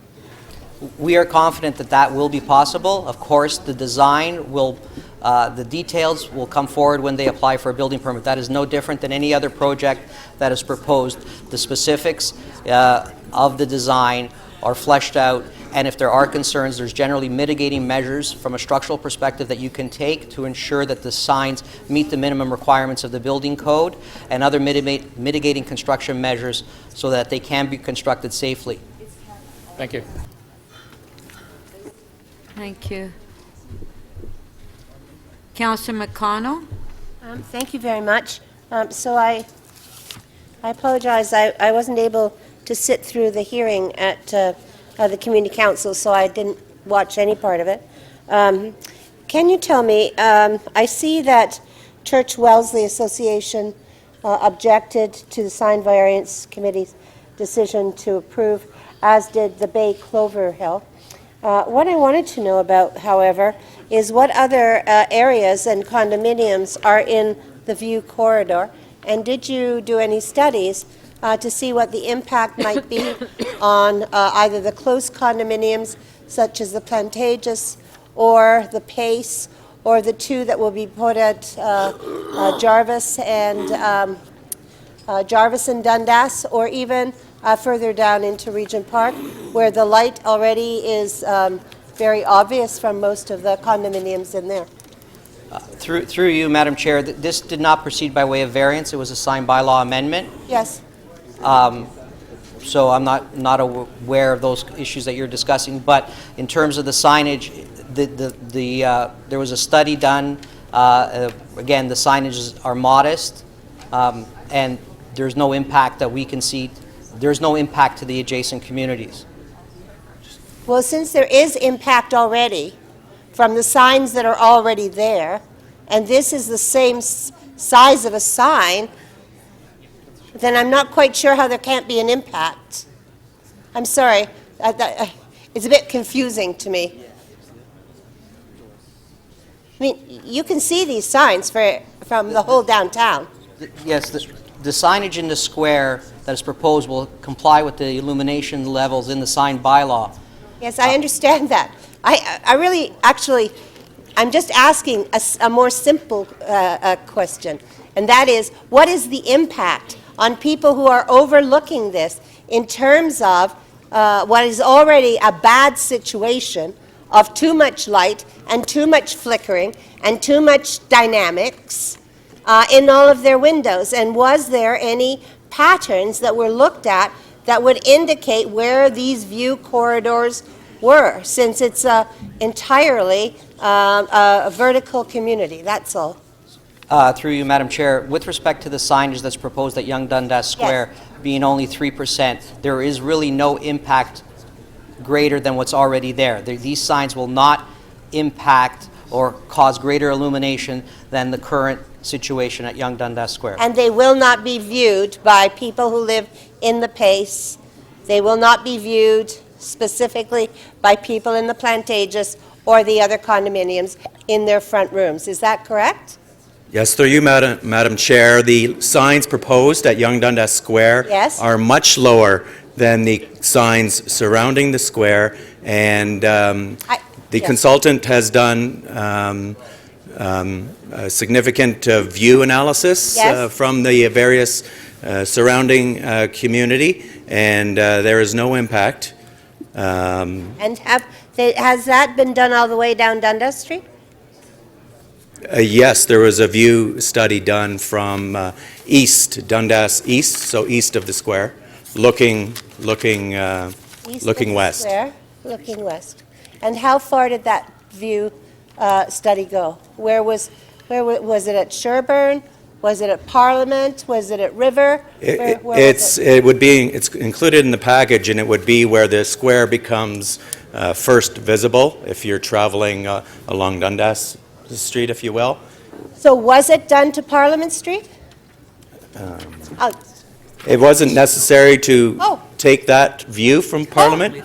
Well, that's my view, and I see it. No, because it's much lower than the buildings surrounding the area and the surroundings. Trust me. It's not visible. Excuse me? It's not. I live there. Yes, it is. Yes, it is. Thank you. Yeah. Okay, I think we need a little more information. You got your answer. It's not visible. Councillor Fletcher, questions? Yeah, this is, I should probably know this in great detail, but I just need to be reminded about Yonge Dundas Square. And I don't know who'd like to answer that, if this city manager or who owns that square? City of Toronto. City of Toronto owns it. Is it like a park? Does it have the same type of? No. Is it the relationship legally between the square and the city? What is it exactly?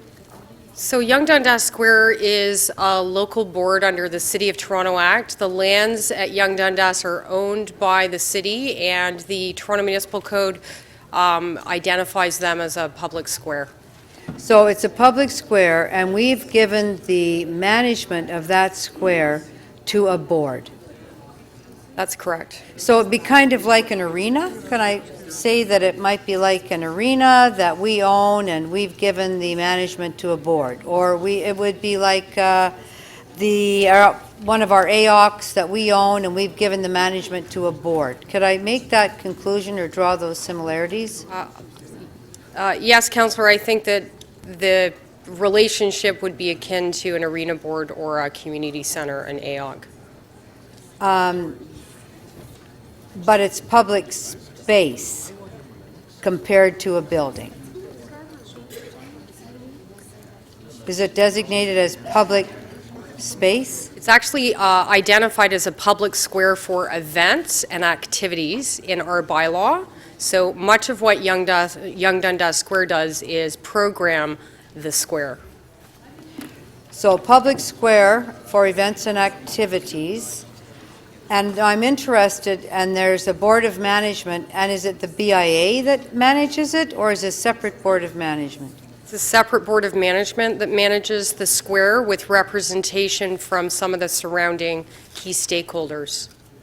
And that board of management reports through economic development? That's correct. But when any physical changes would be made to a AOC or an arena or something of that nature, city real estate would always be involved in that. To what degree has city real estate been involved in these conversations?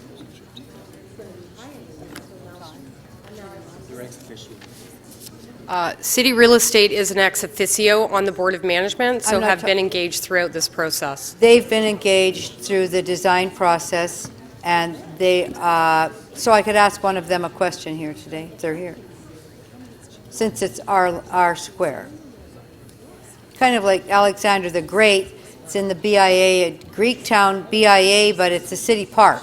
So there's a lot of process in order to make changes. That isn't really, Yeah, certainly you can ask real estate the question. are they here?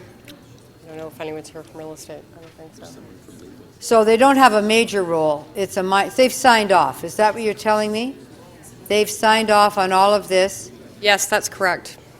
and it's gone through executive with a sign-off from real estate Yes, based on that's everybody correct, else. Councillor.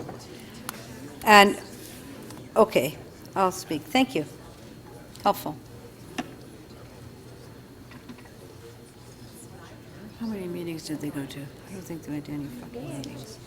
Thank you. Councillor Karygiannis, you held the item down. You're the first speaker. Madam Chair, I want to thank you. I listened to the arguments, and I would like to get more information. I think there was a lot of questions that were asked. Some more questions are still needed, and I know my good friend Mr. Crawford will be probably saw to that thing, so I'll be supporting his motion when it comes up. Thank you, Madam Chair.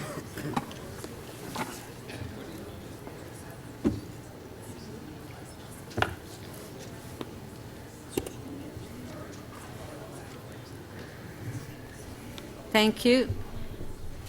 Councillor Wong Tam to speak. Yes, thank you very much, Madam Speaker. And, I wanted to just try to frame this particular discussion that will be more helpful to the council members. And I recognize that, number one, it's a very complicated and technical report, and there's a lot on the agenda. But I wanted to help provide some context to how we got here.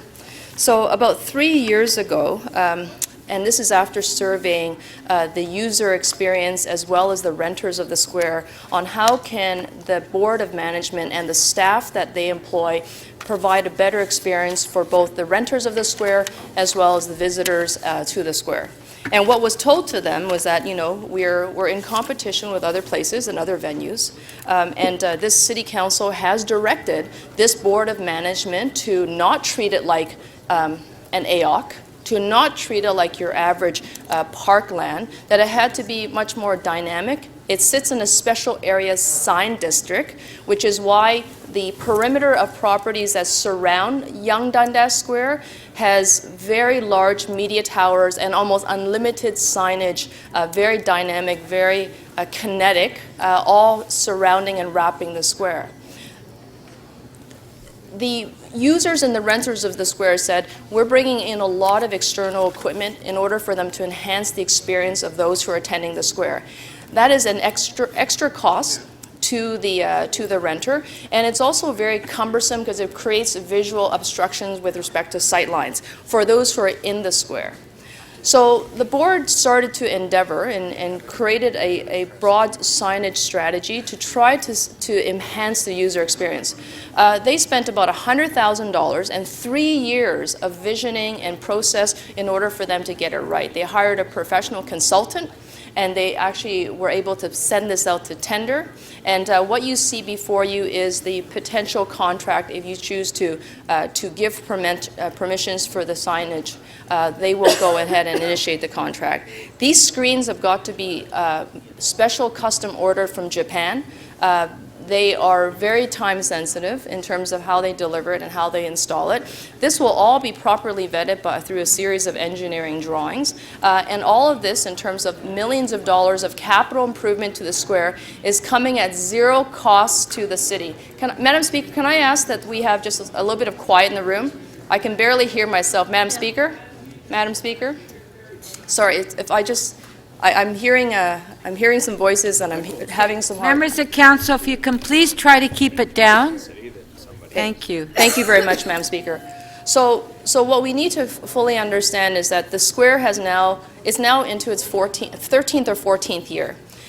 The original design of the square, I think we can all agree to it, is that, it has evolved over the years. I don't think that anyone would have imagined what has happened around the square with respect to bright lights, big city, and that was an actual deliberate strategic pursuit of the general neighborhood and area.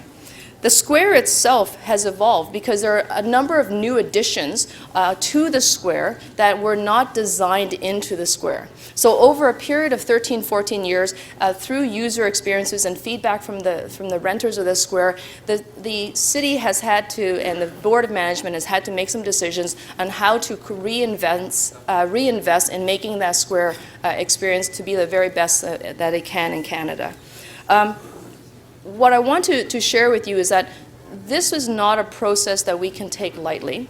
Any motion to defer or to delay or have the staff reevaluate, unfortunately, I will have to say, and I've been informed by staff, is that this means that the relationship and the agreement pending with Outfront Media will be canceled. They will just be terminated. They won't be able to make their deadline. And that if they were if there's substantial changes to the agreement, that they would have to reinitiate another RFP process, which of course costs time, but more importantly, money. And we may not necessarily get a better deal. All that being said, this is a special area sign district. There's even a special area bylaw that governs the square.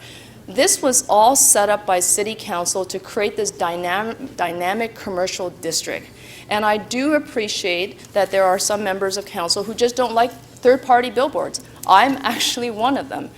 This did not sit very comfortably when it was first proposed to me, but after listening and evaluating what was before us as Board of Management, what we had to do in terms of enhancing the quality and the competitiveness of the square, of making sure that we were able to reduce the amount of third-party advertising to the very minimum, this is the arrangement that we have before you. So, members and Madam Speaker, what I'm asking you to do is simply support this. We will work with all the local stakeholders to get to a right resolution. I know that in New York City, for example, if you were not able to control all the billboards, which we can't do right now, there will be no art installations. But with this particular proposal, you can create coordinated digital animated art installations. We can control at least 7 screens, and that's more than we can control right now. And as you heard from staff, it's only a fraction, about 3% of the actual quantum of screen space that's available on the square. Thank you. Councillor Wong-Tam. Councillor Crawford to speak. Madam Speaker, I have a motion I'd like to put up, please.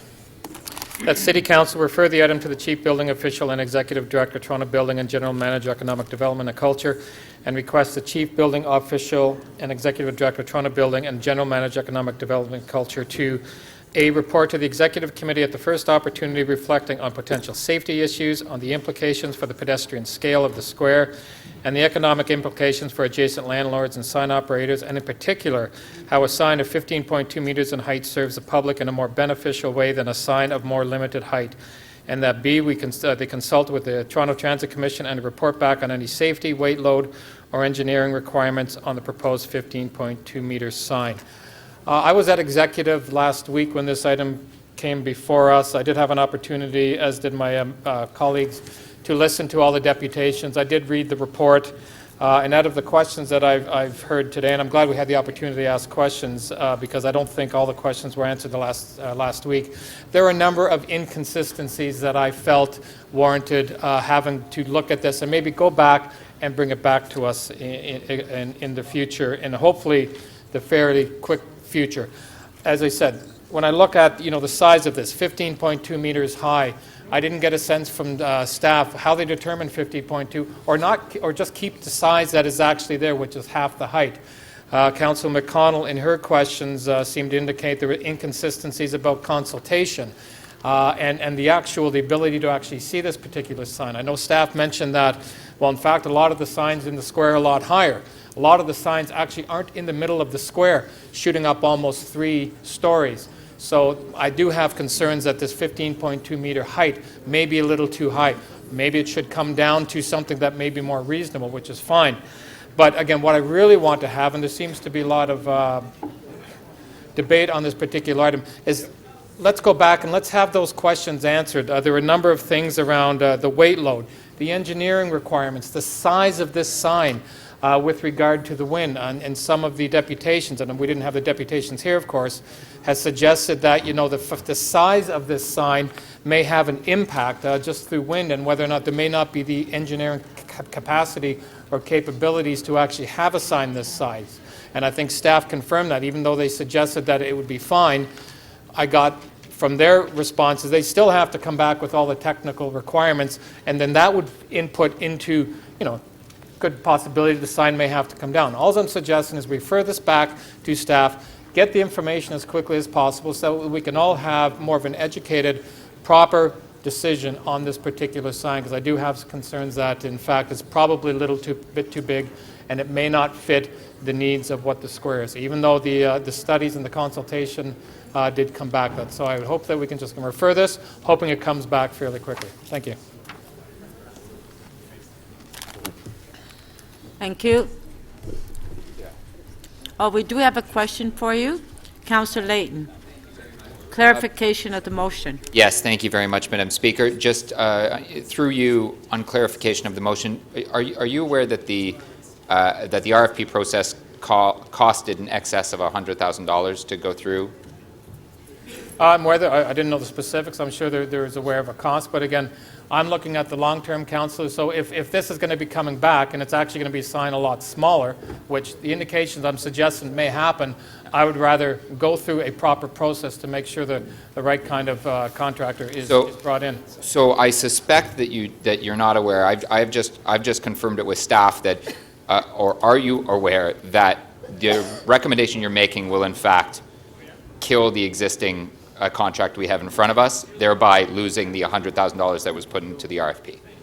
Well, did you ask staff if your motion would in fact kill the? Unfortunately, Council, my time ran out before I could ask any more questions. Well, you might want to walk over to staff and ask them the simple question on whether or not we're going to lose $100,000 of sunken cost as a result of your motion. Just to check, and I'm never going to be confused with someone who supports digital signage in the City of Toronto. I myself have been personally taken to court from a sign company within the context of me being a city councillor. Are you aware that it opens us up to significant liability if we actually choose to go back on what has been agreed to at this point and go through the process once again? Well, again, Councillor, I'm really looking at what is best for the square at this point, and there is a cost impact. I understand that the people live around the square. I'm looking at, and this is long term. I mean, yeah, $100,000 is a lot of money. Absolutely, I know it's a lot of money, but I've seen in this council chamber we've made decisions that don't necessarily. There's a cost, but I want to make sure what goes in that square is right. For clarification of the motion, part of the effort that Yonge Dundas Square is taking, and I know this because I was at the budget briefing for Yonge Dundas Square, is that this helps us achieve a state of Toronto, of Yonge Dundas Square, so that the city no longer has to contribute into their budget. In fact, they will become, and this will help them become self-sufficient. Were you aware of that? Listen, I'm wonderful, and I appreciate that from my perspective as a budget chief on that lens, absolutely. But again, at the end of the day, I want to make sure that what is, there's a lot of controversy, and there has been a lot of controversy, and you know full well with some of our colleagues on signs. I just want to make sure that the decision we make to put in a 15.2 meter sign is the right decision. It may come back that the technical requirements, we can't even put that in there. Then all of a sudden we're starting at square one again. If we're starting at square one again, I don't know if, and I don't know this particular group who has the contract, whether or not we should be going out for another RFP, or they should have bid on something with it. Wong Tam, clarification of the motion. Yes, thank you very much, Madam Speaker. I'm trying to understand the motion because it was on the screen and it was then taken off. Can we put it back on the screen, please? And so I can try to ask questions to clarify, because I think I saw it properly. Okay. So with respect to Section 2, with respect about consulting the TTC and reporting back, are you aware that the sign portion that you are speaking to is actually sitting on top of the parking arcade and not on top of TTC structure? Not specifically, but again, yeah, I'm looking to make sure that I didn't hear when we asked the questions, and even from staff, about the weight load, about all those specifications and whether or not that would be appropriate. Okay. So I understand where you, I think I understand, Councillor, where you actually took that portion out of the report, and that was a concern that was raised by some attendees of the public consultation. And so staff basically captured their concern, put into the report, but it's actually not materially correct. The sign that is in question right now is not going to be sitting on top of the TTC property. It's sitting on top of the Toronto Parking Arcade. So item number 2, I mean, I'm sure that the staff will speak to the TTC anyways, because the TTC is part of the consultation process. Listen, but it's actually not correct. So I don't want anyone to be misled by it. And I appreciate that, and again, if my information was wrong, and you may be right, so I'd be happy to just consult and report back on the safety, weight load, and engineering requirements of the proposed sign. If it's not the TTC and it's another organization, that's fine, but I want to at least be able to see the information reported back on those concerns and engineering requirements. So then another question, Councillor, is that with respect to the concern you have in point A about it being perhaps there might be impact on pedestrians and as well as the economic implications on adjacent landlords and sign operators. Over the last 6 years, my time in council, there's been a number of signs approved around adjacent properties, including the Hard Rock Cafe, which has a sign application that's being approved right now by this floor of council. None of the signs that are being proposed by Yonge Dundas Square even exceeds the height of all the other signs that this council has been approved. Is there a reason why you have concerns about these much smaller, more intimate signs that are directionally positioned at the square than the other property signs that are designed to be very, very public-facing, almost 5 to 6 stories into the sky? Why were you not concerned about those signs, but more concerned about improving this city asset? Thank you, Councillor. Well, I'm looking at this particular sign in the middle of the square. There are not any other signs around there, and I appreciate. I'm answering your question. Thank you. I appreciate that you're trying to make the comparison to signs that are on the buildings around there. But this sign is in the middle of the square. It's 15.2 meters, upwards of 3 stories. I don't think there's another sign in comparison around there that would be the equivalent. Now, if there are other signs in the square that were similar, and don't forget, the 15.2 meters is double the size that is already there, and I question whether or not the sign that is there right now doesn't meet the needs of the square. 15.2 meters is a large, large sign for the center of that square. And I support signs, and I appreciate people don't. So that is why I don't look at the comparison of the signs on the buildings adjacent. I'm looking at the side and the size of that particular sign in the middle of the square. Thank you. That was your last question. Okay, so if we can put the motions up, bring the bells. Just the one?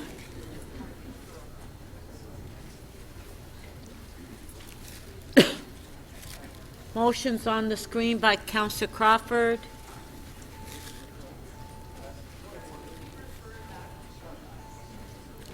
What is your point of order, Councillor Campbell? You didn't call for speakers on the deferral. Okay, do you want to speak on the referral? Okay, anybody want to speak on the referral? Put their name on the screen. Request to question staff, 2 minutes. Councillor, point of order, Councillor Crawford. Councillor Wong-Tam asked the question, and I respect that she mentioned that it may not be the Toronto Transit Commission underneath. So I'd be, if I could just take out just say consult and report back, as opposed to, I just want to be, fair that it may not be the Toronto Transit Commission. So if I could just remove that, if that's my amendment, or it's my motion, but if we could do that, just to clarify that it probably goes to the right part of city as opposed to TTC, if that's a possibility, just to make it a little more clear. Okay, so Councillor Crawford, you're amending your motion, is Yeah, that just to take out the Toronto Transit Commission, just to consult and report back. Okay, all in favor?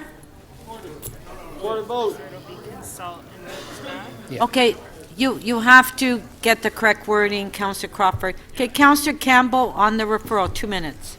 Well, thank you. I don't have the motion in front of me, and I am not going to support the referral. I was originally going to move a referral to Planning and Growth, which is the committee on which I sit with Councillor Shiner as chair.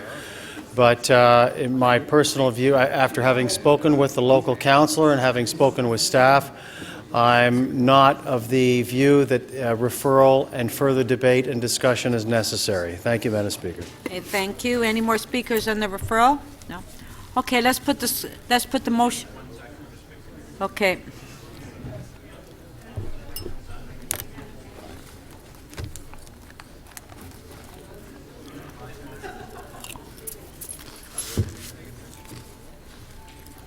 Okay, there's the motion on the screen, the revised motion. Recorded vote.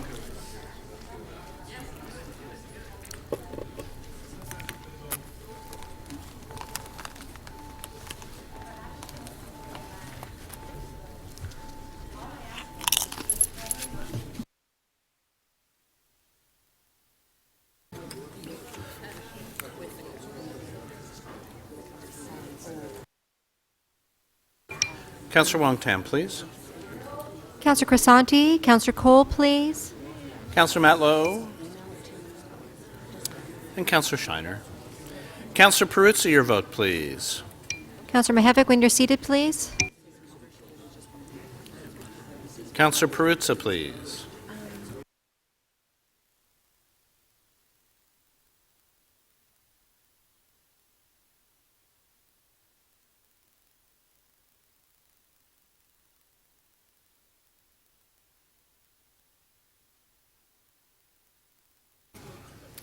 The referral does not carry. The vote is 15 to 22.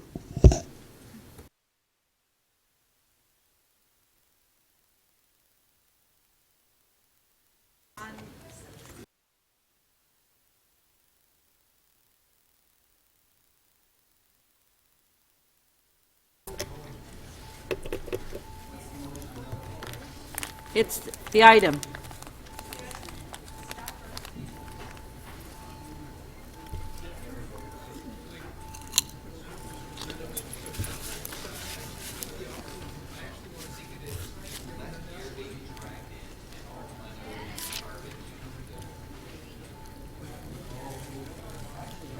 Councillor Perruzza, may we have your vote, please? Councillor Davis, please. Councillor Crisanti, please.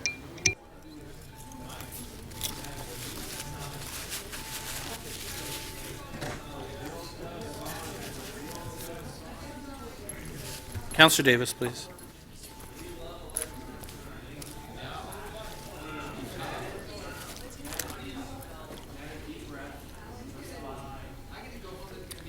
The item carries 25 to 12.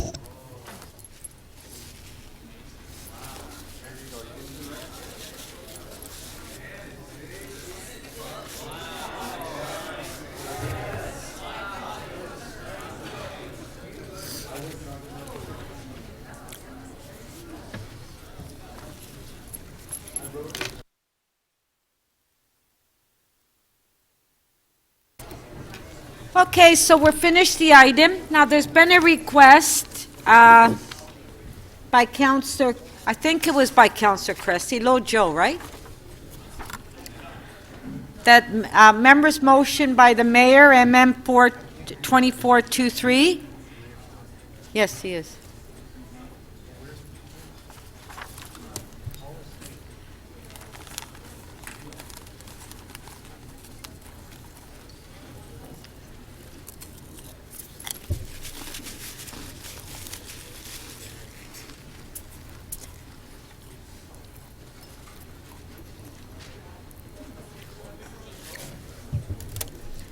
So Mayor Tory, the motion has been circulated. You want to move the motion?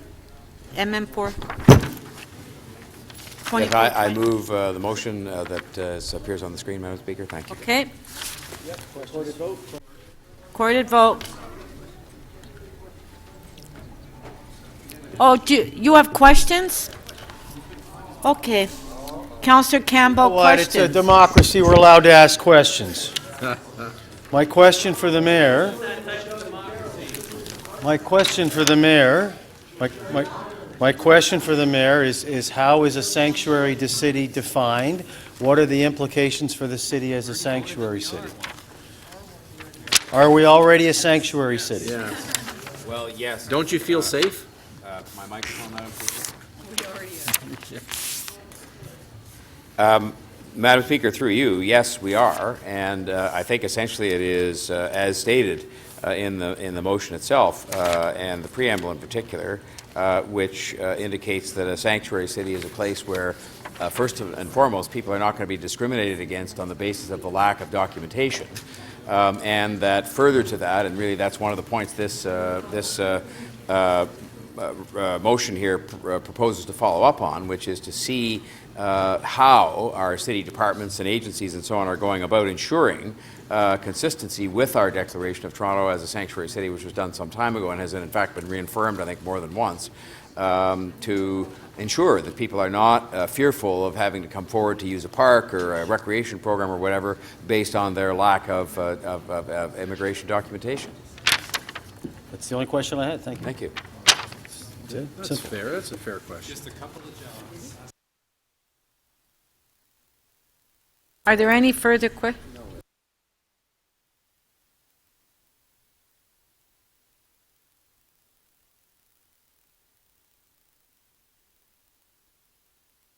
Okay, Mayor Tory? I'm sorry, Madam Speaker. I was coming down from being out of the room for the previous item, and I hadn't realized when you just asked me to move it that, of course, was my opportunity to speak. And I only speak briefly here and because the remarks I gave elsewhere earlier this afternoon were outside of the chamber, only to say that first of all, I was very gratified at the turnout of councillors who were able to come at lunchtime to show their support for this, but I hope similarly within this chamber it'll be the same, because I do think that while what is said here is something I think we all understand is what Toronto is about, what Toronto stands for, what we want to protect and be vigilant about, it is particularly important now, today, and I think it's why, as well, Councillor Cressy, and I commend him and Councillor Mahevic for helping to bring this forward today, why it's important that we do this today, because there are things happening right now, both inside this country and outside, that are worthy of us reaffirming our approach to these things, our way of living, our values that have governed the successful building of this city for a long time. And I think in particular to send a message not so much outside of the boundaries of the city, but inside the boundaries of this city to the people who live here, especially those who are feeling very vulnerable at the moment. And I can say they are, from my own experience in the last couple of days, visiting mosques and visiting vigils and so on, there are people who are fearful, and there should be no one in Toronto that is fearful of being treated in a given manner or discriminated against on the basis of their faith or their nationality or their, the long list of things that we don't believe are appropriate bases upon which to form any judgment on anybody, that these are things we embrace and accept and celebrate and understand. And so that's why this was important that it be brought forward, I think, this afternoon as opposed to some other time. So I appreciate your indulgence in allowing me to say a few words, Madam Speaker. Thank you. Okay, on the motion, MM 2423, recorded vote. Pardon, Councillor Holliday? Separately, please. On one separately? All right. So, number one, recorded vote.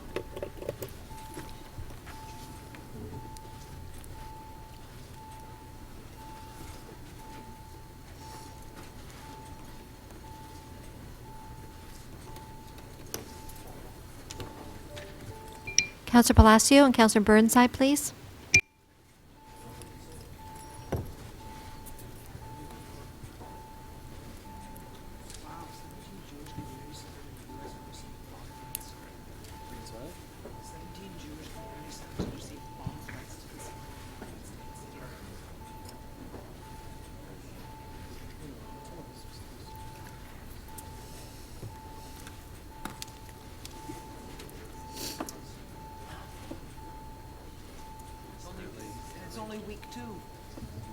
It's only week 2.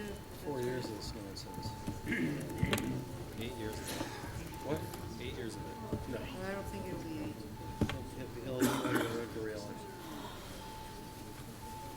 I heard that before once. Part 1 of the motion carries 37-1. Okay, so the remainder, 2, 3, 4, recorded vote.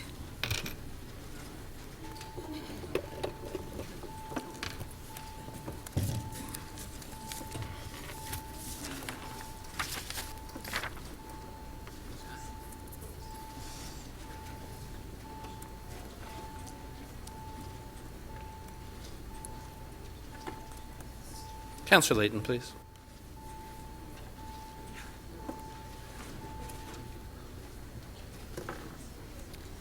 The balance of the motion carries unanimously, 38 in favor. Okay, thank you. Our next item is on page 4, CD 17.7, improving safety at large private electronic dance music venues. Councillor Fletcher, you held the item down. Do you have questions to staff? Just happy to move the... Pardon? I'm happy to move that, and Board of Health, sorry, CD 17.7, the improving safety at large private electronic dance music venues, and I think that our staff are working on that, and the Board of Health also passed something for the Medical Officer of Health to assist. So you're just moving it, Yes, right? yes. Okay. On page 4, CD 17.7, Councillor Fletcher is moving the item. All in favor? Carried.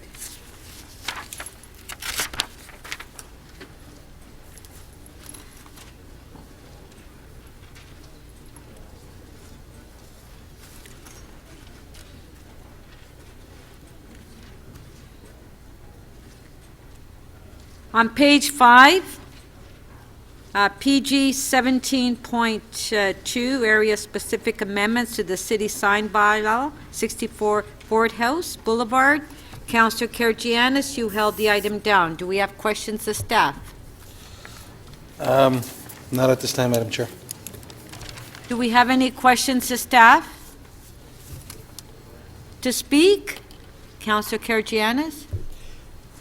I was preparing a motion that I was going to give to staff. It's ready. Okay, thank you. Sorry.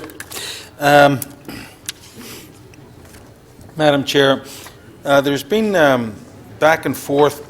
Can I have the motion? Yes. The motion that I'm proposing is that we take a look at the western part of the Gardner between the Humber River and Highway 427, and we refer this back to the April 5th meeting of the Planning and Growth Management Committee. We come back with a report to see if we can actually let some of these signs up, as there is a lot of traffic and we can generate a lot of business and money that way. Thank you, Madam Chair. Do we have any questions? Do we have any further speakers? Councillor Fillion. Astonishes me that we just keep these signs that are against our bylaws that our staff recommend just keep coming forward with certain councillors promoting them. They are not in the public interest. And doing business this way is just wrong. If there was an intent to, this could have been a controversial item at Planning and Growth Management, but Councillor DiCiano said he was fine with the refusal. I believe that's correct. So it's all kind of settled and done, and all of a sudden it's not just this sign. We're looking at a whole sign district, and again We're waiting for the report, I believe, where staff are going to come forward and talk about the amount of money made from these signs, but I am not exaggerating when I say that there have been instances, and there will be future instances, when somebody moves a motion that's adopted that creates a new digital sign like that, somebody's property value just went up, in some cases well over $1 million, in some case several $1 million, and it happens just like that. It's the easiest way to create millionaires in the city is give them a digital sign on their property. So again, I would urge members of council to please not be, what does it matter, one more digital sign, let's refer this back, let's keep it churning around. This is not how we should have bylaws, and we should stick to them. If the majority of council thinks those bylaws should be changed, then they can change the bylaws. But we keep having games around these signs with, and it's just entirely inappropriate and not in the public interest.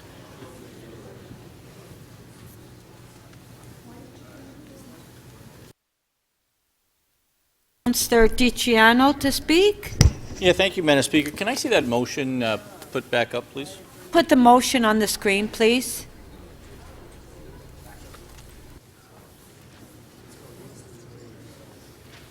So with respect to this particular sign, I'm happy with the way committee dealt with it. But I look at this motion brought forward by Councillor Karygiannis with respect to having staff look at a new sign district, and I'm not entirely opposed to staff studying the idea. There are, again, this is an area of my ward that there is no residential development whatsoever. It is entirely commercial. There is a host of signs in the area, both digital and static. And it is a little bit like the Wild West. If a study could come forward that would bring some law and order to this area and spell out exactly what we're going to try and achieve, I don't see why that's a bad thing. So I would certainly support not the particular sign being referred back to committee, because I think committee dealt with it, but looking at a sign district in an area that has a lot of signs, but I certainly think some rules to that area would make a lot of sense. So if we can break this motion in two, I would certainly support the second component of it. Thank you. I think it's going to be kind of hard to separate that motion in two. It's one paragraph. Can't separate it? It's one paragraph. I don't see how you... Do we have any more speakers?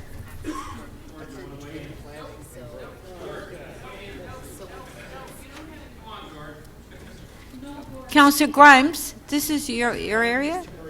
No? Oh, it's Justin's. Okay, well, we can't split it, Councillor DiCiano. I don't see where we would split it. Accept a friendly amendment. Can we make just an amendment to the motion to split it in two? And then No, but where are you going to split it? That's the question. refer the sign back to committee, and B, as part of the motion, to ask staff to come back and give us their opinions on a sign district for the area.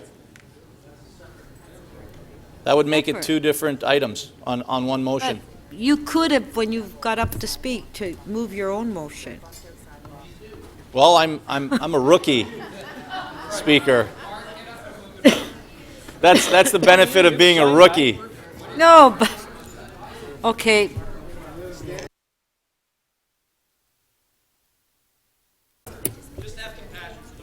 No, let's stand this down. Well,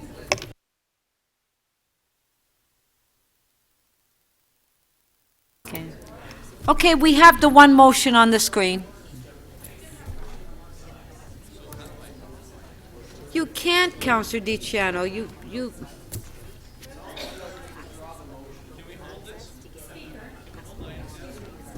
Okay. Is this even in order? Which? This. Because we have on the agenda a specific address. This is dealing with a whole other issue. That's right. I don't believe it's in order. Well, that's right. Here. Good call. Well, I'm asking if the mover... yes, just a sec, Councillor DiCiano. Just give us a second here.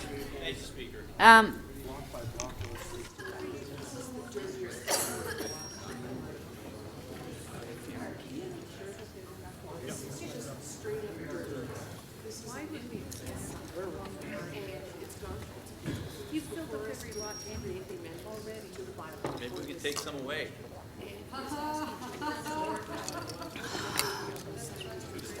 Janet would not support. Janet, didn't you just vote for a sign? Janet loves those signs. I thought you just voted for a sign. 15 meters. Staff recommendation. Can we reassign all the signs to my district to that? No, definitely not. Definitely not. We have some that are like 10 stories tall. I'm just looking for some rules like you have in your sign district. There are no rules. Everyone comes in and breaks them. Everyone comes in to vary the rules. You're done. So. No, at exhibition, like along the exhibition corner, everyone comes in, just get them closer together, a little bit bigger. I just know he's a sign guy, so I can't take this. You come in not to praise the rules. I know. Now I've changed. It's the young Dundas. Funny how that happens. The other side. Okay. I've had discussions with the clerk. So, Councillor Kirgianis, I'm going to rule that, please, there's an awful lot of noise. I can't hear myself. Councillor Lane, I'm trying to speak. Councillor Kirgianis, your motion, I'm going to recommend that if you want to bring that motion forward, that planning and growth is a separate motion, you're welcome to do that. But today we're dealing with the one item, which is 64 Fort House, and that's what's on the agenda. So I'm ruling your motion out of order. Yes? Thank you for sharing your remarks. I'm just wondering if we can... It's a ruling. You're ruling your remarks? I've made a ruling. I appreciate it. Can I... So do you disagree? I'm not disagreeing, I'm just... No, but you can't. You can either challenge me, you can't. Fine. You can't get up and debate me if you don't I'm not agree debating you, I'm just asking a request. If I cannot have the request, I'll sit down. Sit down. Thank you. But, Madam Chair, on a point of order, why did you let it go that far? Madam Chair, why did you let it go that far and we had the debate in here and you didn't catch this in the beginning? Well, I apologize. So I guess it's your turn to sit down. I am sitting. Okay. He's sitting all morning. On the item, on favor? On the item. Record a vote. We're Specific. What we're voting on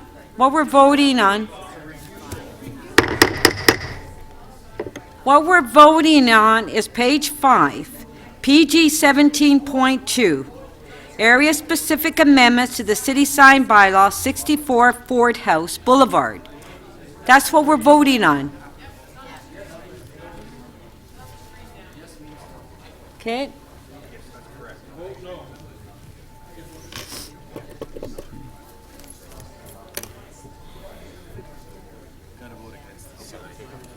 What's the motion?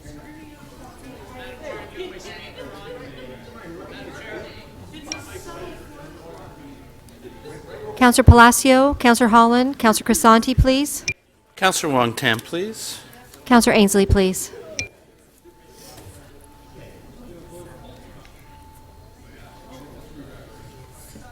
Councillor Perruzza, please.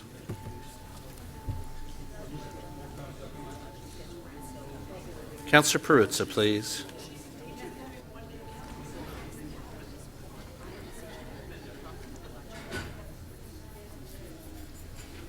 The item carries 38-3. Okay.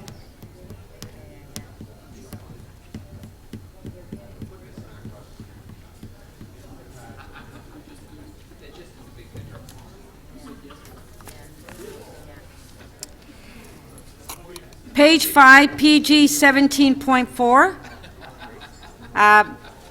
Additional staffing resources for development application review. Councillor Shiner, you held the item down. Do you have questions of staff? No, Madam Speaker, I don't have any questions of staff. As chair of the committee, I'd like to go and speak last in it, and I know my colleague, Councillor Kristen Carmichael-Greb, has a motion that's important, so can I let my colleagues go first, then I'll speak at the end? Okay. Well, you held the item down, so you have to, oh no, you're the chair, yeah. Councillor Carmichael-Greb. Thank you, Madam Speaker. I have a motion on this item.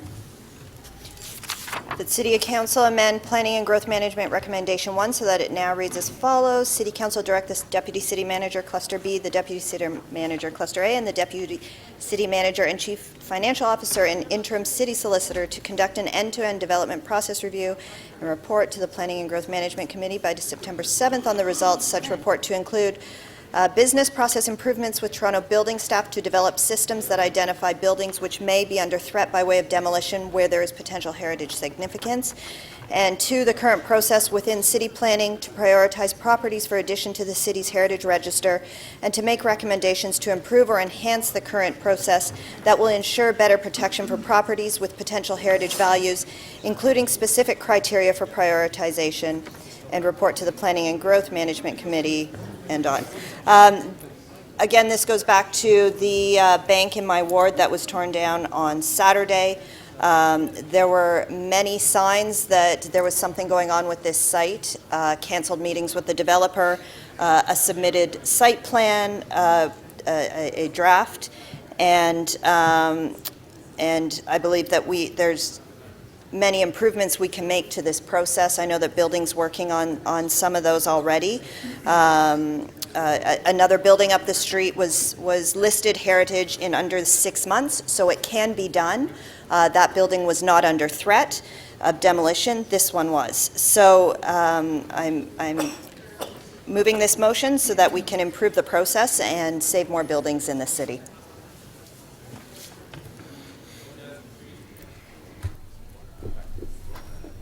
Okay, Councillor Shiner, do you want to speak now? That's the last speaker. Okay. Sure. To my colleagues here on council, I would encourage you to support the motion from Councillor Carmichael-Greb. Councillors, if I could. I would encourage you to support that. It wasn't the intention of the report that was in front of us to have to deal with the heritage buildings in the city. The report that's in front of you, I spoke briefly when I introduced it, is one where we're trying to add staff through the development review process to process the reports that are in front, or the applications, in a timely manner, and it's cross boundaries, and it's 15 different divisions within the city that are responsible for that. And the recommendations that are going to Budget Committee, I hope you'll support. In regards to Councillor Carmichael-Greb's item, when I read the newspaper story about that, I found it quite disconcerting that we weren't able to actually save this old building.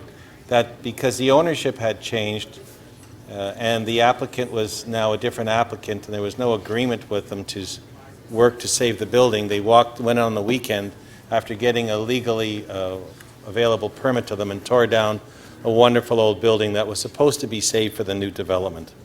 It was a shame to do that. I also saw that there were some tweets out there that went on, and one of them from our chief planner, and one of the items in there, although she was concerned about it, the comment that she made was short staff. We've dealt with staff in the division before. We've tried to give them enough, and we depend on the staff to watch these things. And the other part was, on behalf of the builder, a very greasy move. I don't find that professional in its nature. I think all of you know when I stand up here in council, I try to deal with everything here and with you in a very professional manner. Someone used the ability to get a demolition permit, which is available because the province permits it on commercial sites.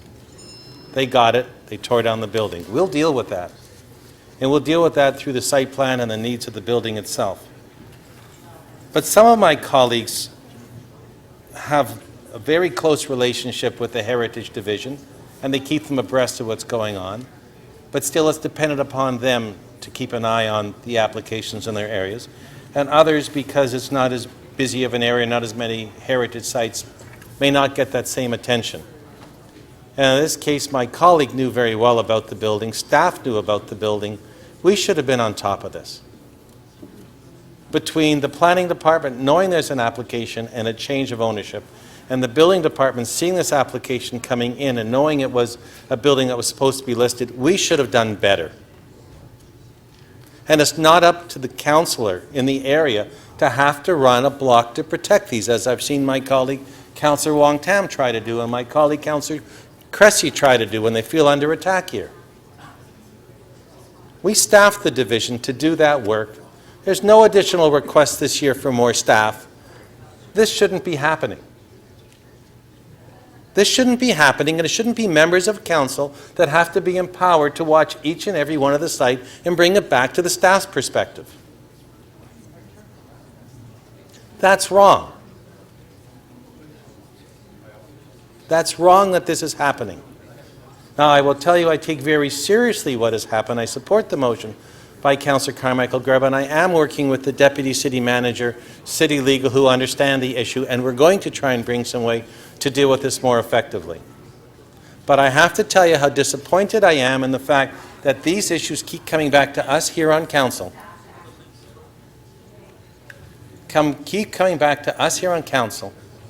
And I know it's really not a concern of the Just one sec. of the chief planner, because it's not even Councillor seems to be Shiner. of any type of issue to her. Councillor Shiner, put your time on hold.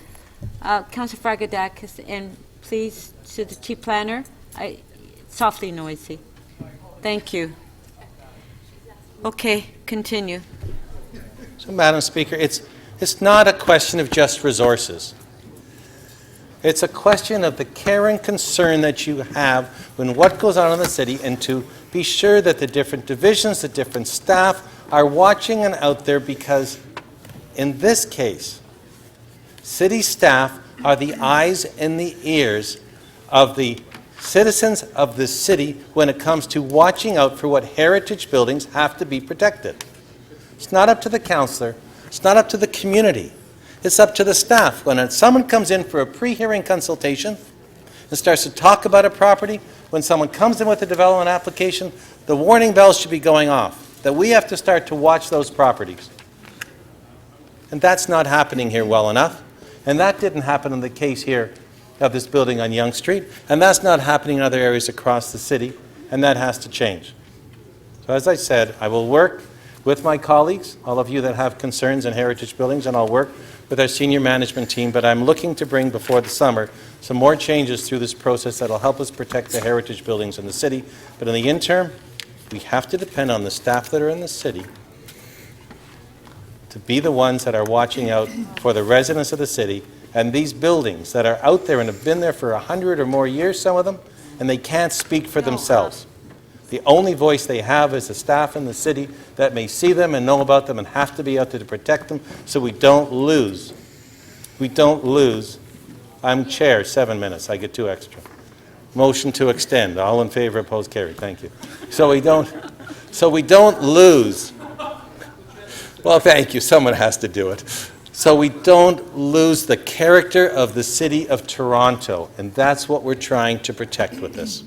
Thank you. Okay, Councillor Matlow and Councillor DiCiano, I know you're not going to be happy, but Councillor Shiner was the last speaker, so you can't put your name on after he speaks. All right? So, I did say Councillor Shiner, last speaker. So, can we put the motion on the screen?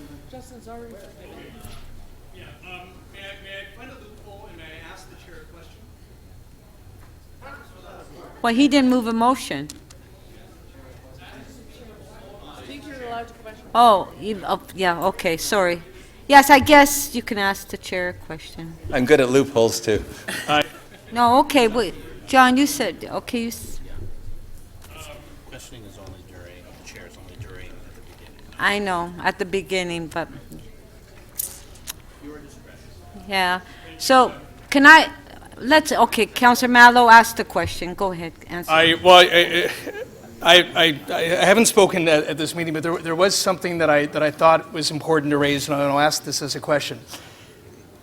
In fairness, is it not true, though, that city staff had a statutory obligation because of the screwed-up process that exists, that they weren't legally able, whether it be the Bank of Montreal building or Stollery's or any other building, to say no, even if they wanted to? So in answer to that, they legally have to provide the permit if we have not designated the building, but they don't have to do it the same day or the next day. They have, I believe it's 30 days to do it, and if we don't do it fast enough, the next action on behalf of the applicant is to take us to court because we haven't done it, which could make it 60 days or 90 days. And therefore, if we want to protect that building by not giving the permit, council might have the chance in between to step up and put a designation on the building before the permit is issued for demolition of it. And that's what I mean by coordinating between the divisions. Fair because enough. For every rule, as you know from every developer that comes to us, there's another way to try and use the rule in a different direction. In this case, we probably could have delayed issuing that permit long enough to protect the building. But to be clear, though, we have not changed the rules. And, you know, Councillor Carmichael Grab has taken leadership today on behalf of her community, which is great. Similar motions have been moved by Councillor Wong Tam in the past, by myself, perhaps twice by Councillor Wong Tam. I moved a motion that was approved asking the chief planner to move on both looking at a new tier of designation for identified rather than just listed and designated, and also do a proactive audit like they do in Los Angeles. We haven't seen any action. We just haven't seen any change yet. Is the onus primarily on our staff, or is the onus on us and the provincial government to change the process and policy so that the system actually works and staff have the ability to say, you know what, no, we're not going to give out a permit today. There's a new process that allows us to put heritage first. Okay, that was your last question. So in response to it, and in my comments, it shouldn't be up to us as the elected official to have to see that property and start ringing the bells as it's happening. There are timetables and everything, which I said, which we can work in between, and we need the coordination of our staff between the divisions and the opportunities that are there to work and identify these so we can do that, along with changes to provincial legislation that would allow us now to protect the commercial buildings, in particular when it's a commercial building going to a residential building. That most likely wasn't the intent of the regulations when they were put in place. To stop us from getting rid of a commercial building to be a commercial building is probably all right. But a commercial building to a residential building puts a whole new light on it, which is why we're asking the province to allow us to restrict the demolition of those buildings, because it is different. Okay, thank you very much. Okay, let's put the motion on the screen. It's on the screen by Councillor Carmichael Greb. All in favor? Recorded vote.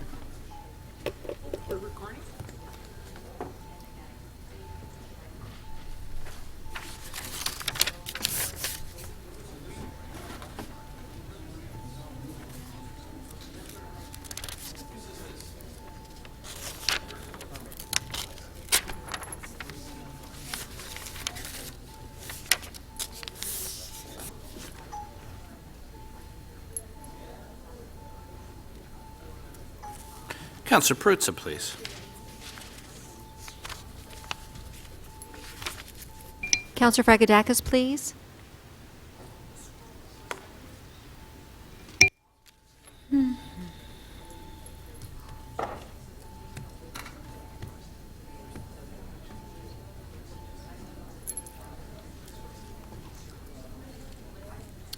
The amendment carries 38-1. Okay, item is amended. All in favor? Recorded vote.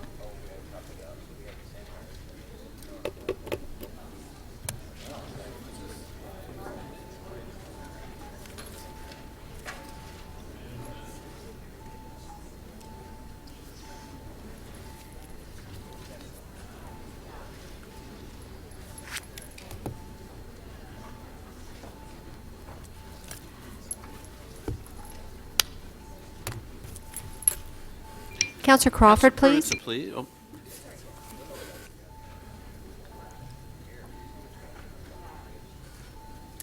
Councillor Perruzza, please. Councillor Pasternak. Councillor Mihevik, please.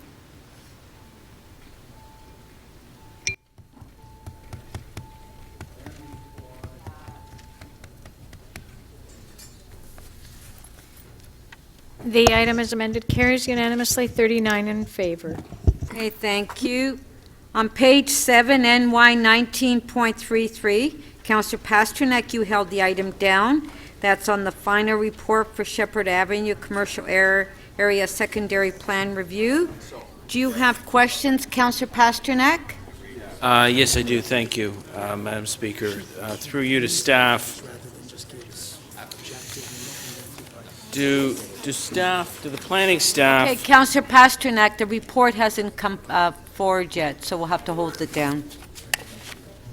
There's a report due on it, hasn't come forward. That was a supplementary report. I clearly have the report in front of me. Are you waiting on a supplementary? Well, apparently hasn't been circulated yet. Which item were you on? The clerk doesn't have it. Is there another report coming up? On page 9, T21.19, application to consider appeal. Councillor DiCiano. Yes? Do we not have a timed item that we skipped over, 19.41? Yes. Are That's we right. not supposed to be dealing with that next? No, because it was time for tomorrow. So what I'm doing is I'm going through the agenda, and any items that were timed for tomorrow, if we finish the agenda, then we'll do those, right? That's very smart and forthcoming and intuitive of you, so I appreciate that. Thanks for sharing.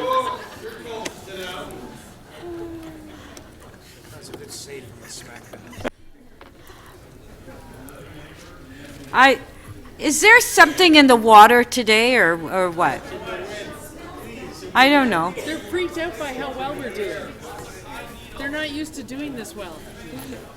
Okay, page 9, T2119, Councillor Karygiannis, you held the item down. Do you have questions of staff? No, Madam Chair, I don't, but I do like to speak. Okay, anybody else? No? Okay, to speak, Councillor Karygiannis. Did give a motion to staff. They're still working on it, so can we skip the next one? It's going too fast today. Does the staff have his motion? It's not ready. All right, so we'll hold it down. Councillor McMahon, T2125, renaming the park at 45 William Hancock Avenue. Councillor McMahon, do you have questions to staff?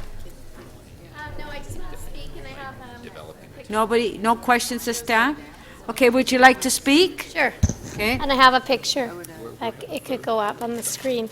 So, first of all, I want to clarify, as I did in Toronto East York Community Council, this is not a renaming of a park, it's a naming of a park. Just to allay everyone's fears, we are not, there's been some confusion whether we're renaming this park that people originally thought was named after a fallen police officer, William Hancock's. It is not. It does not have a name. There's a park in Scarborough, beautiful Scarborough, called Bill Hancock's Parkette, named after him. And there's a street in my ward which this park borders called William Hancock's Avenue. So, great testimonial. But the community has got together. You've heard about this park before called No Name Park, or we've been calling it. The community's got together and decided to put forth the idea to name this park after a very well-loved beacher, celebrated man named Bob Acton. He's here in the picture with his beautiful family. Unfortunately, Bob passed away with ALS just over a year ago, and so we want to honor him. He coached many kids in the neighborhood. He was a mentor, not only with sports and youth, but also about diet and healthy living for youth, and he's very well loved. So I just would appreciate your support. This is a great testament. You know, we do these laneway namings or park namings, and we think it's small potatoes, but it really means a lot to the community, the family, and in his legacy. Thank you. Use. On the item, on favor, recorded vote.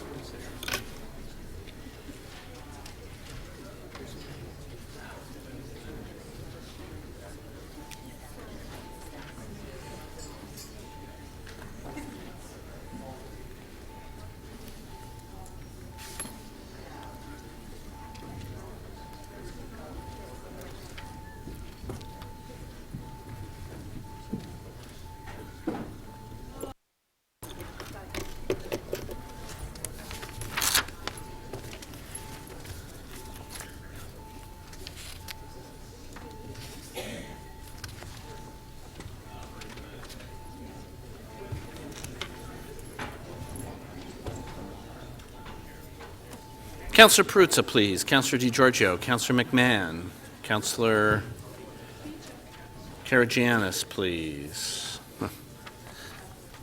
Councillor Cressy, please. Thank you. Councillor Fletcher, please.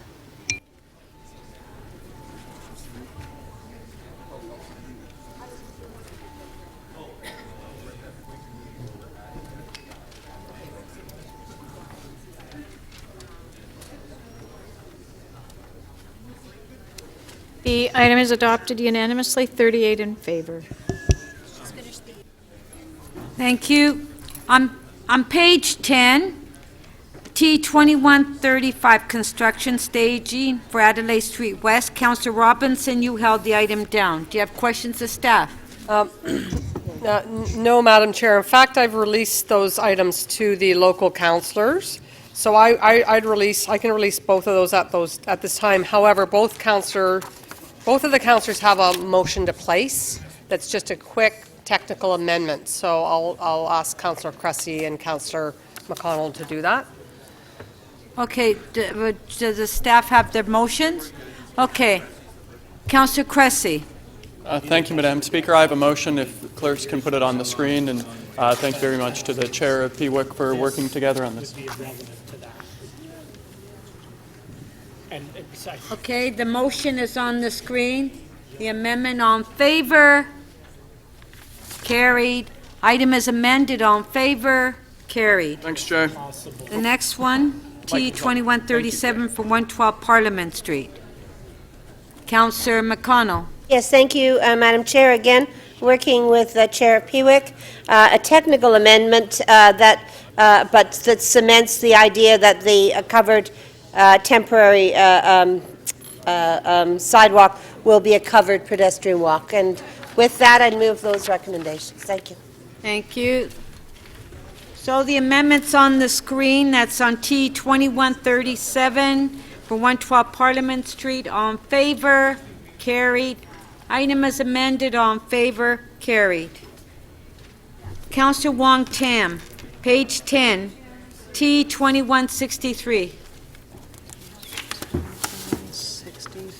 Oh, yes, thank you very much, Madam Speaker. I'm prepared to release that item, endorsement of events for liquor licensing purposes. There are no more additions to the list that have already been provided by clerks. Thank you. Okay, thank you. So on T2163, endorsement of events for liquor licensing, the item on favor, carried. Councillor Karagianis, your motion is now ready. That's on page 9, T21.19. Thank you, Madam Speaker. I've asked staff for the help. I have a motion that I'd like to move to, and I've asked staff to put on the overhead the building in question. Well, first of all, move your motion. Yeah, I'm moving my motion. The City Council amend the Toronto and East Shore Council recommendation 1 so that it now reads from refuse to grant. And what it also, I'm talking about, Madam Speaker, if we can have the overhead, there's a sign that exists.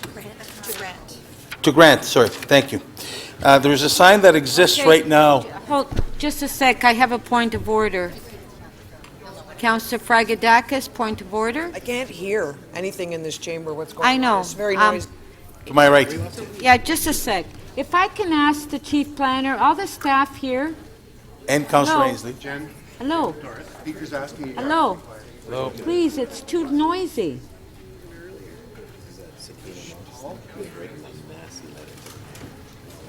Okay, go ahead.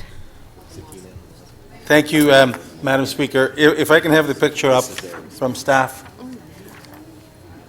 Madam Speaker, what you're noticing there is a heritage building which is on Yonge Street southbound, and there already exists a sign. So what the owners are trying to do is minimize the sign, and there was a sign there that was back in until 1970s. It was a historical sign. I'm not sure if the staff have it. If they do, they can put it up. And what the owner is proposing on doing is putting that sign on. There we go. Putting that sign that was there over to the left. So the tenants in the building have had signage continuously on the sidewalk, on the sidewall during the period of heritage significance until at least 1970s. There was a third-party sign afterwards and a first-party sign now. As a condition of the approval, the proponent is prepared to enter into a bidding agreement that binds approval to the condition that they restore the historic associated medical sign, which is there right now, for the benefit of the enhancement of Young Heritage Conservation District. And that's my motion, Madam Speaker. Okay, so Councillor Kirjanis has his motion. Are there any questions? Okay, if we can put the motion on the screen.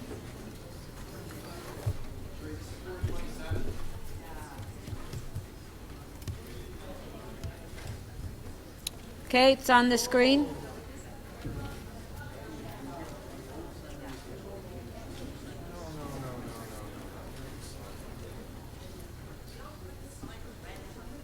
Okay, recorded vote? Okay, recorded vote. Speaker, I'm sorry, on a point of order. I'm very sorry. I know you called the vote. I was slow. Sorry, Speaker. It seems to me that this amendment it completely reverses the purpose of the original, and if the member wants to reverse the purpose of the original, he should vote no and put forward a counter proposal. This isn't an amendment. It deletes the word refuse. Yeah. You're right. Yeah, okay, let's. Sorry to give you a hard time, clerk staff.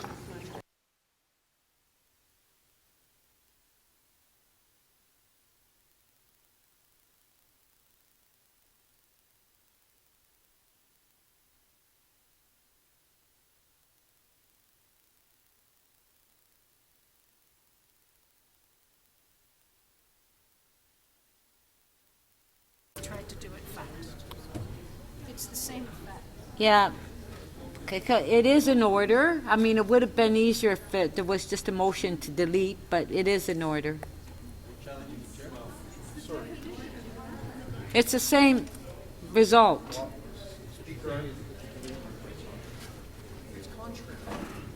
No.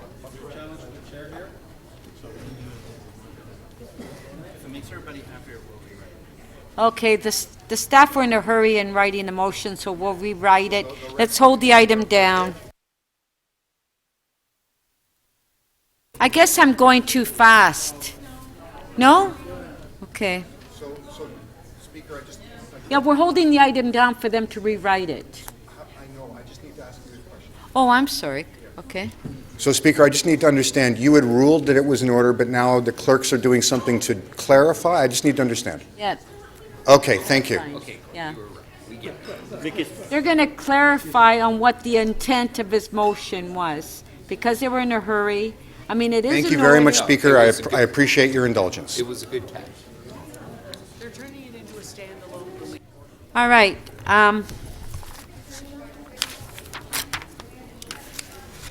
Page 11. Page 11, CC 24.3, 7 Yonge Street, OMB hearing. Councillor DeGiorgio. I was awaiting the reports before I could get any information, so I continue to hold that down. Unless the reports have been distributed and I haven't seen them. reports are due, so, okay. But you can go to 6. Yeah. We have 6. Okay.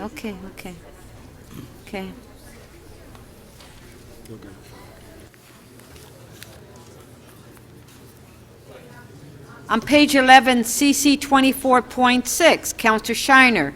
We do have the report on that one. Counselor Shiner?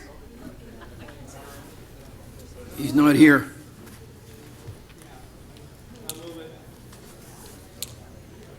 Counselor Shiner?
Okay, members of council, what we're going to do is we're going to do members' motions.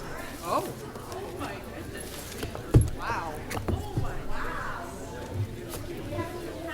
And then we're going to go back to the items that we didn't have the reports and the timed items.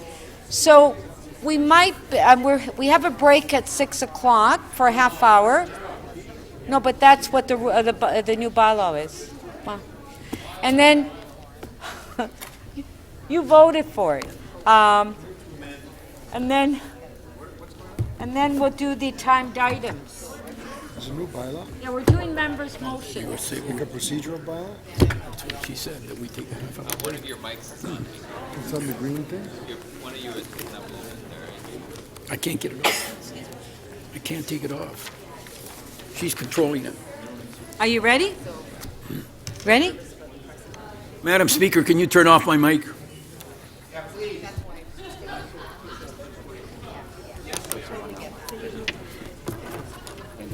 Okay, members of council, MM 24, Councilor DiCiano, we're going through members' motions. Okay.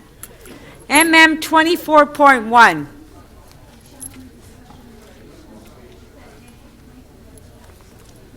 It's on the screen. Notice if this motion has been given, this motion is subject to referral to the Executive Committee. A 2/3 vote is required to waive referral. All in favor? Carried. On the item, all in favor? Carried. MM 24.2. Notice if this motion has been given, this motion is subject to referral to the Public Works and Infrastructure Committee. A 2/3 vote is required to waive referral. All in favor of waiving referral? Carried. On the item, all in favor? Carried. Nicely done, guys. MM 24.3. Notice if this motion has been given, this motion is subject to referral to the Toronto and East York Community Council. A 2/3 vote is required to waive referral. This motion relates to an OMB hearing and has been deemed urgent. All in favor to waive referral? Carried. On the item, all in favor? Carried. MM 24.4. Notice if this motion has been given, this motion is subject to referral to the Toronto and East York Community Council. A 2/3 vote is required to waive referral. This motion relates to an Alcohol and Gaming Commission of Ontario hearing and has been deemed urgent. All in favor of waiving referral? Carried. On the item, all in favor? Carried. MM 24.5. Notice of this motion has been given. This motion is subject to referral to the Toronto and East York Community Council. A two-thirds vote is required to waive referral. This motion relates to an Alcohol and Gaming Commission of Ontario hearing and has been deemed urgent. All in favor of waiving referral? Carried. On the item, all in favor? Carried. MM 24.6. Notice that this motion has been given. This motion is subject to referral to the Toronto and East York Community Council. A two-thirds vote is required to waive referral. This motion relates to an Alcohol and Gaming Commission of Ontario hearing and has been deemed urgent. All in favor of waiving referral? Carried. On the item, all in favor? Carried. Thought we'd have tomorrow. Here. MM 24.7. Notice of this, Councillor Cressy? Madam Speaker, I can withdraw this item. Oh, okay. Councillor Cressy is asking that this item be withdrawn. On favor? Carried. MM 24.8. Notice if this motion has been given. This motion is subject to referral to the Toronto and East York Community Council. A two-thirds vote is required to waive referral. This motion relates to an Alcohol and Gaming Commission of Ontario hearing and has been deemed urgent. All in favor of waiving referral? Carried. On the item, all in favor? Carried.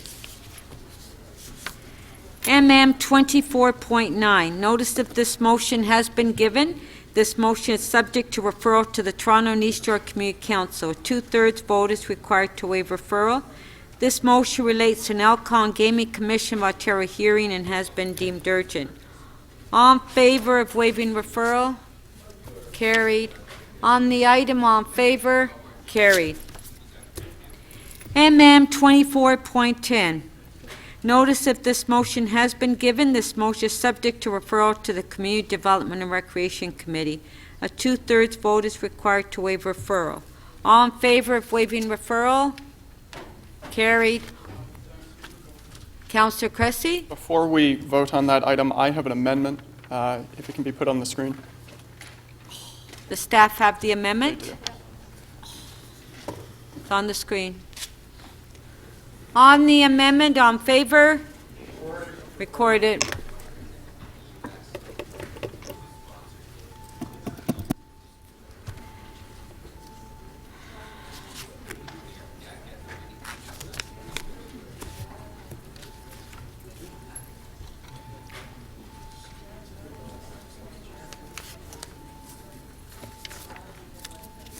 Councillor Prutz, please. Councillor Layton. Councillor McMahon, please. Councillor Fragadekas, thank you. And Councillor Cole, please. Councillor Perruzza, please, and Councillor Layton. Councillor Karygiannis, please.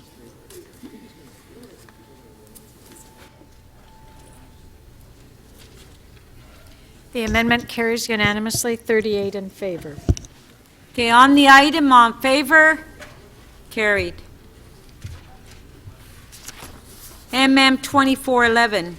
Notice if this motion has been given. This motion is subject to referral to the Toronto and East York Community Council. A two-thirds vote is required to waive referral. This motion has been deemed urgent. All in favor of waiving referral? Carried. On the item, on favor, recorded vote.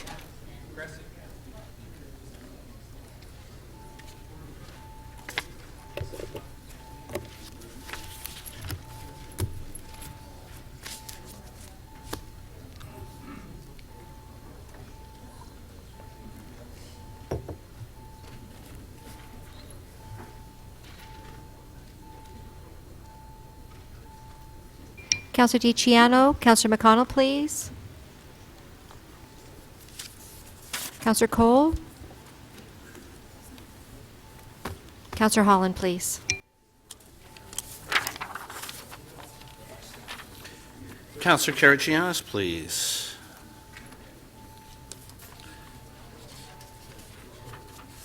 Councillor Thompson. Councillor Ford, please.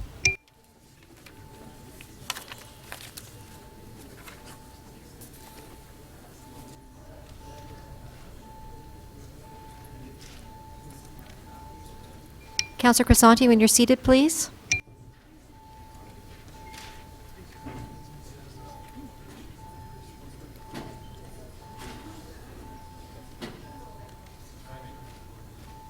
Councilor DeGiorgio, please, your vote.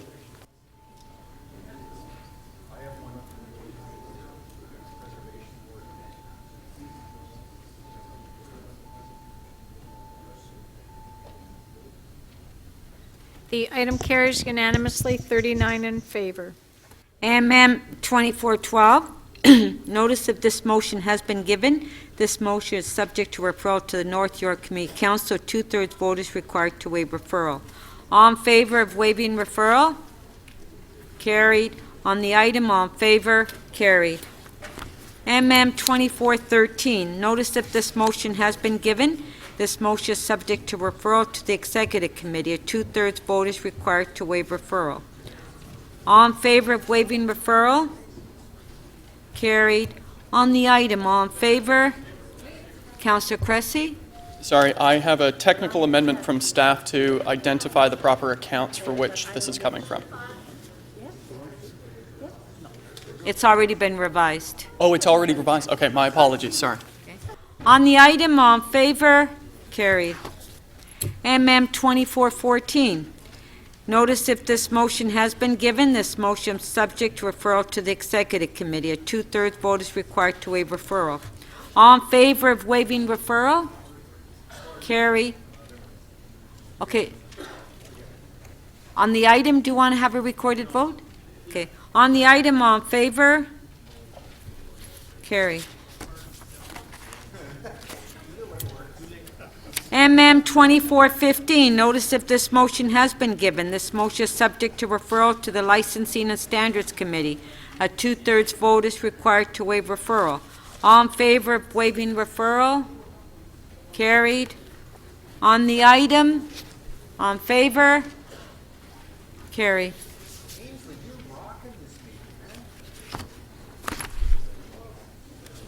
MM 2416, notice of this motion has been given. This motion is subject to referral to the Executive Committee. A 2/3 vote is required to waive referral. All in favor of waiving referral? Carried. On the item, all in favor? Carried.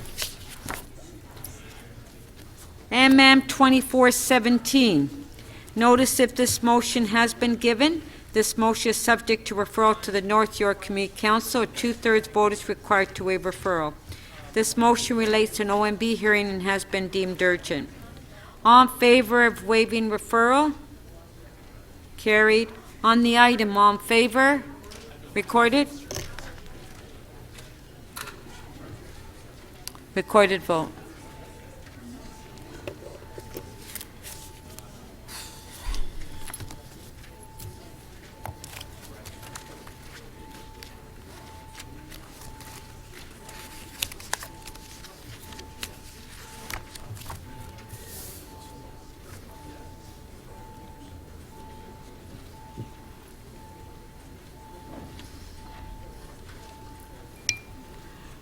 Councillor Burnside, please. Councillor Perruzza, please. Councillor Wong Tam. Councillor Pasternak, please. Councillor Matlow. And Councillor Thompson, please.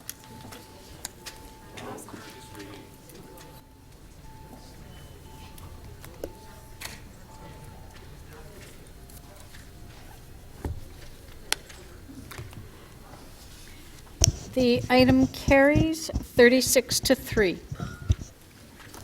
MM 2418, notice of this motion has been given. This motion is subject to referral to the Executive Committee. A 2/3 vote is required to waive referral. All in favor of waiving referral? Carried. On the item, all in favor? Recorded vote.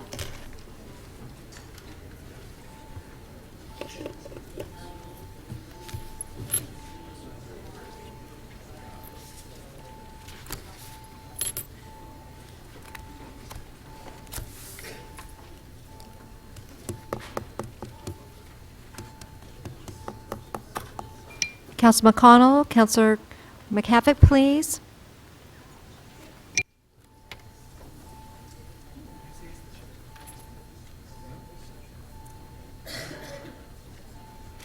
Councillor Perruzza, please. Councillor Wong-Tam, Councillor Layton, Councillor Pasternak.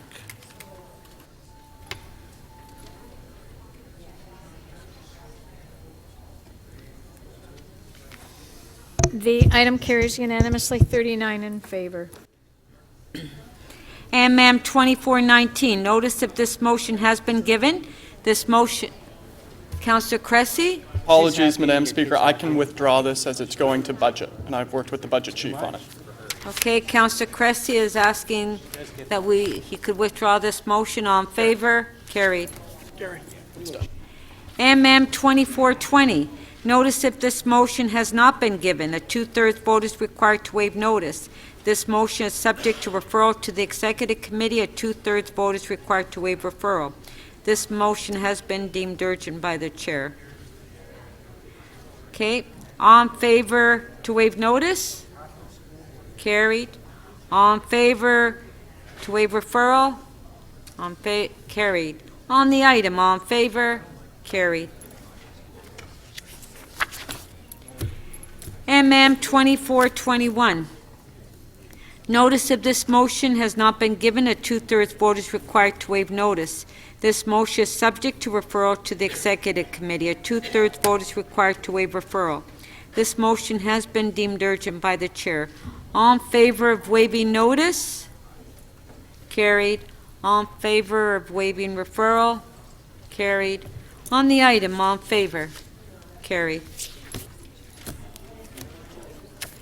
And ma'am, 2422. Notice if this motion has not been given, a two-thirds vote is required to waive notice. This motion is subject to referral to the Toronto and East York Community Council. A two-thirds vote is required to waive referral. This motion has been deemed urgent by the chair.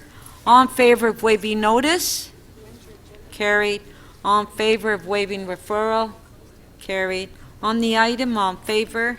Carried. Thank you, colleagues.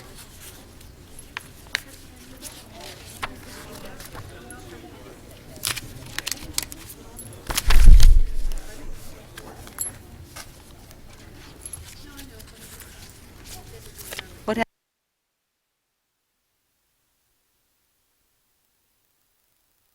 Ma'am, 2424. This motion has been deemed urgent by the chair. This motion is not subject to a vote to waive referral. This motion has been added to the agendas before council for debate. All in favor? Recorded?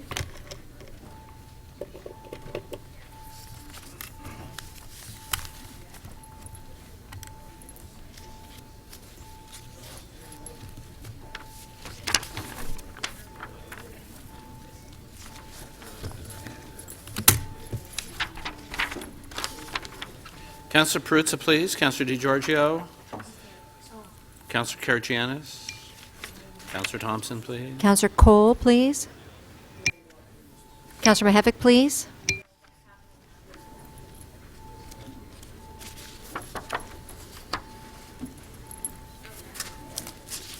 Councillor Karygiannis, please.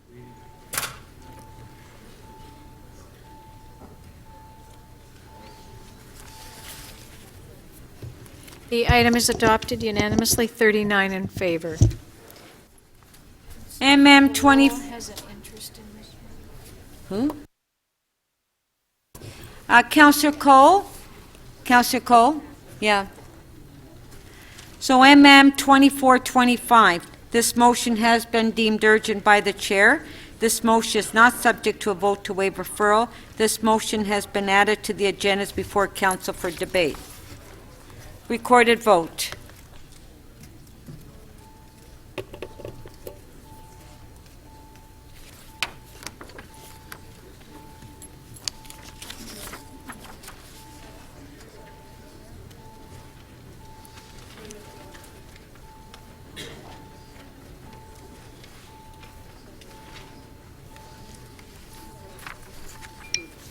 Councillor Cressy, please.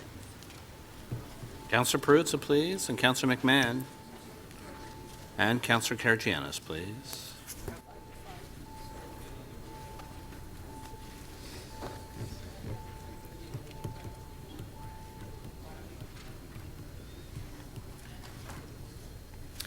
The item is adopted, 37 to 1.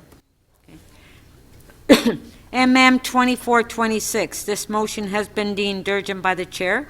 This motion is not subject to a vote to waive referral. This motion has been added to the agendas before council for debate. All in favor? Carried. MM 24.27, this motion has been deemed urgent by the chair. This motion is not subject to a vote to waive referral. This motion has been added to the agendas before council for debate. All in favor? Carried. MM 24.28. This motion has been deemed urgent by the chair. This motion is not subject to a vote to waive referral. This motion has been added to the agendas before council for debate. All in favor? Recorded vote.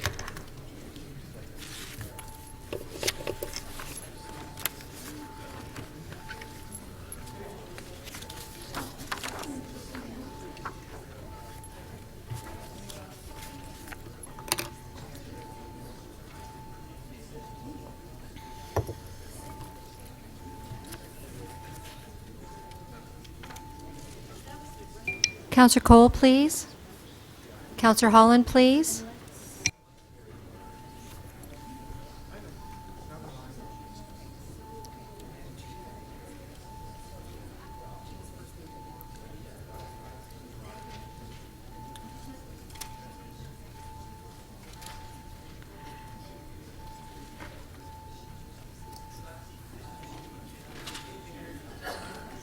Councillor Perruzza, please.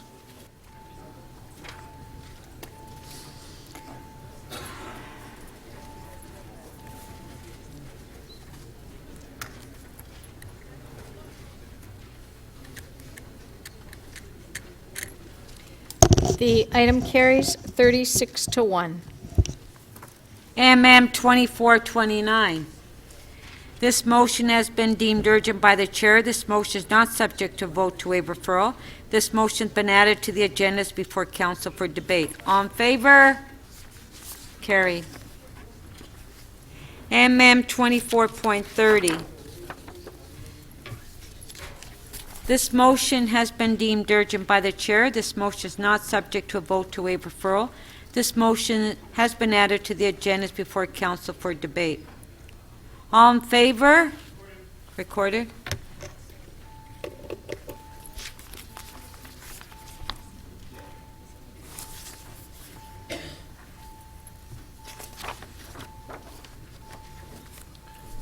Councillor Perruzza, please. Councillor Layton. Councillor Shiner, please. Councillor Pasternak. Councillor Perks, please. Counselor Fragadakis, when you're seated, please. And Councillor Matlow, please.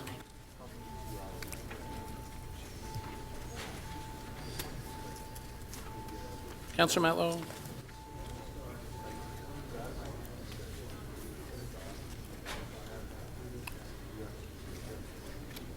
The item carries unanimously, 39 in favor. MM 24.31. This motion has been deemed urgent by the chair. This motion is not subject to a vote to waive referral. This motion has been added to the agendas before council for debate. All in favor? Carried.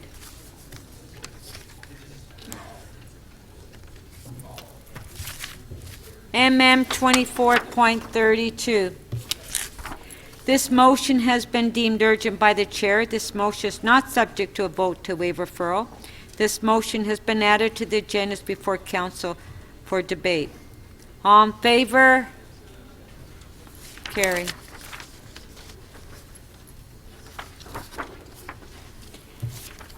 MM 24.33. This motion has been deemed urgent by the chair. This motion is not subject to a vote to waive referral. This motion has been added to the agendas before council for debate. All in favor? Recorded vote.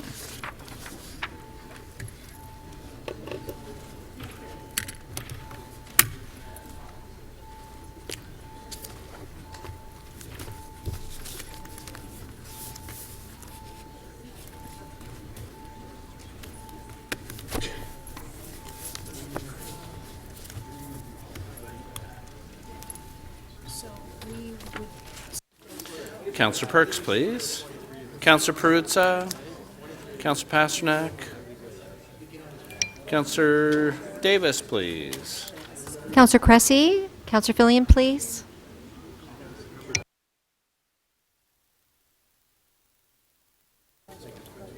Councillor Davis.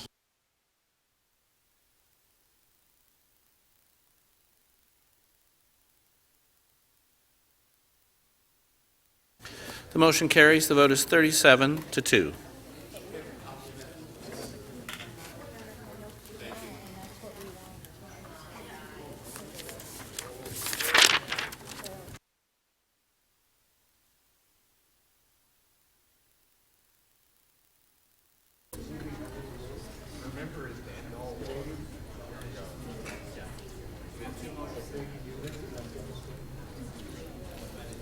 Councillor Layton, you have a motion you'd like to introduce? Yes, thank you very much, Madam Speaker. This is in regards to a request for heritage designation for 2 properties on Queen Street West that are up for demolition.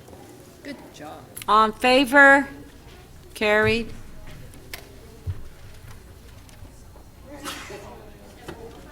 Councillor Holliday? Thank you, Speaker. Yeah, I don't actually have a copy of it around. You just have to read what's on the screen. Reason for urgency. Yeah, so the reason for, so it's about the appointment of the city solicitor. The reason for urgency is this motion is urgent as the city has been without a permanent city solicitor for many months. Okay. All in favor?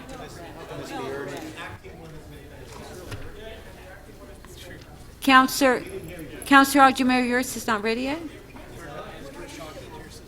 No. I don't know. Which? All right. Yes? So I know we're going at record speed here today. I've never seen a council meeting go this fast, but the acting city solicitor has advised me, along with the deputy city manager, that there are a number of settlement reports coming from the different districts which council still has to deal with during this session. Yes, I know. I'm wondering how we'll be dealing with that. Will we be coming back tomorrow for them? Because most of them aren't ready yet. Staff never expected us to be this quick. We can slow down. It is not the acting city solicitor. It is the divisional staff that are accustomed to bring their reports in from the planning division through with the city solicitor on the second day Okay, or Councillor third day. Shiner, I believe that the staff are working on getting those reports forward, but we're going to go to the items that we can deal with now, and then we're going to have our break because we did say, and then come back, and hopefully the reports are due, we can get them done, and if we're lucky, we can go home tonight. And if And not come back, huh? and Madam Speaker, if not, Yeah, there's settlements. if there are any reports that are not ready at the end of the evening, then we'll make a decision on those reports at the end. Okay, Councillor Later on Shiner? today. Yeah. Thank you. Okay, our next item is, Second. Madam Speaker, my microphone is still on. Councillor, page 10, CC 24.1, the Integrity Commissioner Annual Report. I know that Councillor Doucette, you asked for, do we need a presentation?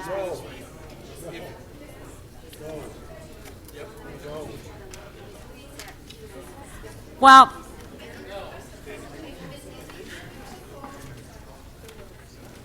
On a point of something, I did request a presentation. This is the Integrity Commissioner's annual report, and I think councillors should hear a quick presentation. And she is here right now. yeah, it's just that there are members that would like to finish the agenda today. I think we will Councillor finish the Doucette. agenda if we stop arguing and let her do a presentation. Thank you. We already voted on the presentation. Okay.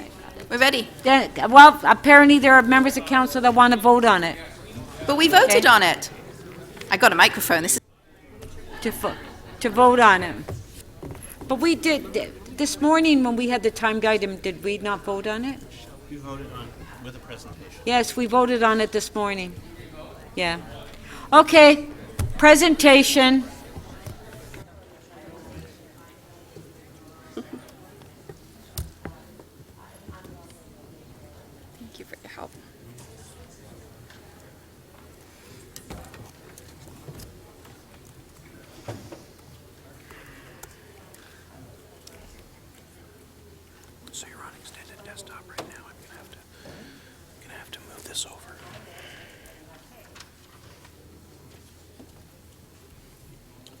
tomorrow. Now you're here already. I know. That's I quick. kept my eye on you guys, and you were going quickly. So That's good. I'm No, trying no, to this is good.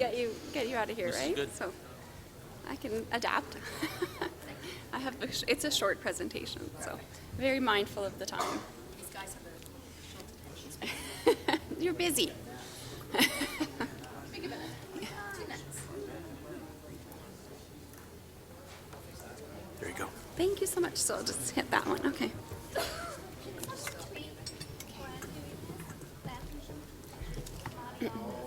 Okay. Good afternoon. I'm very mindful of the late hour and your wish to conclude early, so I'll keep my presentation brief. It's always a pleasure for me to come and speak to City Council. It's a great privilege for me to carry out the work as the Integrity Commissioner for Toronto. And I'm very pleased to be before you today to present the annual report for the Office of the Integrity Commissioner for 2016.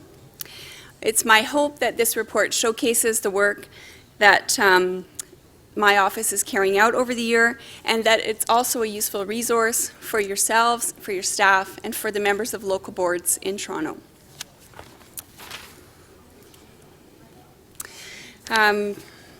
In last year's annual report, I set out the core objectives with which I commit myself to fulfilling the duties that are assigned to me under the City of Toronto Act and the City of Toronto bylaws. I won't go over these. These track very closely with the duties assigned to me, but it's my hope that these will help to build up the institution of the Office of the Integrity Commissioner at the City. Together with the 2 staff in my office, we had a very productive and busy year. We received 21 new formal complaints and 3 new informal complaints. I issued 20 reports, concluding 25 formal complaints. I responded to 184 requests for advice from members of council and local boards. I responded to more than 300 requests for advice or information from residents and city staff. We received and reviewed 17 gift disclosure forms, which is a little low, so I hope everybody's paying attention to that obligation. I provided 18 education and outreach sessions. I carried out midterm set meetings with almost all members of council, and I provided this council with 2 significant policy reports. I know you all fondly remember the Toronto Local Appeal Board report and the report on social media use. I tried this year to provide you with some more information to help gauge the work of the office, and I'm happy to report to you this year with some information about how quickly my office can turn around advice, which, as you know, is what my belief is one of the primary and most important functions my office provides. I'm happy to report that for members of council, we're able to provide advice on a 2-day turnaround 80% of the time, and a little bit higher, lower rate for members of local boards. I'm also trying to find ways to get members of council, members of local boards, and members of the public better information about how long cases take to conclude. So I have 2 pieces of information for you on this front. The first is how many of the cases are we receiving in 1 year are we closing? And I'm trying to close that gap. You know, sometimes we get cases in December, so they're obviously not going to be closed, but hopefully over time this statistic will be more useful. And then I'm also trying to be more transparent about how long it takes to complete cases. You've heard me speak to this chamber before about my concern about the delay, that unacceptable delay that sometimes arises for complaints that come before my office. It is important that my office be able to get through these cases in a timely manner. It's a matter of fairness.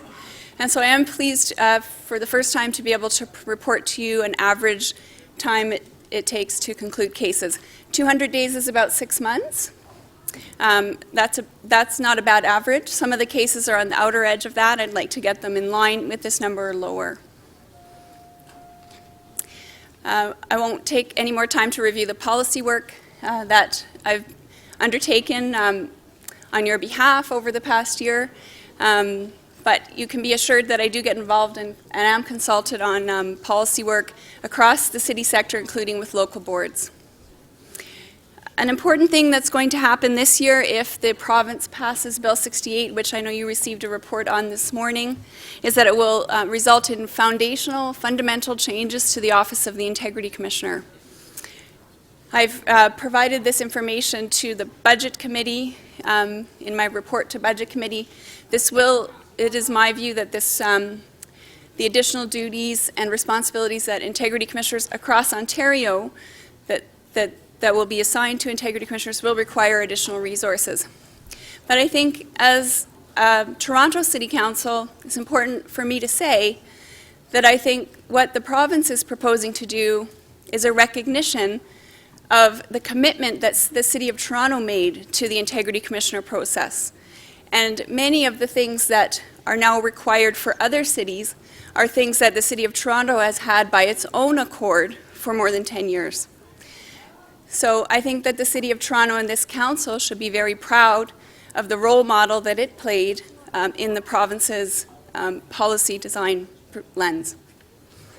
And I'm happy to answer any questions about this. If the bill is passed, I will be before you with a comprehensive report outlining the institutional resource needs that will arise because of Bill 68. But I'm happy to answer any questions if you have any about Bill 68 or any of the other information I report. And that's my very brief presentation, very mindful of your time today. Yeah. Okay, do we have questions? Councillor Doucette. Thank you very much. I just actually have one question.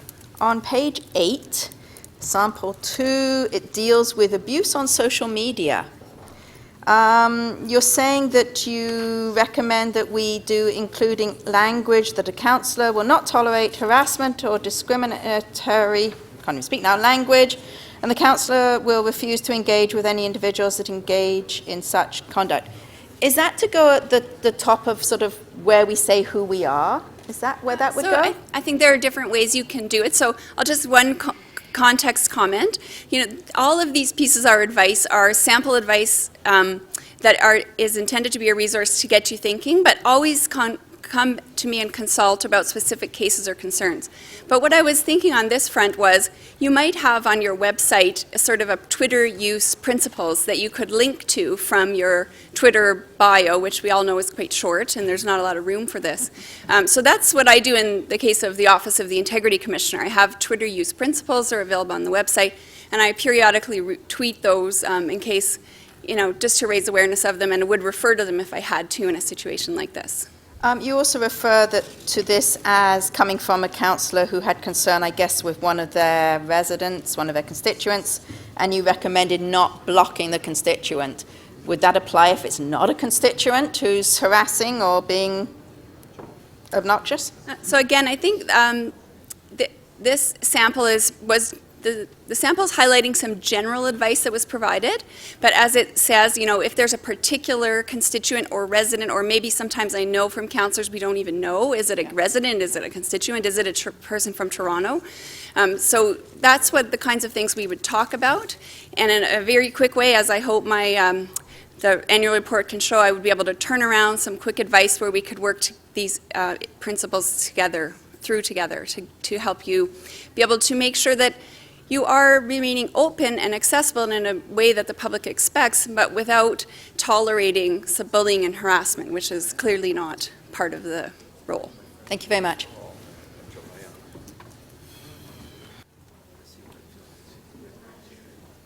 Councillor Pasternak. Thank you, Madam Speaker. Through you to the Integrity Commissioner. This past year, we received a report from your office on a person who was no longer on council. Are there any mechanisms to halt an investigation once someone leaves council? Are you under any statutory obligation to continue the investigation? The statutory framework that I operate under does not address this issue. I did in that report put reasons, and I did turn my mind to that question, and I explained in the report that that there was a public interest reason to continue with that report. But there is no statutory duty, express statutory direction or restriction around that point. Now, you received, I think, 314 calls, is that inquiries across Yeah, a wide inquiry, like spectrum? questions, yeah. So, Questions. do you find your resources under pressure, or? So this has been, 2016 was the first full year of the current resource structure, which has been, frankly, is adequate for what we're doing. We do not have enough resources if we get an influx of complaints or if we have a complex complaint that requires, that would consume the time of someone or myself in my office. So we don't have any flex time. We're able to keep pace with the work level that I've highlighted for you today, and I think that that's sufficient. And we also were dealing with a backlog, which was concluded in the late part of 2016. So I think I'll have better information for that next year. So I come back to my earlier question, if we're stretched for resources and we're getting this volume of calls, should we be doing full-fledged investigations of people who are no longer on council? I think that's a question that council could certainly turn its mind to. I will do the work that comes to the office, and it's a complaint-driven process, notwithstanding the resources that I have. So I do not weigh into the equation whether or not we have sufficient resources. I weigh into the equation whether there's a complaint that requires review and determination and public reporting, and those are the only factors that I would consider. Now, on page 10, you've made reference that, I guess, a counselor drops some unsolicited gifts off at your office, and then you took carriage of them and then distributed them to charitable organizations. Do you see that as part of your role to take intake on unsolicited gifts and then make a delegated decision on which charities to start distributing them to? No, it's not something I would like to do on any kind of regular basis. This was a unique situation, and I tried to put forward admittedly a bit creative but common sense resolution to this issue. And all of the issues that you raised, I can assure you I considered in making that decision. It wouldn't be something that I would hope to do on any regular basis. Finally, in sample 4, I guess you had a call from a member of council regarding a traffic calming survey near the councilor's home. Maybe it was the same street. If my memory is correct, our statutory distribution for planning applications is 120 meters. Often we move motions at community council to widen that distribution. Do you adhere to that statutory requirement, or are you looking for a much looser definition of what could affect a councilor's? So I'm mindful. Yes, I'm mindful of the statutory notice areas and also of other conventions that arise within the city, within different departments. Also try to be current on the case law around this. The reality is there is no uniform range, and I know you'll know that. So what I do, as I would in any case, is what is the right answer in a particular case. It could be, distance, or it could be, it's distance, but it's actually closer than the distance. That information would help you analyze the problem. So my answer is that there is not a hard and fast rule like that, no. So. Okay. Thank you very much. That was your last question. Yes, it was. Councillor Campbell. Just a couple of quick questions. How do you, the complaints that come in, how do you categorize them? How many different ways do you categorize them? Sorry, for the complaints that you investigate that come to your office, how do you categorize them?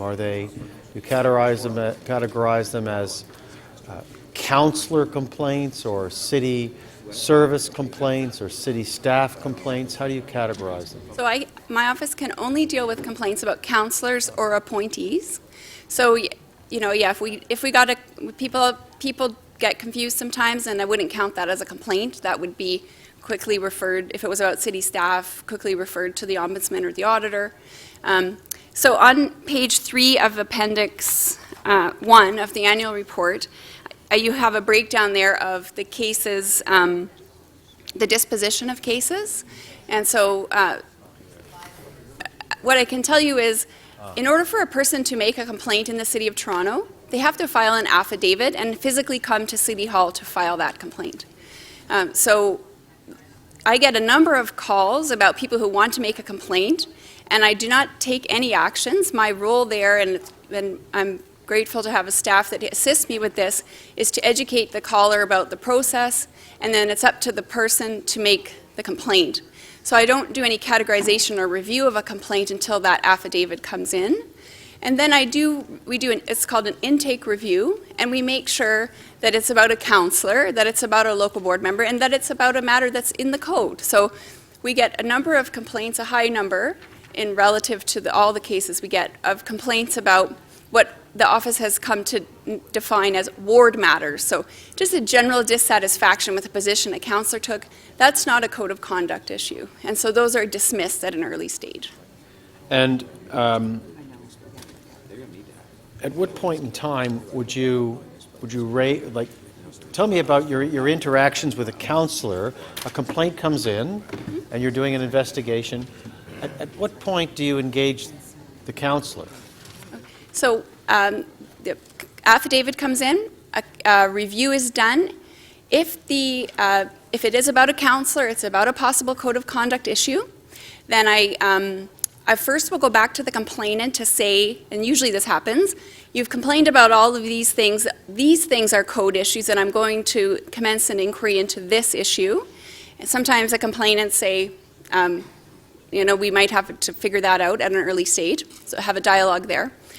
And then at that point, I go to the counselor, and I provide them with the full complaint, a summary of the process, and the way that I understand the issues, so that the counselor or the local board member, and the majority of the complaints investigated last year were about local board members, there would be information there about, what are the issues they are required to meet in the investigation. So you said most of the complaints were about local board members. Sorry, I should say there were a number of complaints about local board members last year. And were these just all right, local board members. And so there is transparency about this. If you are interested, on my website, I anonymize the reports about local board members. There's 2 or 3 reports there now if you're interested in what those are about. So the workload, according to, from your presentation, the workload appears to have been down in 2016. In which way? In terms of the number of complaints. Yeah, so last year we had an unusually high number of complaints because one person filed 18 complaints about the same thing. When you say last year, you're referring to 2015? 2015.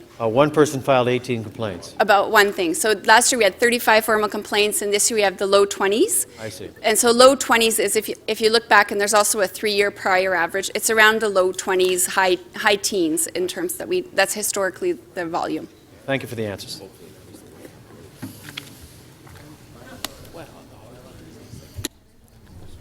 Councillor Davis. Thank you. I'm going to ask a question I was going to ask when we met, but I'll ask it here. And you put out this month a bulletin which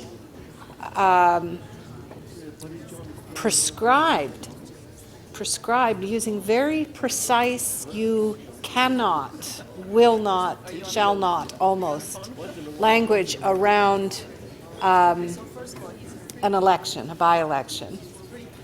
And my question is, and you have put out other bulletins that have interpreted the Code of Conduct. There are many, many bulletins now. I can't even keep straight how many bulletins. I presume they're all on your website.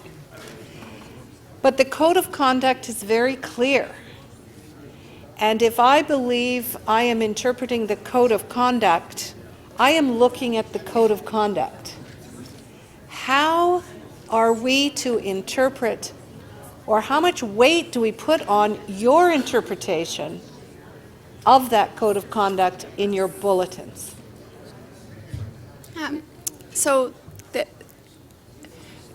I don't think I can answer the weight. I mean, that's going to be up to every counselor. But I guess what I'd like to say, and Counselor, through you, Madam Speaker, to Council, I am aware there is a high volume, a high number of FAQs, information bulletins, letters. I'm aware. And one of the things I'm trying to do, which I reflect in the report, is to streamline that information so it's easier for you to make your way through that. But my answer is that if you ever have any doubt, then the best thing is to contact the office.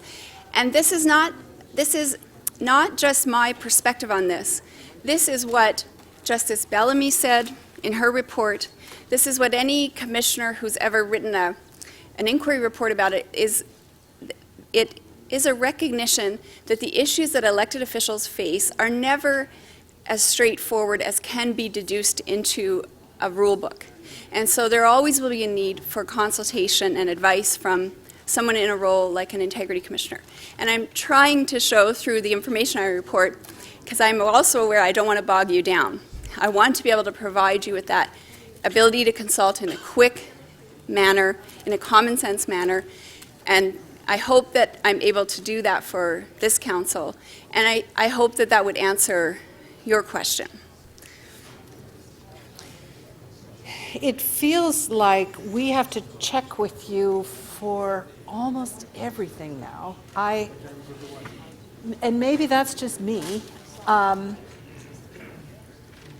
there's a part of me that says, okay, here are the rules, and I'm going to interpret them in a way that I think, from my perspective, says I am in compliance. That's my job. I determine whether I'm in compliance. So your advice isn't as much advice as it is something we can rely on? So specific advice that I provide to any member of council directly, you can rely on that. It is a defense in the face of a complaint. The general advice, and I take your point, it's not like it's not irrelevant. It's something you, I'm sure, would wish to comply with, so you wouldn't want to run afoul of that advice because you would become vulnerable to a complaint. I understand that. The best thing I can suggest is that if you have a question, the best advice you can get is direct, specific advice, and not to rely on the guidance in general, which is what all the guidance would say. I also can say, I understand when councillors will make that decision. Maybe a councillor's asked me or my predecessors the same question 10 times, and they know the answer. So they're not going to come every time, and I understand that, and I respect that, and I'm grateful for that, because as you can see, we get quite a few complaints. So wherever the balance is in between being practical, but figuring out when are those gray areas, and me making sure that this council knows that I'm available and I'm doing my best to provide you with practical advice in a timely manner, then that's really what I want to be able to provide this council with. Okay, thank you. Thank you. To speak, Councillor Doucette. Thank you very much, through you, Madam Speaker. Thank you very much to the Integrity Commissioner for her annual report. I hope everyone does have a chance to look at it. It brings to mind some questions you may have, and it answers a lot of other questions you may have. I am really happy to see that she's able to reach out to some of our local boards. When the Integrity Commissioner came to speak to one of my boards, they had no idea that they could actually reach out to her for advice. So I think that's great, and it actually shows that she has been reaching out by the numbers of questions and inquiries coming now from our local boards. So really just thank you very much. Thank you for your presentation, and as a councillor, I do appreciate having someone there who, if I'm not quite sure on something, I have an office and my staff have an office we can turn to get advice. So thank you very much.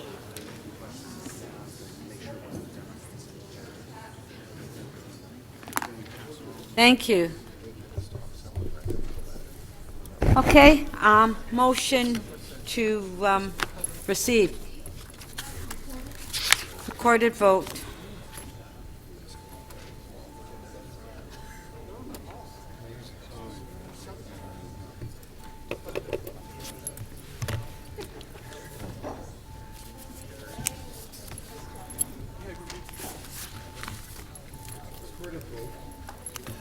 Members, the voting panel is open.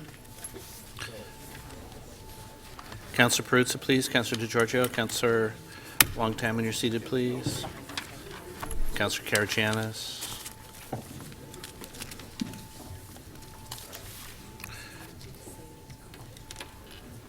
Councillor Shiner, when you're seated. Councillor Crisanti, please. Councillor Holland, please. Thank you. Councillor Davis, when you're seated, please.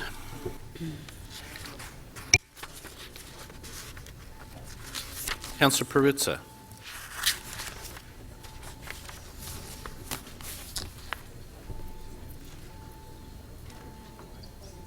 Councillor Campbell, when you're seated, please.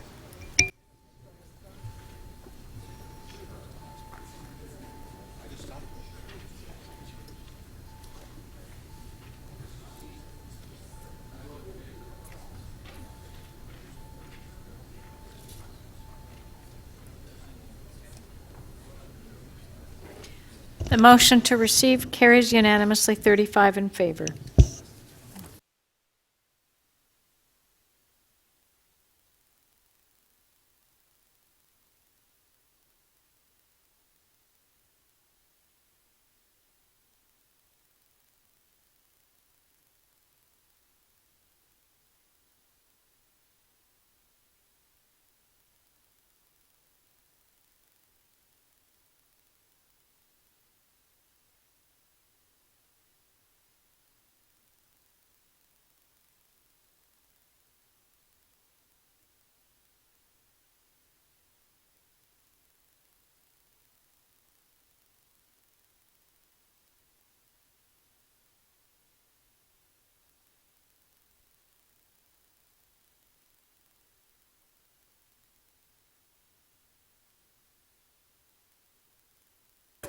To Karygiannis. So Karygiannis and then Pastor. Okay. Councillor Karygiannis, on page 9, the T 21.19. We held it down. So we've written, so if we can just put it on the screen. Madam Chair, there's the motion I move.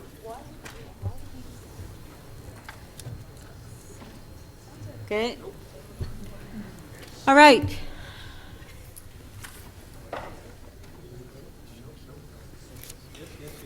Okay, recorded vote. Recorded vote.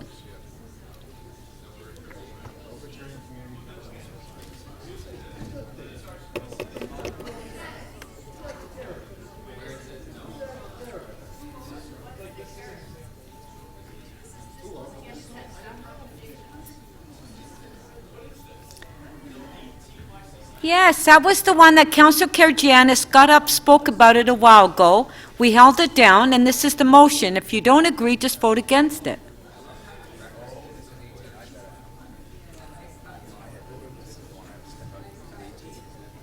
No. No, we voted on that a long time ago. Yeah. Yeah. On it hours ago. Yeah. Yeah. No. Councillor Perruzza, your vote, please. Councillor Shiner, when you're seated, please. Councillor Bailao. Councillor Cole, Councillor McConnell, please. Councillor Pasternak, please.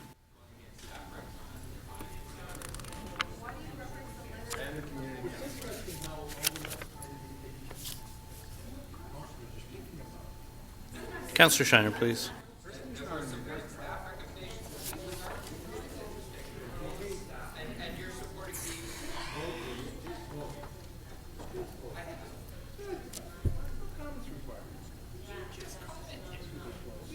The motion does not carry. The vote is 12 to 25. Okay. Councillor Pasternak, you're... Oh, on the item, on favor? Recorded vote.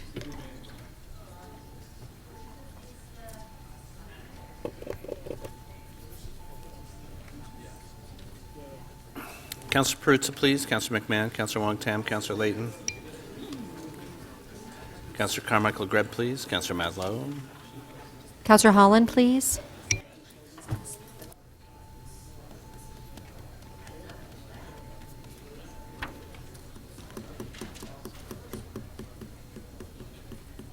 The item carries 33 to 4. Okay, Councillor Pasternak, your item, Madam Speaker, can we hold NY this, 19.33. right, can we hold this down and make it the first item after the dinner break? You want to hold it down? All right. So I think we need the break now. MM 24.34, Councillor Layton, you moved the motion. Do you want to move it? Members' motion for 1040 and 42 Queen Street? Yes, thank you very much. I will move the recommendation in the motion. Okay. On favor? Carried. Okay, which one? Okay, Councillor Ajamari, I believe yours is ready, so we can add it. Thank you. Okay.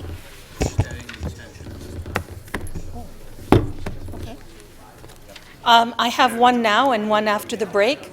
Yeah, okay.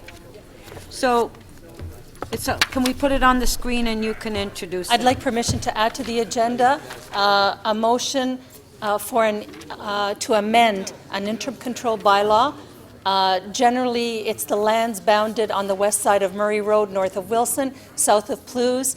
And the reason for urgency is this motion is urgent. Interim control bylaw 71-2016 expires February the 4th.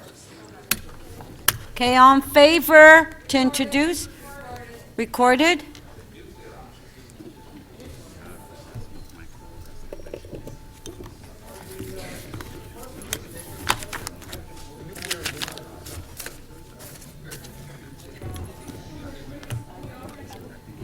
Councillor McMahon, please. Councillor Wong Tam. So- Councillor Davis, please. Councillor DiCiano, Councillor McConnell, Councillor Fletcher, please.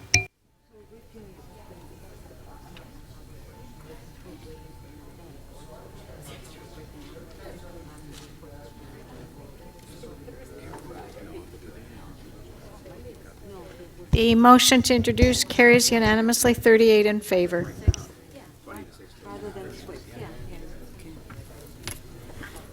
Okay, thank you. So we're going.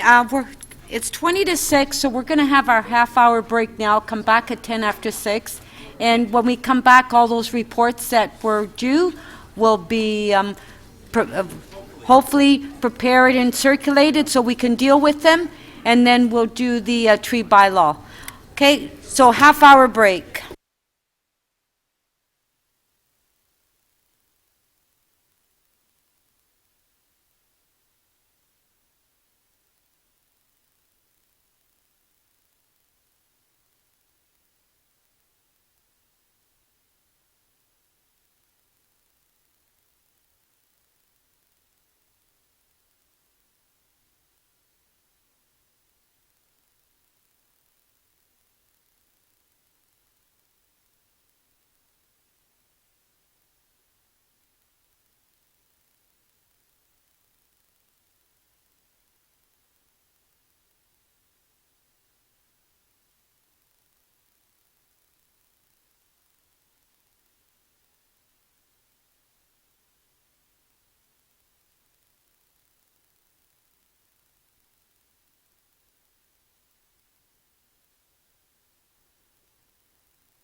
If I can have members of council to please come into the council chambers.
Okay, members of council, this meeting is now resumed.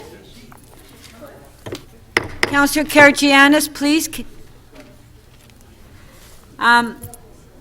So this is.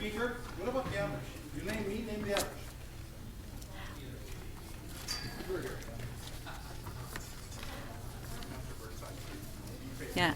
Councillor Burnside, Councillor McMahon.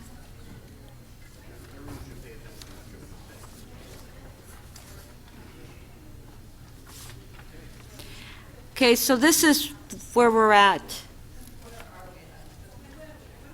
Okay, Councillor DiCiano, I want members of council to please listen because I need direction from council.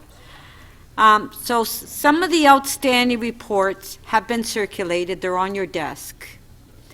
Some are being copied, while others have still not been submitted to the clerk. Here is the plan for the balance of the evening. First, we have some motions without notice to add.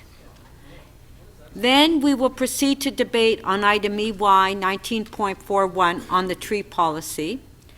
Then we will go through the remaining items in agenda order. If the reports are not ready, we will stand the item down and we will deal with all the items we can, and then if there are still matters outstanding, we will recess until tomorrow morning. That's where we're at. All right?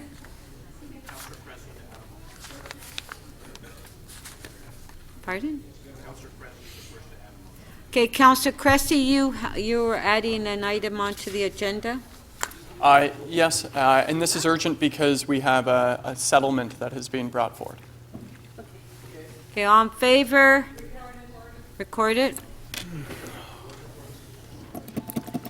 Becomes a story about crowds. I know, unfortunately. That's the angle they want.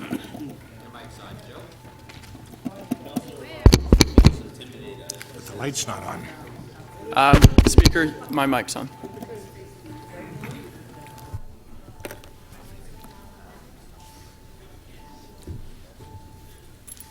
Councillor Perruzza, please. Councillor DeGiorgio, Councillor Wong-Tam. Councillor DiCiano, please. Mayor Tory. Councillor Holliday, please. And Councillor Mihevik. Councillor Cole, please. Deputy Mayor, please.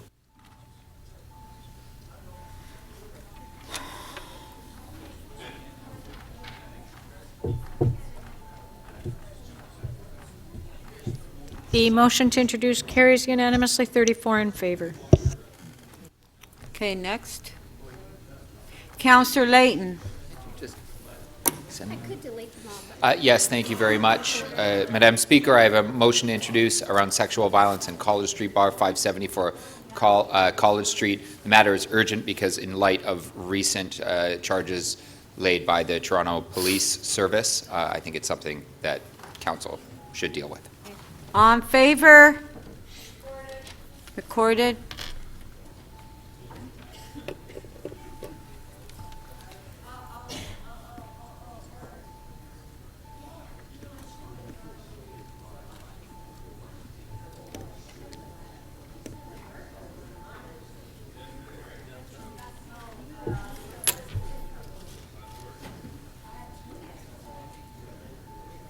Councillor Karagianis, please.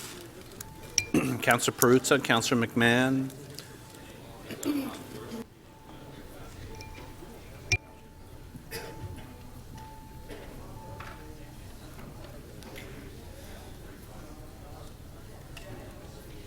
The motion to introduce carries unanimously, 35 in favor. For now. Okay. We'll go to Etobicoke York Community Council EY 19.41, tree policy amendments. Do we have questions to staff? Speaker. Yes, Councillor Perks? Before we go to questions of staff, I have a point of order on this. My understanding is that the rules of this council are that we can't amend the procedures bylaw without notice at a prior meeting and 2/3. And in fact, Article 18 of the procedures bylaw lays out which powers are delegated to community councils and which are not. So this would constitute an amendment to the procedures bylaw. Am I correct in that understanding? It's a report request. And then we're going to give notice. So we can't, so that would make any actual motion in this meeting that would amend it out of order. This is, Thank you. we're asking, this is what happened at Etobicoke York is a report I understand. request. Thank you. Okay. Councillor Doucette, questions? Thank you, Madam Speaker. Questions to staff. Could you walk me through, quickly, the process when a resident comes to forestry and says, I would like to remove a healthy tree either on, or they don't say healthy tree, when they want to remove a tree on either private property or city property, how do we process that? And when does it end up at community council? So through you, Madam Speaker, the process is this. The resident would apply for an application to remove a tree. With the application, a arborist report is submitted. The arborist report would indicate whether or not a tree is healthy or not. In 90% of the cases where trees end up at community council and onto council, the arborist reports indicate that they are healthy trees. From there, staff assess the arborist report, assess the tree, and make a condition. The bylaw does not allow staff or direct the GM to authorize a permit for injury or removal of a healthy city tree. Therefore, we would deny the request. If it was appealed, it would go to community council. Community council either adopts our position or amends it, and then onward to council. So a tree which goes to community council is only because city staff have said, no, it's a healthy living tree, it should be preserved and kept living, and the resident doesn't agree with that. Through you, Madam Speaker, that's correct. So if there are no other options, the removal is denied. There's always an option, otherwise the removal would be granted, right? So it's denied if it's a healthy tree. So there are trees which come, the request comes to staff to remove a tree, it's dead or dying, or it's got issues. Staff allows those to be removed, is that correct? If it's at danger or something? Through you, Madam Speaker, in fact, that's correct. I'd say 99.7% of all applications get approved. So 99.7% of trees which residents ask for, forestry agrees to, comes to city councillor of the ward. Is that the one which comes to the ward and then we say yay or nay? Or is... Through you, Madam Speaker, correct. So there's a negotiation. The applicant makes an application. So 99% of the time, the applicant, the provisions in the bylaw allow for removal based on a replanting plan. So that's in correspondence with the local councillor, and then an agreement is held. So therefore, an application to remove or injure is granted. It's when there is no option right. That the application is denied. Okay, so these go to the 4 community councils. Could you touch on very quickly how many applications actually end up at community council? Do you have the numbers on how many community council support staff and how many times community council take it in their own hands and don't support staff? Do you have some numbers for me? So through you, Madam Speaker, in 2016 we dealt with about approximately 7,000 permit applications. Of the 7,000 applications, 48 of them were appealed to community council. Of the 48 that were appealed to community council, 15 of those staff recommendations were amended at community council, and of the 15 that went to community council, those were the 15 that came to council, and only 2 of those were overturned. Does that answer your question? Yeah, any chance of breaking it down a bit into community councils?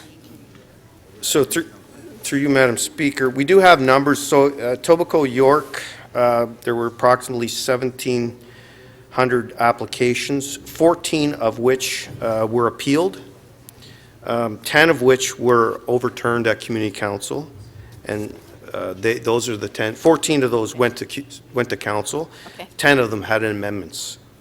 I can go on. North York had 2,700. There were 15 that went on to council. 3 were amended. Toronto East York had 1,600. 7 were appealed. And Scarborough had 712, and 12 were appealed. So there's only 48 trees out of 7,000 actually came to community council in 2016. That's correct.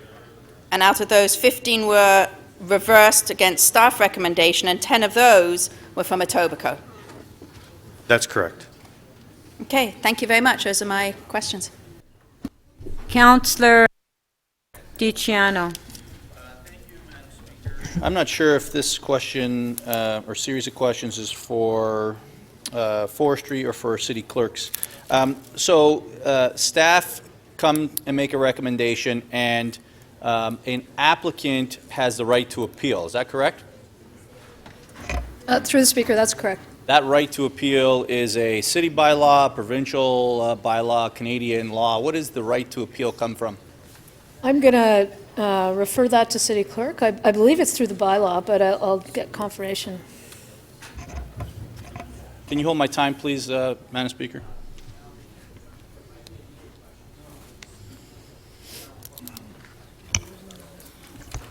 Madam Speaker, if I Sorry, could- Madam Speaker, I didn't hear the question. Okay. No, it's for the clerk. No, the clerk, but if you can hold my time, I'll repeat the question, Madam Speaker. Okay. It's been established that an applicant has the right to appeal a decision of whether or not they're allowed to take down a tree. That right to appeal, is that a city bylaw, provincial law, Canadian law? Where does that right to appeal come from? Madam Chairman, that's pursuant to the provision under the City of Toronto Act. Which is a provincial legislation. Yes. Okay. So when someone has the right to appeal, they either appeal on their own, or they hire a lawyer, or they bring consultants to an appeal body. Is that correct?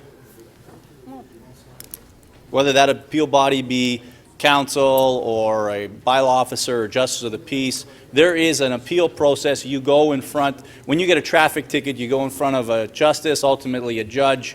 You go in front of a decision-making body. Is that correct? Through the Speaker, the appeal process in the case of this particular bylaw is through staff, then on to Community Council as that. I'm not sure if appeal body is the appropriate word, but that is the process.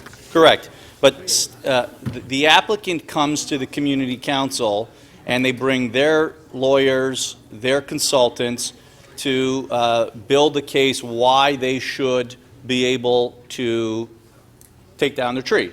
That's correct. The decision is then made by that local Community Council. Is that correct? That's correct. There would be, through the Speaker, a report before Community Council where the staff have, in this particular case, denied the application to remove the tree. They would have put some conditions as to if Community Council or Council reverse that decision on how many trees would be planted in its place, right. And that's where that dialogue would take place at Community Council. So then we know that it comes here and they die. So why is it that we're allowing applicants to not plead their case to the final decision-making body? It's like me trying to go to court to fight a traffic ticket, and I'm speaking to a justice, and the courthouse is in another city, and that judge makes the decision. Why are we allowing, how is that a fair process to an applicant that they bring their lawyers, they bring their consultants to a body, there is a full debate, oftentimes these debates last a very long time, and then another body makes a decision? Why are these applicants not allowed to have their cases heard by the final decision-making authority?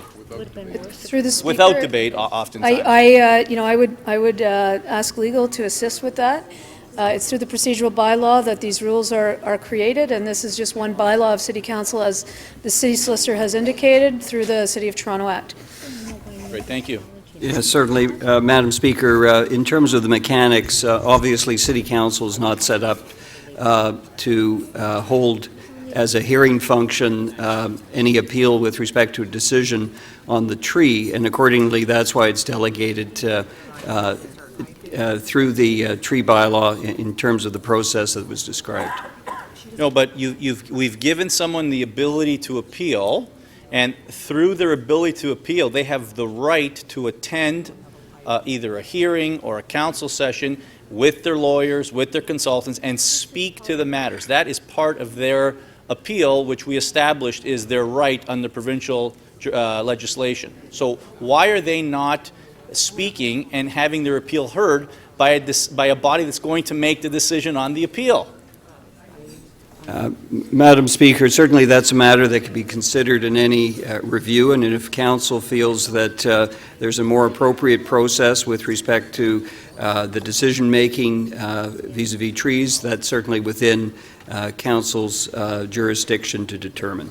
Okay, and one last question. Do you believe it's fair that someone were to appeal something based on their fundamental rights through provincial legislation and attend a body where their hearing is heard, but another body makes the final decision? Do you think that is a fair process for an applicant? Certainly there is a need to ensure that there's practicality in the decision-making process, Councillor, and that is something that can be considered in any new review process.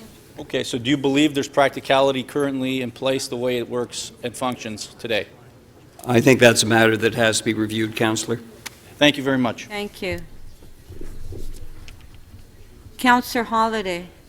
Thank you, Speaker. To the forestry staff, did I hear correctly that there were 7,000 applications for trees made?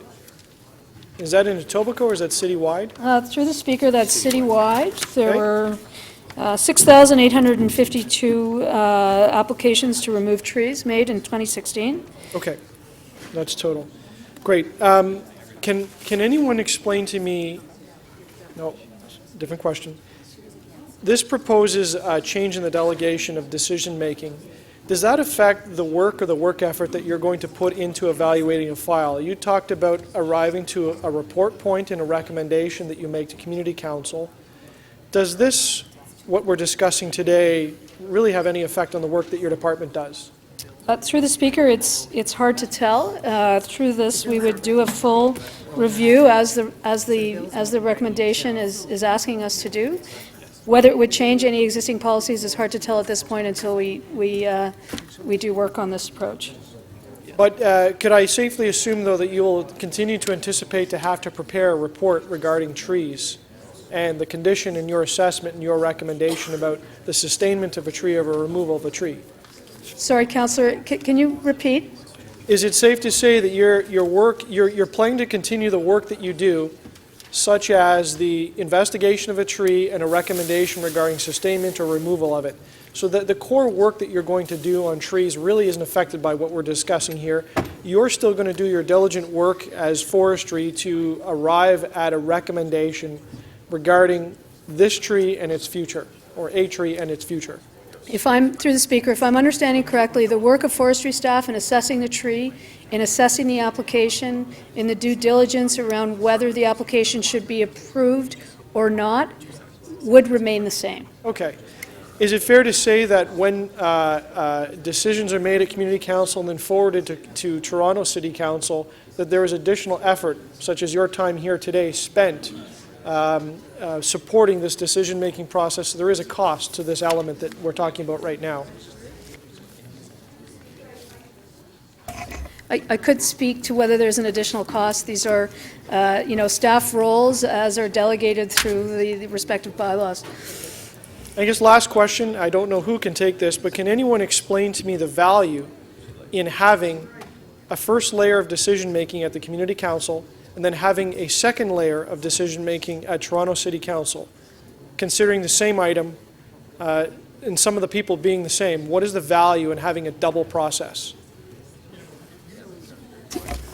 Through the Speaker, these are procedural bylaws that are approved by Council. We've been directed through this recommendation to report back on whether it's the appropriate process, and that's what we'll do if this recommendation is approved by Council. Thank you, but I wondered if anyone could talk to the value of having the two-step approval process or disapproval process. Through the Speaker, with respect, if this is being directed to the clerk or to... I think it would be fair to direct it to either the clerk or the solicitor, but...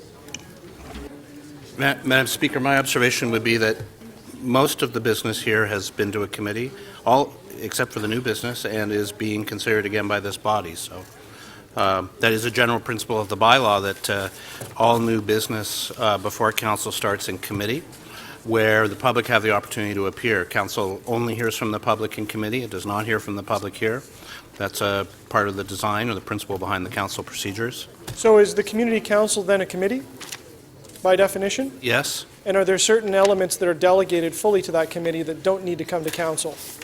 Yes, Madam Speaker, there are. And would it be safe to say that those are delegated for reasons of efficiency and that the decision-making is at an appropriate level, which has the appropriate impact on the community that it is being made in?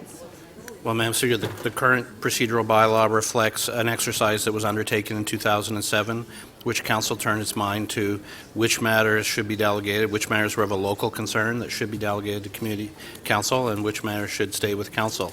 And the current list, if you will, in the council procedures reflects the decision of that day. So for the same reason we don't debate a stop sign at the corner of a local street, assuming it's not on a border, there is a discussion to be had about the appropriateness of delegating the removal of a tree either at the community level or at city council level, and factors such as the overall impact on the city and the appropriateness of local decision-making would be taken into effect. Madam Speaker, that's my interpretation of what this recommendation is before council today. Thank you.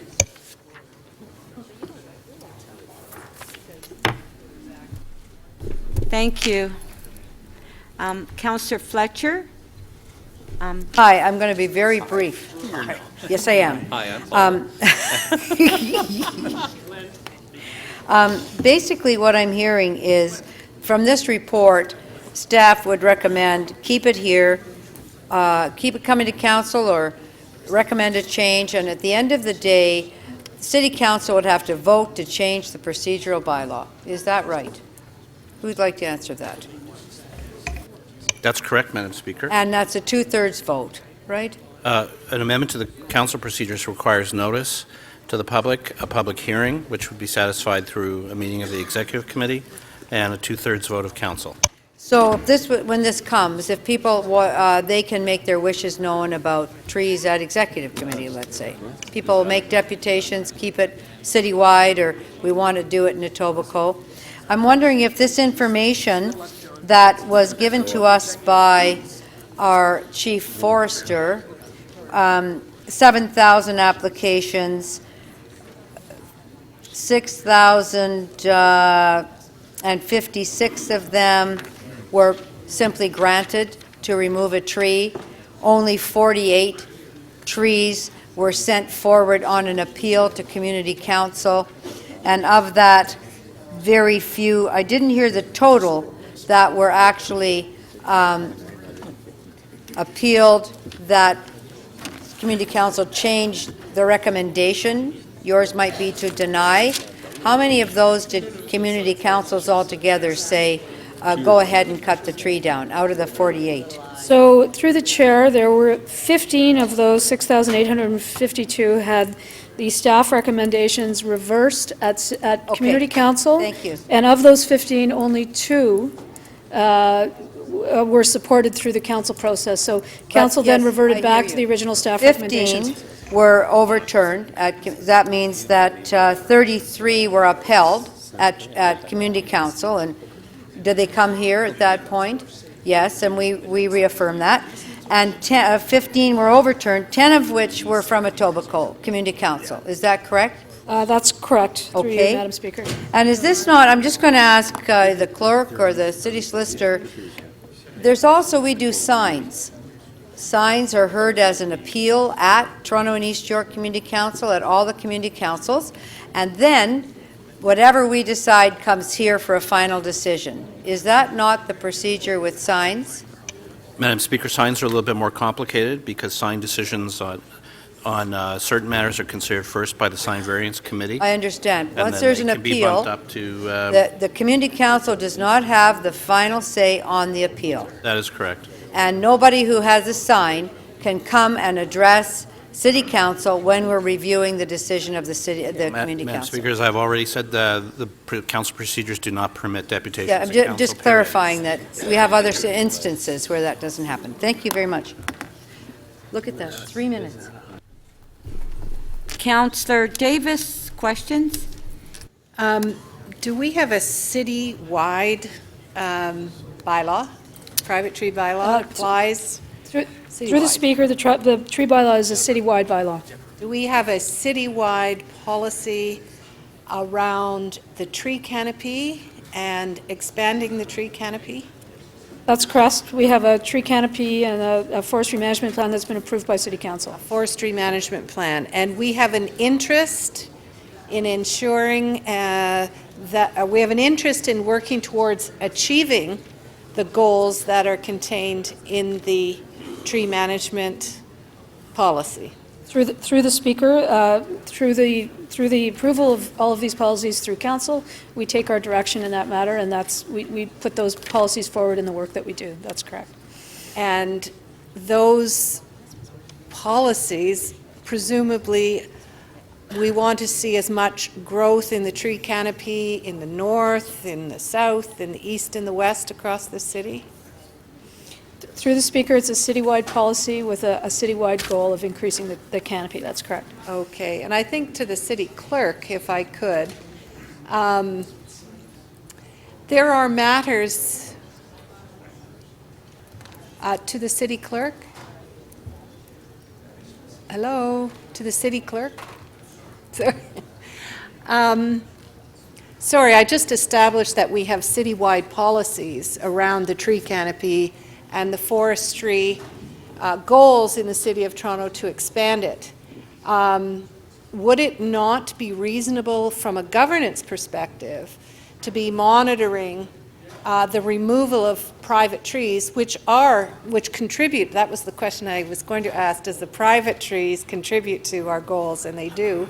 The private tree bylaw was intended to prevent the removal of trees and to contribute to the tree canopy. If we have a citywide objective to the city clerk,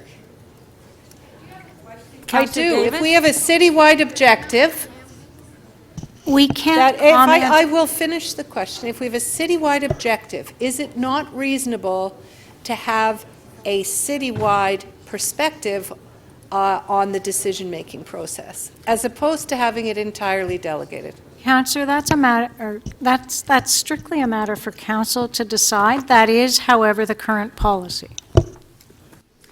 Would you not agree that generally those things that we have citywide policies on, that we want to establish consistency across the city, that we have those matters come to Council? That is what the current policy says, and that is true of citywide matters, yes. Correct. So we've determined that anything that has a TTC route on it, for the purposes of traffic calming, for instance, TTC and the impact on our transit system is a citywide concern. That's delegated, comes to full council, isn't that correct? That is correct. That's a matter for Council to decide, and that's what Council has in fact decided. Councillor Davis, we know. Trying to establish that we have a citywide interest, a citywide policy, and a citywide purpose in reviewing them here. So thank you. Thank you. I assumed that we wanted to finish tonight. I definitely think we're going to be back tomorrow. Councillor Carmichael Greb. Thank you. I don't think we have anybody from transportation here, but is our parking pad policy citywide? Anybody? Well, we're not talking about parking. No, but Councillor Davis brought up the TTC as a citywide policy. So we do have one citywide policy, and that's delegated authority to Community Council. Can any members of Council go to other committees that they are not on to listen to deputants? Madam Speaker, yes. Can other members of Community Council go to, can members of one Community Council go to another Community Council to listen to deputants? Yes, there's nothing preventing that. Except that they're scheduled at the same time? Yeah. So there are a lot of backstories then that they would not be able to listen to because there is scheduling conflicts with community councils. Is that correct? There are practical issues. Community councils are all scheduled for the same day. That's Thank true. you very much. Thank you. Councillor Perks, question? Did I put my name down for questions? You did. I'll be kind. Councillor de Bearmaker. Thank you, Madam Speaker. To you, to our forestry staff. There's a motion from Etobicoke York Community Council before us I discussed with you just amending that motion at the end to say, and/or the Director Urban Forestry. Are you comfortable with that motion, or you think that's a reasonable thing for you to do as part of your staff report back to Executive Committee? Through the Speaker, we're happy to look at any items as directed by Council as part of that report back, and happy to look at that as well. Thank you, Madam Speaker. Okay, thank you. To speak, Councillor Karygiannis, you have a question? Very quick question, Madam Speaker, through you to staff. When you're doing your look at the tree canopy and how we go about this, would you also be able to look at how many sidewalks that we need to repair because of the roots of the trees? I know we requested that in Scarborough. Maybe we can do a citywide, so we can get a more clearer view. Through the Speaker, that's not what's been directed through this particular motion. If that's the desire of Council to have some work on that done, we can certainly report back on that.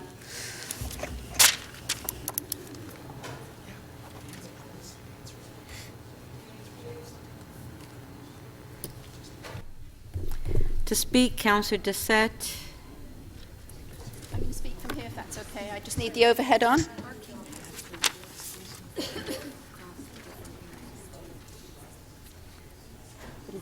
Can we see that tree? Not really. Needs brighter. So this is a tree which came to Etobicoke Community Council, just an example of one which came to us. The resident brought this to us because they were concerned about sightline. When they were trying to back out or come forward out of their driveway, they couldn't get out. So they asked for the tree to be removed. So it was suggested by staff that they trim the tree, as I always call it, giving it a haircut. These residents listened to what staff recommended, and suddenly, no longer you have a sightline. So these are the trees which are coming to some of us at Community Council. This other one, this one was on a construction site. A person had bought a house, torn it down, built a house behind it, and they had one of those nice drive-in, drive-out driveways. But his wife didn't like this tree. She didn't like the look of this tree. So they wanted to take it down. Their arborist report said it is a healthy tree. Our arborist said it was a healthy tree. My community council agreed to have this tree taken down. These are the sort of things which are coming to our community council. And as you've heard, we had 14 come to Etobicoke in last year, and 10 of those were approved by Community Council, whereas the staff recommendation was to keep the tree up and alive because it was healthy. Many of these trees need a good pruning. I will grant them that. And I know arborists do cost money. But you know what? We've often heard that trees actually don't just benefit the neighbor who has the tree on their property. They benefit everyone. We're happier people when we have trees. We have cleaner air when we have trees. I don't have to put my air conditioner on because I have many trees. It also protects my house during the winter time. We are trying desperately to improve our tree canopy, and trees on private property, trees on city property are both as important as the other. So if Community Council had the final say, we would be losing a lot of good, healthy trees. If Community Council was a bit more selective, like some of the other ones, and say just out of 15, only 3 get approved, or out of 12, maybe 2 get approved, I don't think we'll actually be sitting here today. So I'd actually like to see a report to know how we should do this moving forward. I look forward to seeing a report from Forestry as to how we can help residents when they have a tree they don't like, when they have a tree which says is dropping dead branches. That is what our forestry department do. They go out and they look at the tree and they say, prune it. Take off the lower levels to get rid of your sight line. But let's look at each tree individually. And my concern is that because some community councils are just approving willy-nilly, we would be losing a lot of good, healthy trees. We've also heard that we have nearly 7,000 applications to remove trees. A lot of them, forestry agrees, because they are dead and dying. They are in danger of hurting someone. So it's not like forestry says, no, you can't cut down a tree. We at Community Council only see a very, very small number of them. So I'm looking forward to seeing this report. I will definitely be at executive when it comes forward. And just if anyone hasn't looked at their correspondence, we do have letters from residents saying, please don't take this decision away from City Council. Keep bringing these trees to City Council. I believe we'll have some good deputations at executive when it comes forward, and I look forward to that. Thank you. Councillor Grimes? Yeah, you better give it back. I used that at Community Council, remember? Thank you, Madam Speaker. I'll be moving the recommendations from Community Council. I also have another motion. City Council requests the city protocol replace the practice of placing a 70-foot real Christmas tree with a 70-foot artificial tree in the square each and every year. And speaking of good prunings, this is the picture that Councillor Doucette just showed. That's kind of what we're putting in the square every year. And I find it very hypocritical that we'll take down a 70-foot tree and put it in our square. We all stand and take pictures of it and tweet it out, the holiday tree. Being the chair of Community Council, we debate issues. I'll just take the last council. We spent an hour and a half debating 2 tree issues. They come forward. We debate them. We don't always take them down. They came forward. They come here without debate, usually dealt with very late at night, no one in the room. And we have to tell the people, listen, where it may have got through here today, it's going to go down to council. It'll be knocked out without debate. That is not fair. And to talk to Councillor Fletcher talking about delegated authority to signs aren't on people's backyards and properties. So I just find it ridiculous that we debate these for hours. They come down here. There's no debate. I have, Councillor Thompson has no idea what we've gone through voting on an issue in our ward. Sometimes they're very complex or development issues, and I just don't think it's fair. We just come down here and we just overturn the decision. So when I first got here in 2003, we used to debate speed bumps and stop signs here. We took that away. There's 11 councillors on each community council that are very, very capable of making these decisions, and I think this is what you should stay, just like the stop signs and the speed bumps. But I find that tree right there is what we put in that square every year. And people on the community council that don't support taking down trees take their picture with it, put it on Twitter. I find it very hypocritical. So I think the council should be making these decisions, community council, and that's where it should lie. I did. Councillor Perks, question. Yeah, so thank you very much, Councillor Grimes. You're aware that we've had advice from the Toronto Water Department, the Public Health Department, about expanding the City of Toronto's tree canopy? Absolutely. And you're aware that the trees that come from, that are put in Nathan Phillips Square do not come from places where they have a limited canopy? What's that got to do with it? What does, You're the one who's making the comparison. I'm wondering if you understand What's the difference where they come from? It comes to the City of Toronto. What's the difference? So you'd like to know what the difference is. Very good. They don't come from Etobicoke. Very good. They don't come from Etobicoke, that's for sure. That's absolutely correct. So you understand... I understand. Okay, you understand that the reason... Councillor Perks, Councillor Grimes, hold on.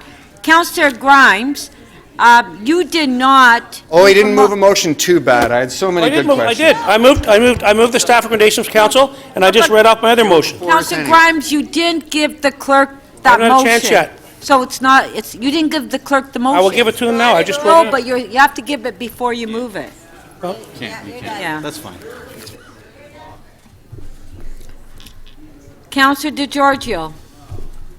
Thank you, Madam Speaker. I will be supporting the Community Council decision to have a report come forward. I think there are a couple of things that need to be looked at. The most important, I think, is that we have a council policy, tree policy, citywide policy, with the fundamental objective of preserving and enhancing the tree canopy. Now, there are many ways of enhancing the tree canopy. One is to wait for trees to reproduce amongst themselves. Another is to take one tree down and replace it by 10. What's so funny?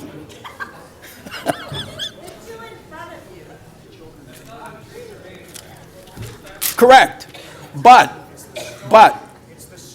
if the city council understood what their objective was, to actually increase the tree canopy and not just preserve and make sure that it doesn't get dwindled down, because The job of council is to preserve, let's say, the city bylaw. That means there's no flexibility. No flexibility. If there is no flexibility, why are we bothering to give people the right to appeal when there is no flexibility? That's the fundamental disconnect. And if you can't understand that fundamental disconnect, then you don't understand what the purpose of an appeal body is. Purpose of an appeal body is to provide relief. Boy, I think I'm talking to walls. There is a reason why you would want to give delegated authority to a wise community council like the Etobicoke York Community Council. And the reason is, well, Scarborough I would include, because there are some rational people in Scarborough as well. Okay, I think maybe that we need a timeout here. Would we like to recess till tomorrow? Yeah, let's do that. Yeah, let's do that for a change. Madam Chair, I think you gave people that half-hour break. They came back inebriated. I know, the next time, there's no break. Okay? Councillor Fletcher, you have a point of order? I just wanted to remind council that this is simply a report request. Yes. We are now debating the report, and perhaps we should expedite this in order to finish tonight. Idle hands.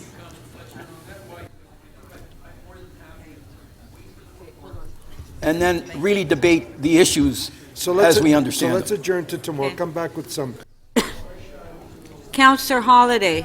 Thank you, Speaker. I'm going to be very brief. I want to make one important point, and that is this council chamber doesn't hold a candle right now to the discussions we have in the Etobicoke Community Council when it comes to trees.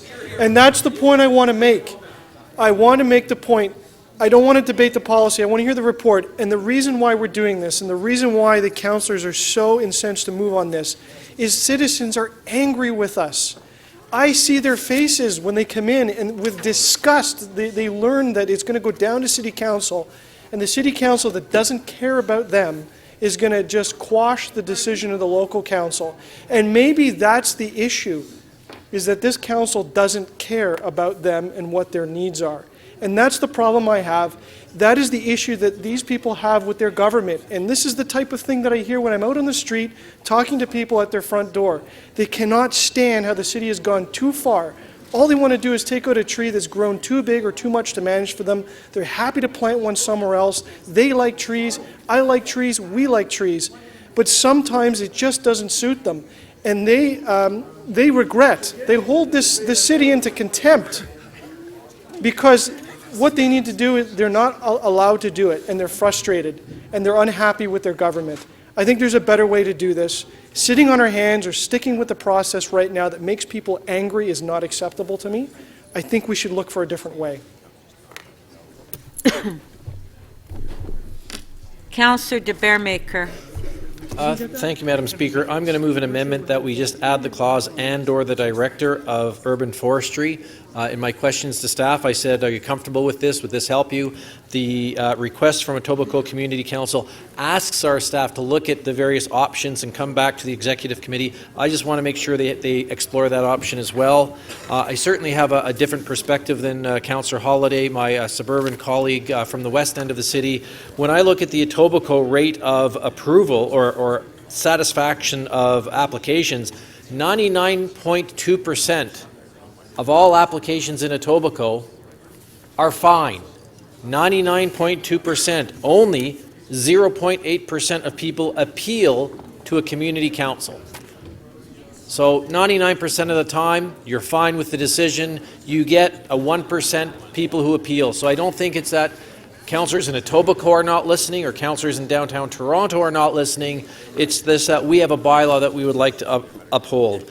I know, and I think we all know, because we've all dealt with tree permit applications in all of our wards, because we approve about 6,800 of them a year, that if there is a sick tree, a dead tree, an injured tree, a dangerous tree, a tree that's in the way of your expanding of your house, you will be granted permission to cut down that tree.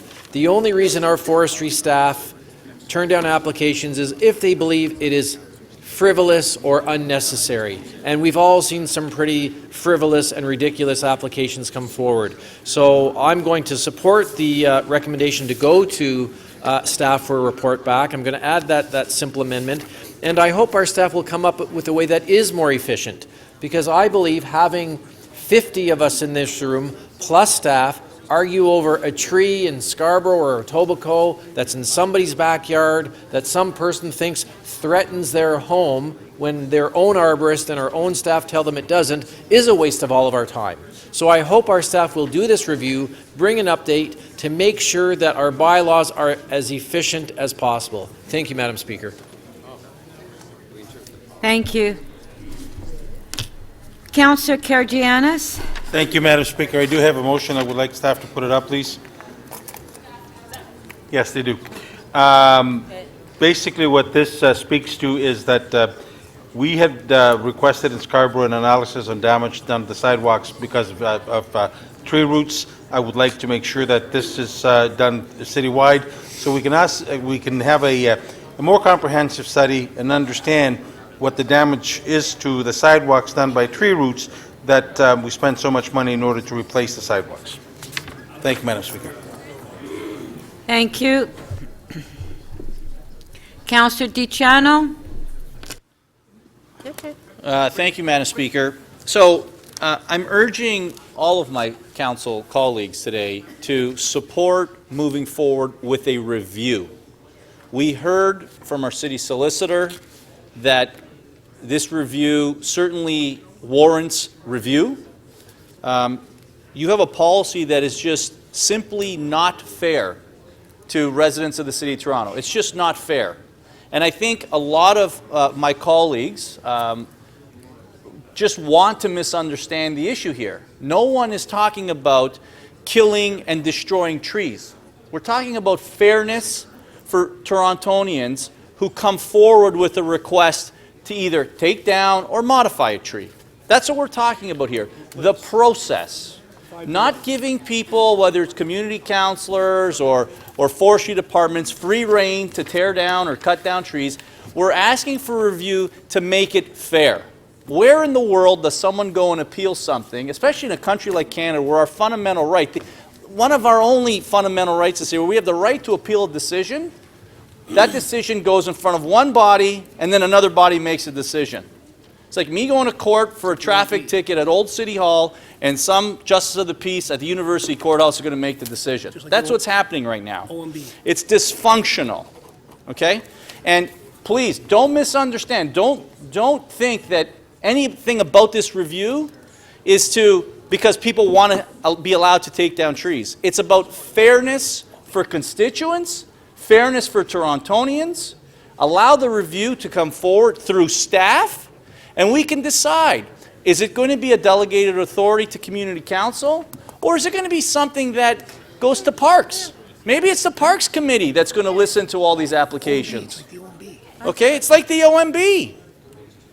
Whoever's going to hear the applicant appeal should be the ones making the final decision. It's ludicrous and completely unfair to have a policy the way we have it.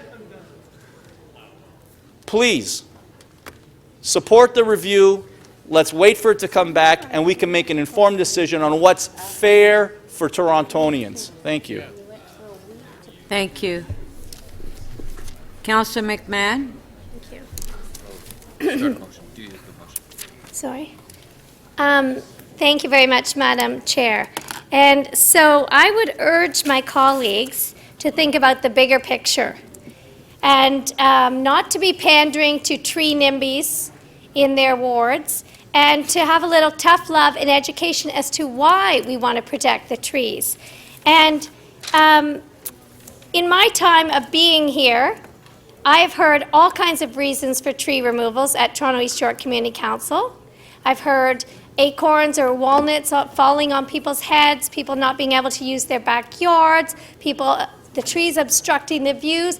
I've heard a mother having the window open in her child's nursery and the pine needles coming in and piercing the skin of the baby's arms. I've heard all kinds, tree roots in the pipes, all these myths on that. And I would say to Councillor Holiday, Councillor Holiday, we actually do care about your residents. And what we care about is their health, their mental health, and their physical health. And that's why I urge you to take a look at the bigger picture and not just pleasing your residents.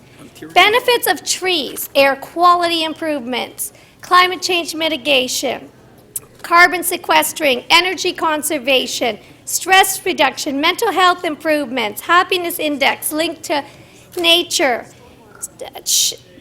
I'm well aware, thank you, Councillor Davis, for helping, but I can do it on my own. Shade, improve property values for those who care about that. Wildlife habitat, water retention and filtration, heat island effect. All these areas lead to health and mental health improvements, and that's why we care about your residents, and that's why trees should come here.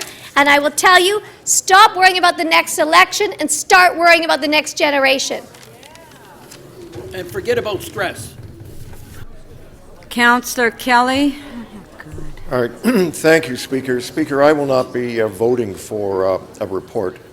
I've been around the block on this debate before, and I think all the issues that are here were present then. You know, I think part of the challenge that faces a number of members of council is their interpretation of what a community council is. I've often felt that that was a misnomer. It's really a community committee. You are a committee of this council. And so, as part of the process, you have the right to hear public delegations on issues and make a proposal or a series of them. But they are merely recommendations to this council, because this council, in this respect, disposes of those recommendations. Yes or no. Now, you could argue that we should change the focal point, take it away from community councils, give it to the Parks and Environment Committee. But you know what? It's the same process. They will hear the deputants, they'll make a recommendation, the recommendation will come here, and we'll be able to adjudicate that, yes or no. I thought that Councillor McMahon made a very compelling argument, and I agree with her. Almost all of the requests for taking down a tree can be traced to one motivating factor. That tree is an inconvenience. I don't want to spend the time or the money to look after it properly, and frankly, I really don't care about the aesthetic or health or other important elements that characterize a healthy, widespread tree canopy for the City of Toronto. We all know the value, in many respects, of trees. Now, if a tree is diseased, get rid of it. There's no question about that. But if it's inconvenient, then I think you're ignoring the larger issue that was pointed out earlier, and that larger issue for me is very, very important, and I frankly don't wish to delegate that authority to either the community councils or to staff. I think it belongs here. We're the ones that created the policy. We're the ones to adjudicate it. Okay, can we put the motions on the screen?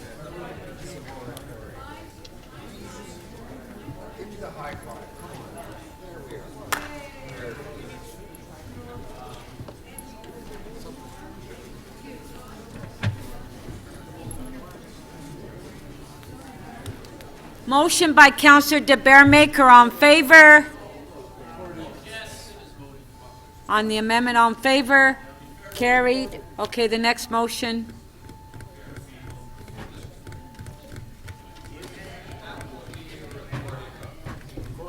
Councillor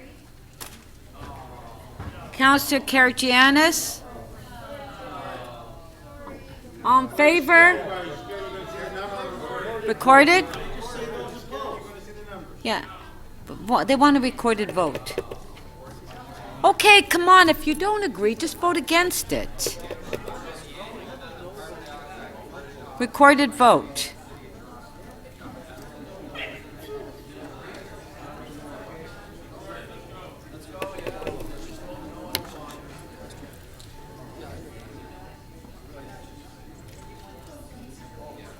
Councillor Grimes, please. Councillor Gicciano.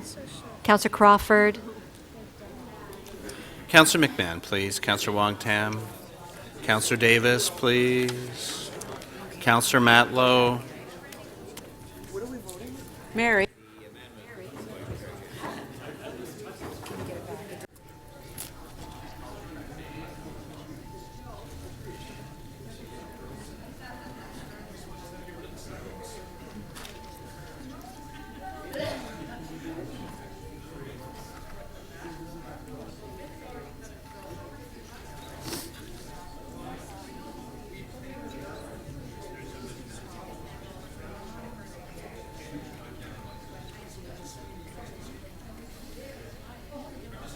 Gicciano, please. Councillor.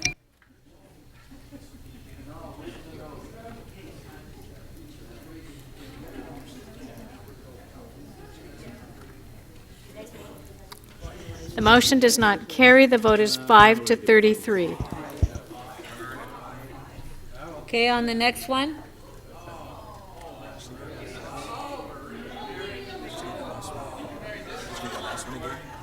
Yeah.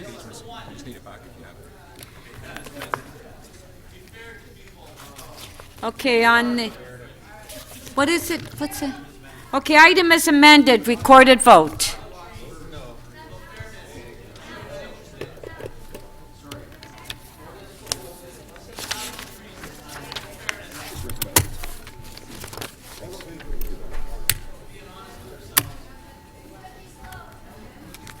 Councillor Fillion, please. Councillor Karygiannis, please. Councillor Bailao, please. Okay, Councillor Councillor McMahon, Perruzza. please. Come on. Councillor Perruzza. Councillor Lee, please.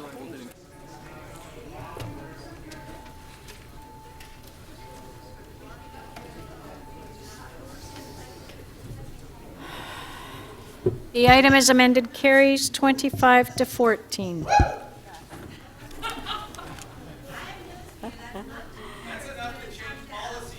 Yeah.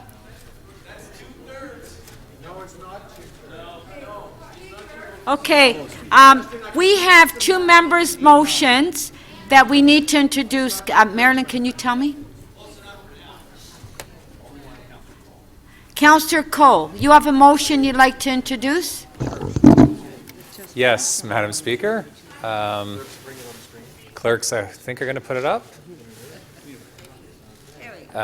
This is about the 1B development at Lawrence Heights, and the reason for urgency is it's just holding up some of the final approvals and the schedules, which we would then relay to tenants on the relocation plan. Okay. On favor? Recorded. Recorded? To introduce it?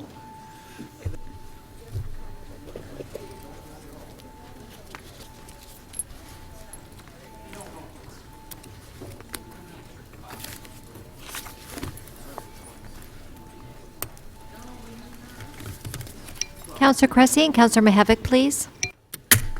So what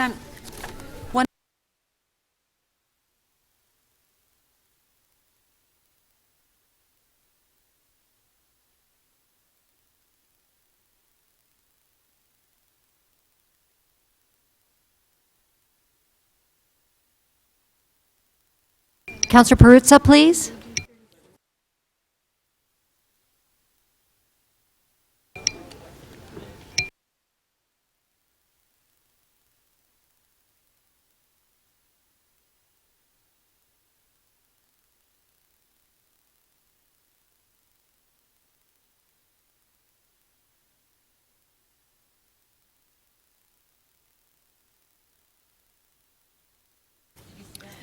The motion to introduce carries unanimously, 37 in favor.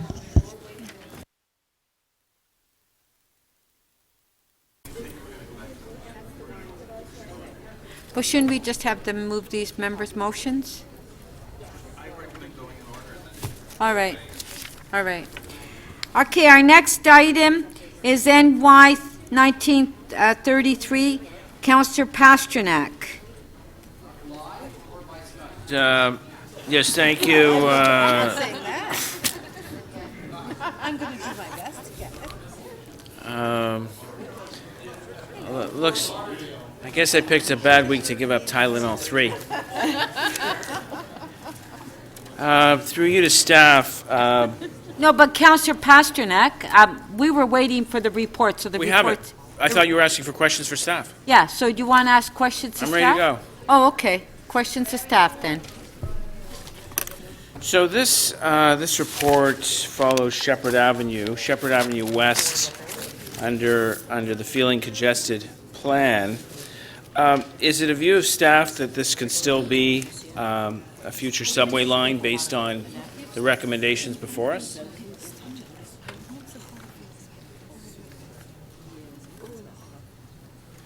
Staff are recommending certain densities along this line. Would these densities help or hinder a prospect of a future subway line based on the feeling congested criteria, which...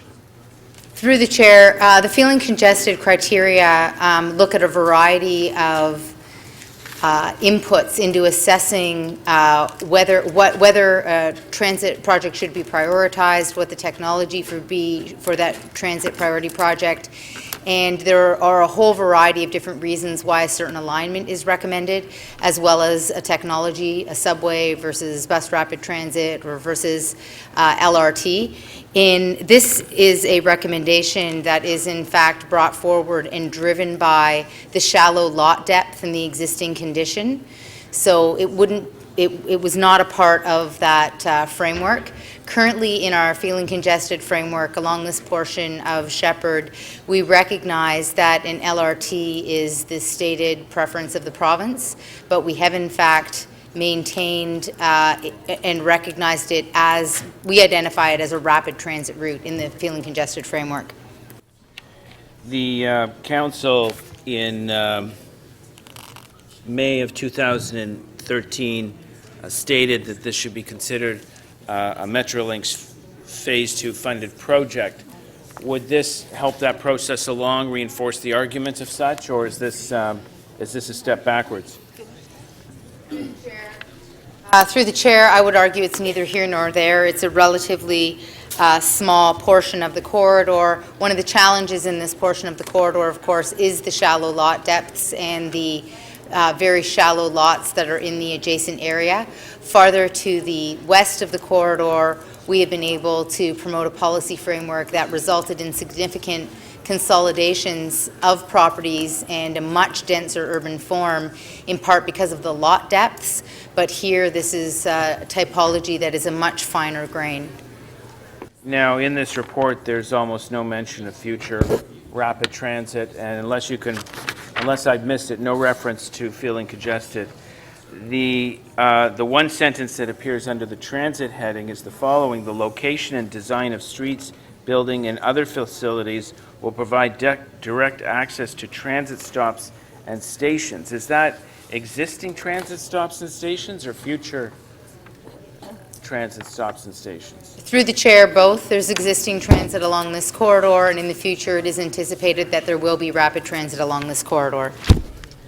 On page 19, there's a discussion under the appropriateness of employing a holding provision to ensure transportation infrastructure is secured. Is that for a future rapid transit a project, or is that for some other purpose? Through the chair, the purpose of a holding bylaw provision would be to ensure that in the event there's an area in the corridor where transportation infrastructure is going to be secured, that we are in fact securing, whether it's right-of-way or other below-grade considerations, that they are secured. So they're for planning for the future. Now, when it comes to density as a criteria under feeling congested, are you emphasizing density at the nodes for Shepherd West, or are you emphasizing density en route for Shepherd West? Through the chair, where we recommend density is very much driven by the existing built form and the opportunity for adapting that built form. Essentially, the key driver is that we add as much density as we possibly can wherever we can, respecting our neighborhood policies and ensuring that we have an adequate transition to adjacent uses, and in particular in our neighborhood areas. So there are parts of Shepherd Corridor where there are larger development parcels, where larger development has been accommodated. There are other areas where less intensification can be accommodated. So it's the small lot size that seems to be holding back any kind of intensification beyond 4 stories? Through the chair, that's correct. It's not just the small lot size, it's in particular the lot depth. Okay, thank you very much.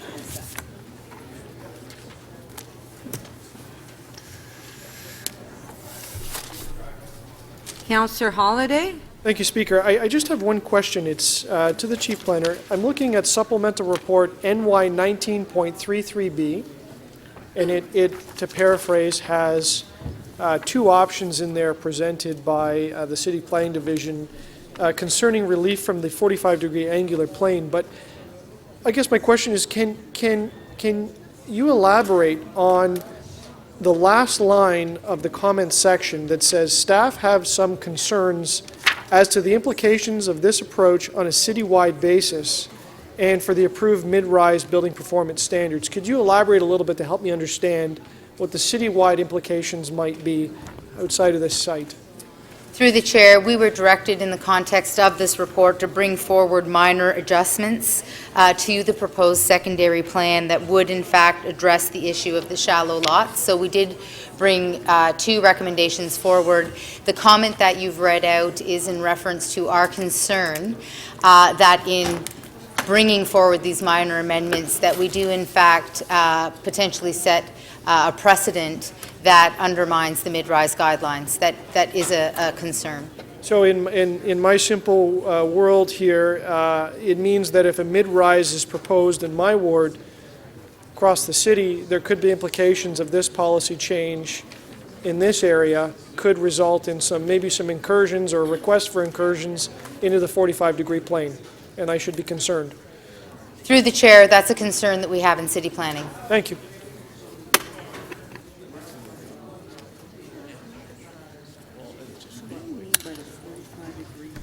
Councillor Ajamari? Speaker, to the Chief Planner. The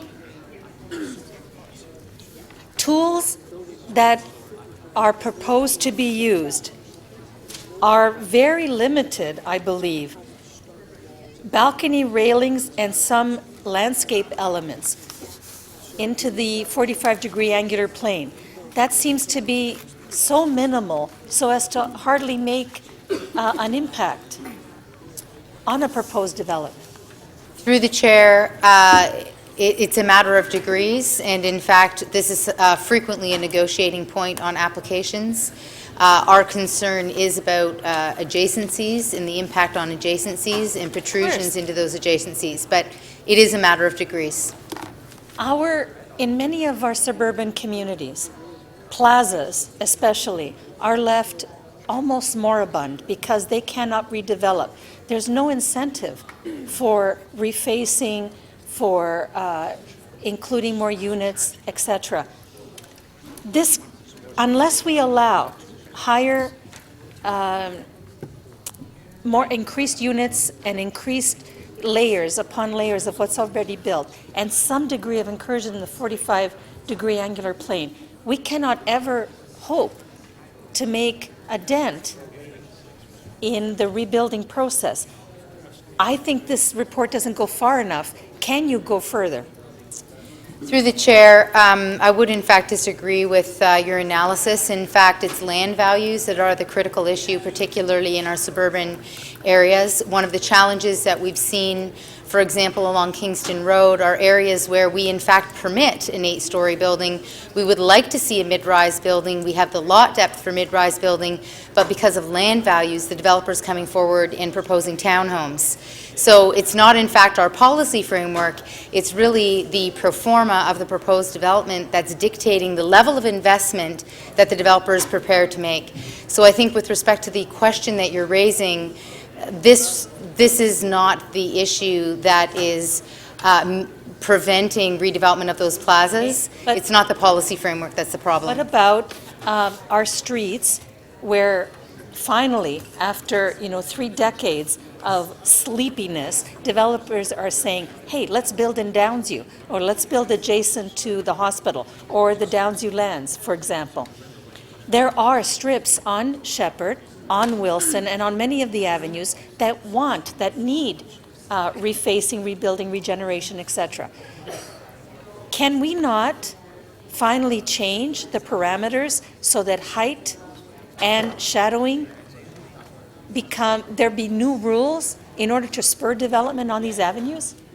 Through the chair, it's my opinion that it's not the rules that are preventing development, and in fact, we want good development. So we want development that in fact results in a walkable environment where there are not shadow impacts on the sidewalk. We do not want to be shadowing adjacent homes. We want good development that will contribute in a positive way to the neighborhood. Often on many of these areas, one of the reasons why we're just starting to see development take place is because of an increase in land value that's now making it viable to proceed. Or sometimes it is because it's taken quite some time for the developer to assemble enough properties to be able to create a large enough parcel to in fact create a mid-rise building. Thank you. Councillor Pasternak to speak. Well, I don't have a lot to say, Okay, thank you. but I am obligated to move one of the 2 options before us. If you look at your yellow pages, and I have been consulting with Councillor Filion, the local councillor, his choice is behind door number 2, so I will move that on his behalf. I would simply say that I share some of the concerns that Councillor Ajameri shares, that I am worried that on a potential subway line that we may not be intensifying enough, we may not be giving some of the property owners the ability to go up more stories. I have been advocating, it is no secret, for the North York Relief Line, which stretches from Yonge and Shepherd to the Downsview Station, probably the most obvious transit link to be completed throughout the city. This will not only connect the 2 lines, the Spadina University line, but also the Young line. It will also take approximately 200 buses off the road, the Red Rocket buses that race across Shepherd Avenue, as well as thousands of cars. It will also allow for trains to go across the city as we go up north on Yonge Street past Finch. Trains will have to come into either Shepherd or the Wilson Yards. Instead of going down to Union and back up, they will be able to cut across the city. I realize this project is not cheap. It's probably in the $3 billion range, and it is identified by Council as a Phase 2 Metrolinx funded project. But when you try and argue for a subway line, which is expensive, and it gets more expensive the longer we wait, what always comes back is the big D. And what is the big D? Density.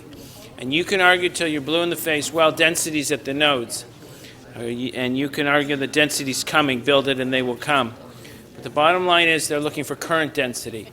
And I am concerned that the staff report that we're approving today will not give the density needed on the Yonge and Shepherd to about Senlac or to about the Bathurst Street Bridge that appears here, the density we kind of need to make the argument that this is a vital transit line, even though the density at the nodes at Downsview Station, where there's a 55-acre parcel that Build Toronto will be intensifying, and of course Yonge and Shepherd has major intensification.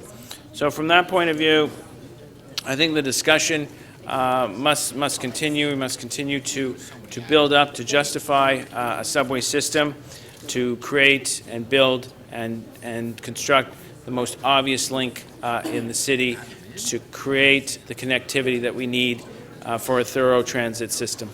Thank you. Thank you. Councillor Fillion. Thank you. I'm going to move that City Council adopt the following recommendations contained in the supplementary report from the Chief Planner and Executive Director, City Planning. Councillor Fillion, that's the motion that Councillor Pasternak passed. Oh, he already moved it? Yeah. Oh, okay. I did not realize. So, yes, so thank you, Councillor Pasternak. Great motion. Yes, I couldn't have done better myself. Anyway, it's unusual for me to be initiating it. It's a very small tweaking to allow people who want to build on the very narrow lots on one side of Shepherd. They want to build 3 floors of commercial. It allows them a slight adjustment to the angular plane so that it fits within it. So it should only apply. The reason I did ask for a staff report rather than just making the motion to Community Council is so that it would be limited to the extent possible to this one particular area, and it's only designed to allow a very, very small amount of additional height on commercial applications or applications that have at least 3 floors of commercial. So it will only apply to a small number of people. The impact will be imperceptible, and it will allow us to demonstrate at the municipal board or wherever that even somebody who's mid-block, who comes in with a reasonable development, can fit within the angular plane. Okay, on the motion, on favor, recorded.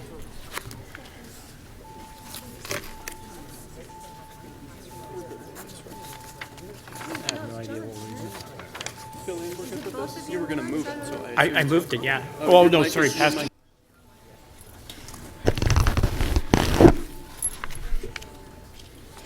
No, I shut it off. Yeah.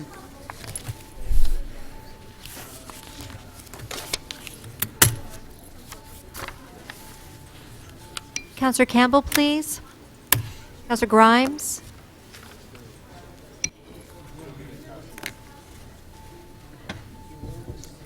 Councillor DiCiano, please. Councillor Matlow and Councillor Lee, please. Councillor Perruzza. Councillor Wong Tam, please.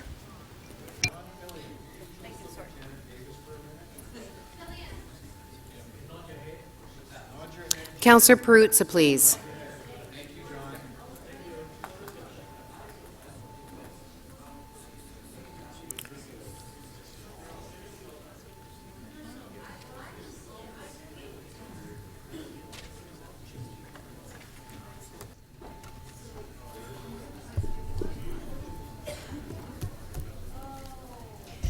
The amendment carries 34-2.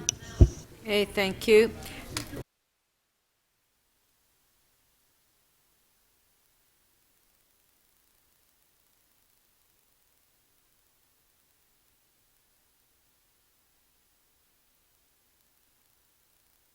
Okay, item is amended. On favor? Carried.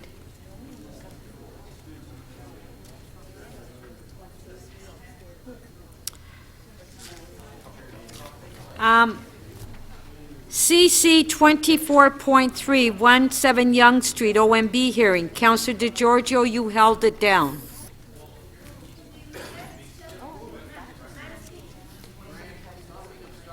You held it down.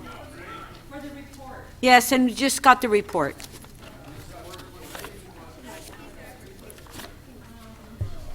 these are all proceeding to the OMB. So what I would like to know, because I haven't had a chance to read this report, I would like to know what the Yes, hold on. When the applicant appealed, Hold on. Councilor McConnell, yes. Yes, thank you. Sorry, I was going to ask, can we hold this one down? We've got 4 of them. We've had enough time to read this. This is my major piece, and I'd like to read it before the questions are asked, if you don't mind. Okay, Let me just sure. check how she... All right, so the next one is CC 24.5, which is 50 Humberwood, and it's in Ward 2. Councilor DeGiorgio, you held that one down. Pardon? I can release the 24.5. Okay, so The Councilor... information is in the report that I'm looking for. So Councilor DeGiorgio, you're moving, does the local councilor want to move this? I'll let the local councillor move. Councilor That's fine. Ford, it's your item. Yep, thank you, Madam Speaker. I will just move the city solicitor's recommendation. Okay? Thank you. On favor? Recorded. Recorded? Okay, recorded vote.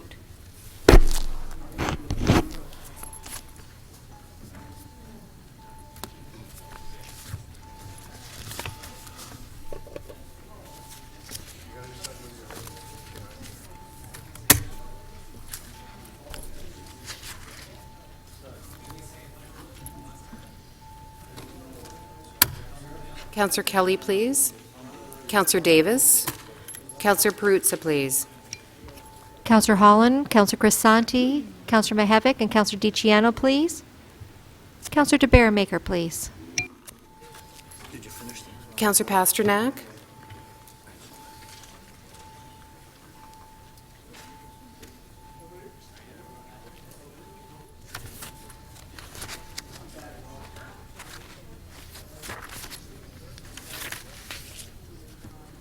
The item carries unanimously, 36 in favor. Okay, thank you. Our next one is CC 24.6, 3049 and 3051 Bayview Avenue, an OMB appeal. Councillor Shiner, you held the item down. Is Councillor Shiner around? Councillor Shiner.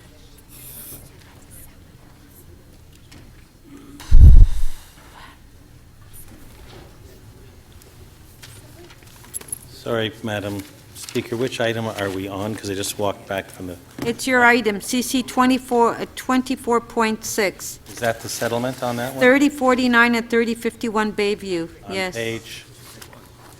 I'll make sure I am on the right one. CC 24.6. Okay. So there is a staff report with a confidential attachment to it. Yes, it came. It's a settlement of an appeal to the Ontario Municipal Board. Right. My residents have been at the board and discussed it. They're not terribly happy with it, but I believe they're accepting the settlement that we've been able to negotiate, and I am prepared to move the staff recommendations on this. Okay, thank you, Councillor Shiner. So Councillor Shiner is moving the staff recommendation. On favor? Carried. CC 24. We already took the vote, I'm sorry. We already took the vote. Like, we can't be yelling after the vote's taken. CC 24.7. Councillor DeGiorgio, you held that one down, an OMB appeal. Yes? I'll narrow it down to 2. I want to know when the appeal date, or when the applicant appealed the application, and when the hearing date at the board was set.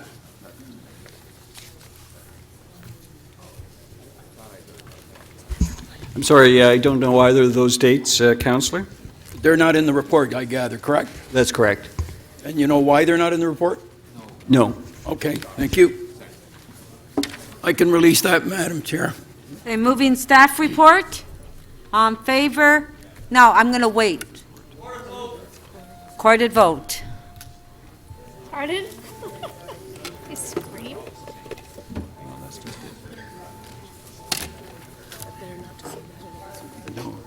Oh, but there are those in the pro-men's rights movement that won't see it quite that way. So he's going to have the same questions on your 2. Councillor Crawford, please. Councillor Mihevc. Councillor Fillion, please. Councillor Campbell, please.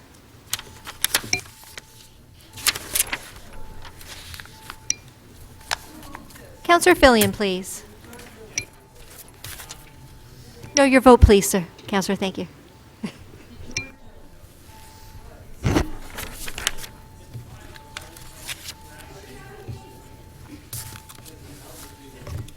Councillor Perruzza, please. Councillor Wong-Tam, please. Councillor Davis. Councillor Perruzza and Councillor Davis, please.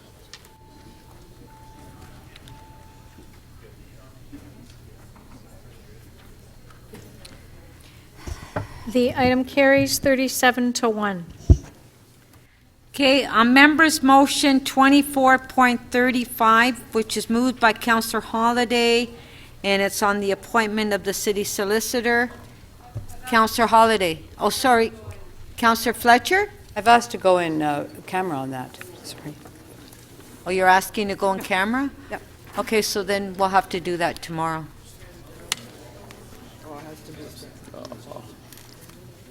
Well, we could extend. Okay. Well, I think we all... MM 24.36, Councillor Arjamari, that's your motion. Would you like to move it? Favor? Carried. MM 24.37, 401, 415 King Street, Councillor Cressy, that's yours, OMB appeal. And I have a motion, if it can be put on the screen. So I'll move that we adopt the recommendations in the report on the settlement. Thank you. Okay. On favor? Carried. Anytime you're ready for this one, I've read. MM 24.38, Councillor Layton. It's about the Move this College back. Street? I'll move the recommendations in my letter, or in my notice, motion, one of the three. On favor? Carried. Good. MM 24.39, Councillor Cole. Councillor Cole? You're up. You're going to move that motion they're putting on the screen. Yes, I'm moving the motion that I had given to clerks. That's now in front of you. Okay. That was circulated. Got a lot of words. On favor? Carried.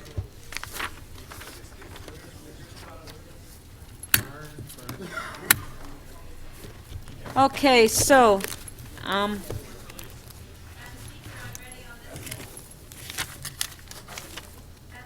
yes, just one moment, please, Councillor McConnell. That was 24.3, right? Okay, Councillor McConnell on CC 24.3. Unless there's a question from, no, you're good? Then I'll just move the recommendations on the directions report and thank the staff. It was very complicated. It's 1 Yonge Street, which is 1 to 7 Yonge Street, and a good piece of parkland comes out of this with a very complicated arrangement, and I want to thank our planners and our solicitors as well as our parks people for really working together with the developer to come up with a solution, because the parkland is not on his land, so it's a bit complicated. Thank you. Okay? So Councillor McConnell is moving it on favor? Yes. Yes. Carried. Yes.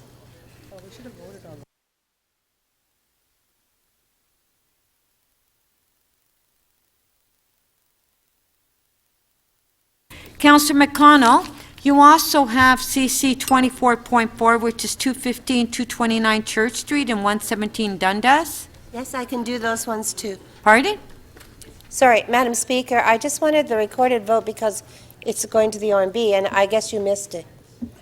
Can I? Oh, so we haven't dealt with it. No, 24.3. No, I'm talking, oh, you want a recorded vote on that? Yes. Okay, I'm sorry. Okay, It's recorded such vote. a big development, I think it needs But one. then the Thank you. 24.4 is yours as well. I'll do. Yeah. That's Councillor Wong-Tam's. Is that Councillor Wong-Tam's? Oh, okay. Recorded vote on 24.3. Yeah.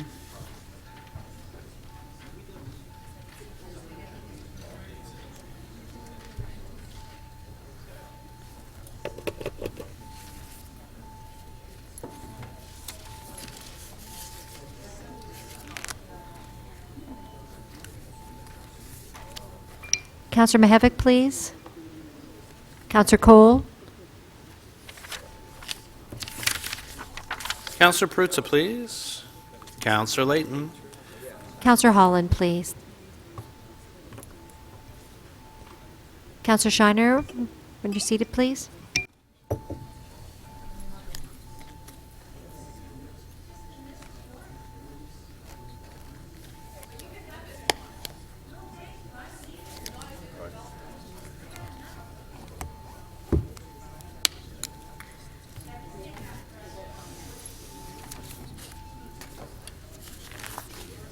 The item carries unanimously, 37 in favor. Thank you. Councillor Wong Tam, 24.4. Yes, thank you very much, Madam Speaker. The report has come out with an attachment which is confidential. I would move to adopt the recommendations contained herein, and also request that the ward identified as 28 be amended to reflect 27. Okay, thank you. And I do so reluctantly. Okay, on CC 24.4, on favor? Carried. Councillor Cressy, your item, which is T 20.7, which is Front Street, Wellington, and Spadina. No. Councillor Cressy? Thank you, Madam Speaker. The supplementary report from the Chief Planner is being circulated, and I have a motion, if it can be put on the screen, to adopt the recommendations contained in that sup. Thank you very much. Okay, it's on the screen. On favor? Carried. Okay, so our last item. Councillor Campbell, did you have your name down?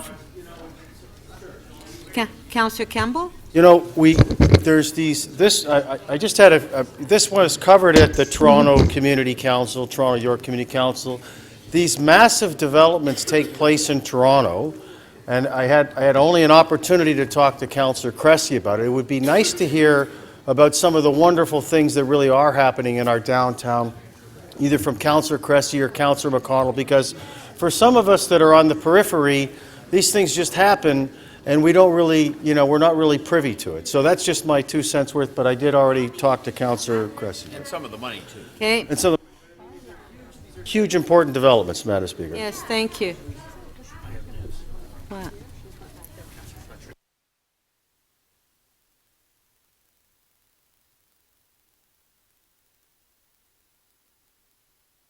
Councillor Fletcher, I understand that you're okay and you don't need to go on camera? Okay, so,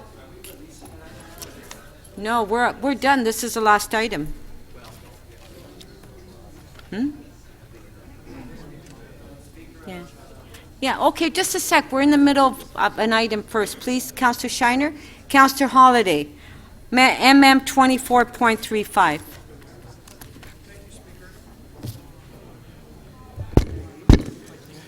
Thank you, Speaker. I would like to move the recommendation contained on the page number 1. The City Council adopt the following recommendations contained in the report. Recommendations 1, 2, and 3. Number 1 is the candidate identified in confidential attachment number 1 be appointed to the position of City Solicitor for the City of Toronto, with such appointment to be effective on February 15, 2017, subject to written acceptance by the candidate on or before February 15, 2017, of the terms and conditions of a contract of employment offered by the city. Number 2, the city manager be authorized to negotiate terms and conditions of employment with the candidate. And number 3, the City Council authorize the public release of the name and curriculum vitae summary of the city solicitor contained in confidential attachment 1 upon City Council's approval of the appointment.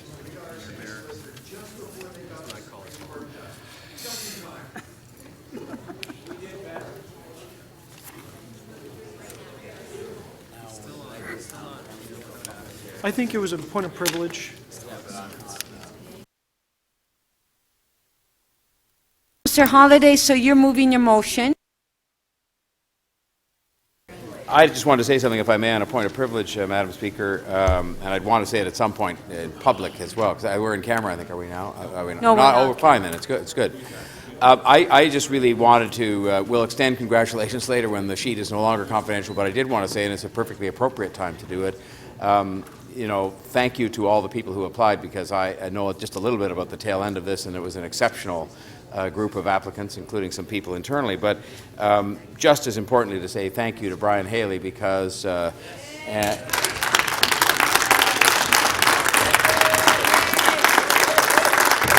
and I'm sure he would want me to add, Madam Speaker, to his whole team, and because in the end, when you have one of these circumstances in which somebody is acting on an interim basis, everybody has to make an adjustment to accommodate that, and my understanding is that everybody did. And so, Brian, thank you very much for your wise counsel and for your very capable leadership of this most important area of our city government. Thank you, Madam Speaker. Thank you. Well, Brian is still going to be around, right, Brian?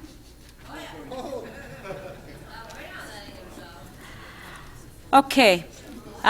Councillor Shiner, you you were up a minute ago? Well, Madam Speaker, one was always to add to the mayor, but I was going to also give my great thanks to Brian Haley, who I've worked with for a long time, and many of us had in his role as the acting city solicitor. I think the best part of it, he will still be here to continue to help us in the municipal law section, where he has been a absolutely invaluable source. So that was one of the reasons my name was up there. Are we voting on this item? And then I have to bring another item to council's attention, or have we voted on the item that's in front of us? No, we haven't voted on it yet. So that was my short comment on that, and then I will rise with another matter. Okay. Let's, okay, we're voting on the motion. Does anybody want to record a vote before I move? Yes. Okay. See, I have to ask now because you never know. Yes. Recorded vote.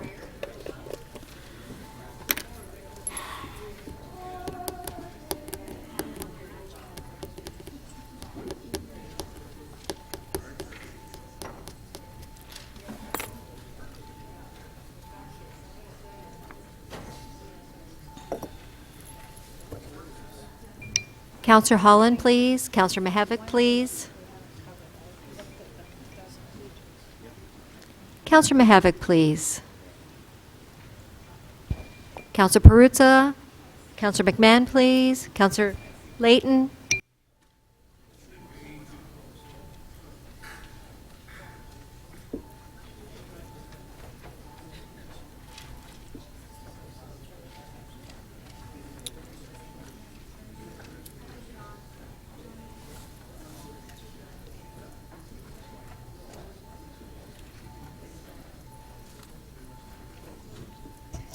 The item carries unanimously, 38 in favor. Councillor Shiner? So, Madam Speaker, there is still one item that I understand is being photocopied, which is Councillor Ajamari's that I second, Yes. which is an interim control bylaw. So one, I've been asked to make sure that everybody remains in their seats so we can deal with that. The second item that I wanted to, if I could, while I'm on here on a point of order, I had to stand earlier today because of all the additional reports that were required to come to this council meeting in regard to settlement applications that are in front of us. And this has been an ongoing issue. Staff expected that we'd be 2 or 3 days at our meeting, which we often are, so we surprised them. However, in speaking with the clerk and the solicitor and other city staff, these motions are not supposed to be coming here. They're supposed to be submitted with the agenda. And I find it for all of us, and myself in particular, when I have these pre-hearing conference or settlement reports, none of us really have an opportunity to review what's in front of us, and we have to go based on good faith that the item here in front of us is what we really want to vote to, and then we're officially voting on these. Now, these are supposed to be submitted in advance and require 2/3 of council for that reason, that they're supposed to be here well before the meeting. So I'm hoping now, and that with the help of the solicitor's office and the chief planner, that the timeline that's required to submit these ahead of council will be met, so members of council and members of the public will have a chance to review these, which is not the case right now, and we'll be able to better do our job without having to continually have these introduced here during the council meeting, when I don't think that we have, and I've heard from a number of you, have been able to give this due consideration, because you really don't have a chance to read all these reports as they come up here during the council meeting. It really isn't fair to us, and as a public organization, it definitely isn't fair to the public who hasn't had a chance to read any of these public reports until they get circulated to us. So I am looking for the assistance of the clerk, but I'll also need member of council's assistance to start to question in the future why these are coming here during council and why we have to give 2/3 to them, because they are too late and we can't do it justice. Now, Councillor Fletcher? Yes, that wasn't exactly about the report, but as I understand, many times, once we leave community council, coming to council, the settlement conversations take place right up until the last minute. And therefore, it's not exactly easy. The developer isn't saying, oh, that's great, I'll have that written up. They understand the pressure. They believe they can push harder, get more, and our staff, both legal and planning, go down to the wire on all these huge developments that we haven't turned down at community council. Personally, I think we should turn a lot of them down, but we can't because they'll go straight to the OMB. The complexity of these huge developments in the downtown core is very, very significant. And once you get into negotiating all of the fine details, and they are fine details, the sidewalks, the height, the density, the angular plane, everything that the community is weighed in on, because they've been to community council, they've made it very clear the basis that they would accept these developments. So I really think that it's not, this is the way it's going to be. As long as we have the OMB that at any time can make these decisions. So I'm sorry, I can't have the same concern. I have the same concern, but it's not for the reason that the staff aren't trying or that they can't get it to us. It's for the reason that the developer is going very, very, very slow, putting pressure on our staff during these negotiations. So I understand, Councillor Shiner, what you're saying, but I also think we need to have that context. And if you were to sit through Toronto and East York Community Council with a spate of developments at Honest Ed's, at Yonge and Bloor, on Jarvis, everywhere that we have them, and the amount of time and attention that's required to get it right, I do understand why these reports are being walked in today, and I also understand why our staff thought they had till tomorrow, because this is, quite frankly, my whole time on council, absolutely unprecedented. We have never, ever finished a meeting in one day that was a full council meeting. To move extension here, Councillor Holyday. Councillor Holyday. Just to move extension till we finish. Okay. Councillor Ajamari. Yes, as a motion to extend to finish, on favor, carried. Councillor Ajamari, you have your... MM 24.40, interim control bylaw affecting lands generally bounded on the east. Can I say it? Yeah. East side of Dufferin Street, immediately south of Wilson Avenue and south of Billy Bishop Way and Highway 401, seconded by Councillor Shiner. Okay, so it's being circulated. It's MM 2440. All in favor of adding it to the agenda? Carried.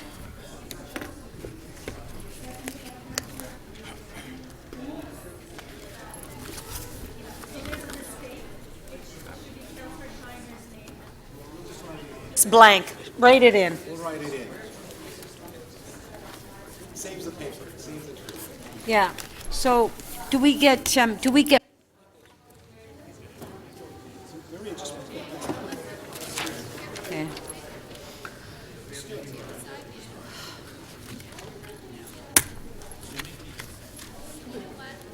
This is the extension.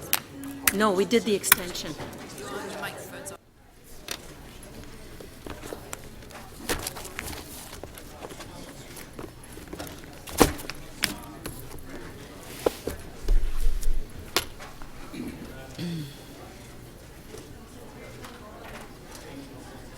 Yes, I know. We're going to write it down. Oh, you're going to speak on it? Oh. Counselor Shiner, I thought this was going to be a quick item. Counselor Shiner? Madam Speaker, it is. I rise on this because I was going to rise on a point of personal privilege on the last one when comments were made about what we can and can't get to council, because I would truly suggest that my colleague that has that concern speak to both the solicitor and the chief planner to find out what can and can't be done, because those reports can and should come here. And it's not right that they come after. But this report is the type of report that cannot be circulated in advance because it's an interim control bylaw and must be circulated to council and then voted on immediately. These are items that are appropriately in front of us. Reports coming late, whether duly noted and working through the division, that work through the timetable to know there's a second day of council, aren't reports that should come that way, that they can often be done in advance. And if they aren't, there's an explanation due to us as to why they can't. Because my understanding is from speaking to staff that they can and they should be here in advance. So I'll support this being added on now to the agenda and voting on it. Thank you. Recorded vote. On the item, yes. Recorded? Yeah.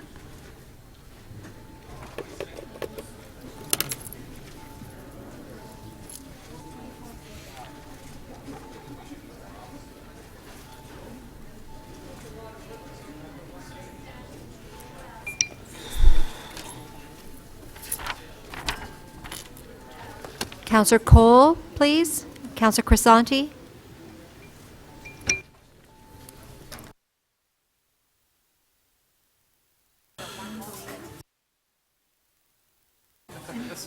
Councillor Perruzza, please. Councillor McMahon. Councillor Kelly, please.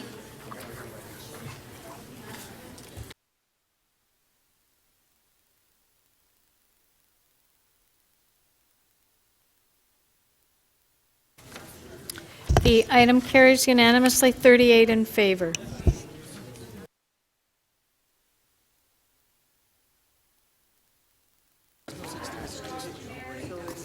Councillor Arjumeri, you have a motion to introduce a bill? That leave be granted to introduce Bill 118. Shall leave be granted to introduce this bill? Recorded vote.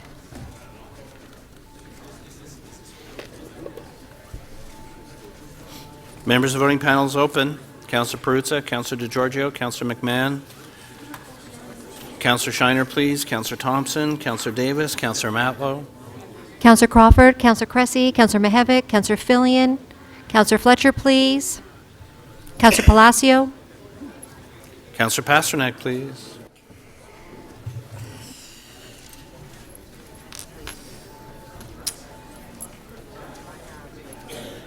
Councillor Arjumeri, your vote, please. The motion to introduce the bill carries unanimously, 38 in favor. Shall leave be granted? Members of council, please. There's so much noise that I can't hear myself. So we just have a couple more votes. I forget where I'm at now. Shall these bills be passed and declared as a bylaw? Recorded vote.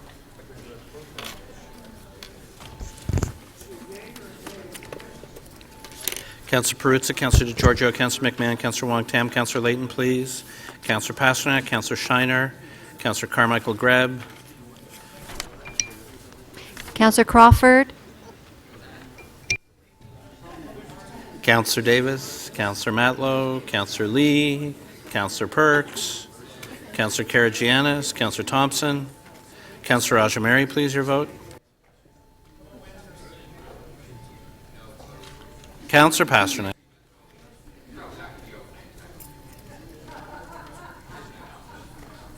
The motion to enact the bill carries unanimously, 38 in favor. Councillor Kelly, you have a motion to introduce certain bills. Yes, I do, Speaker. That leave be granted to introduce bills 64 to 86 and 88 to 117 inclusive. Okay, shall leave be granted to introduce these bills? Recorded vote.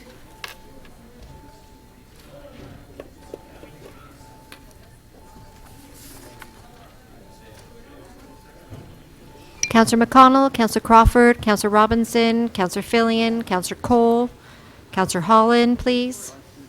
Counselor Perruzza, Counselor Carmichael-Greb, Counselor Shiner, Counselor Pasternak. I got it. Counselor Kelly, please. Counselor Karagianis. Counselor Perruzza.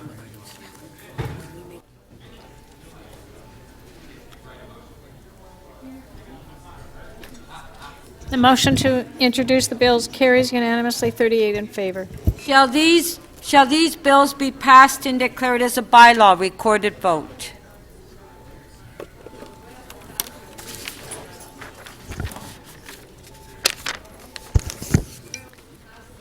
Counselor Crawford, please. Thank you. Counselor Cressy, Counselor Mihevc, Counselor Counselor Fillion. Perruzza. Counselor Fragedakis, Counselor Burnside, Counselor Fletcher, Counselor Holland. Counselor Perks, please. Counselor Davis. Counselor Pasternak. Counselor Wong Tam. Counselor Layton, please. Counselor Holland and Counselor Fillion, please.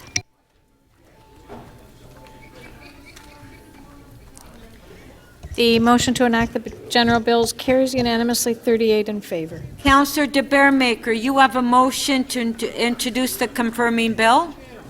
Yes, thank you, Madam Speaker. I'm moving that leave be granted to introduce a bill to confirm to the point of the introduction of this motion the proceedings of City Council meeting 24 on January 31st, 2017. Shall leave be granted to introduce this bill? Recorded vote. Counselor Perruzza, please. Counselor DeGiorgio. Counselor McMahon. Counselor Wong Tam. Counselor Layton. Counselor Davis. Counselor Matlow. Counselor Perks, please. Counselor Cressy, Counselor Mihevc, Counselor have one Fillion, more Counselor vote. Cole, please. We have one more vote. Counselor Please Pasternak, take your please. seats. Counselor Mihevc, please. We have one more vote. Take your seat, please.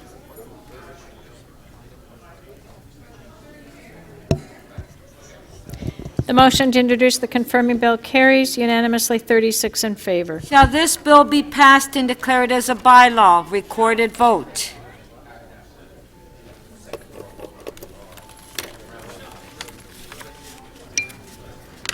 Counselor McConnell, Counselor Crawford, Counselor Robinson, Counselor Mihevc, please.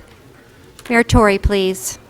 Counselor Perruzza. Counselor DeGiorgio. Counselor McMahon. Counselor Wong Tam. Counselor Pasternak, please. Counselor Davis.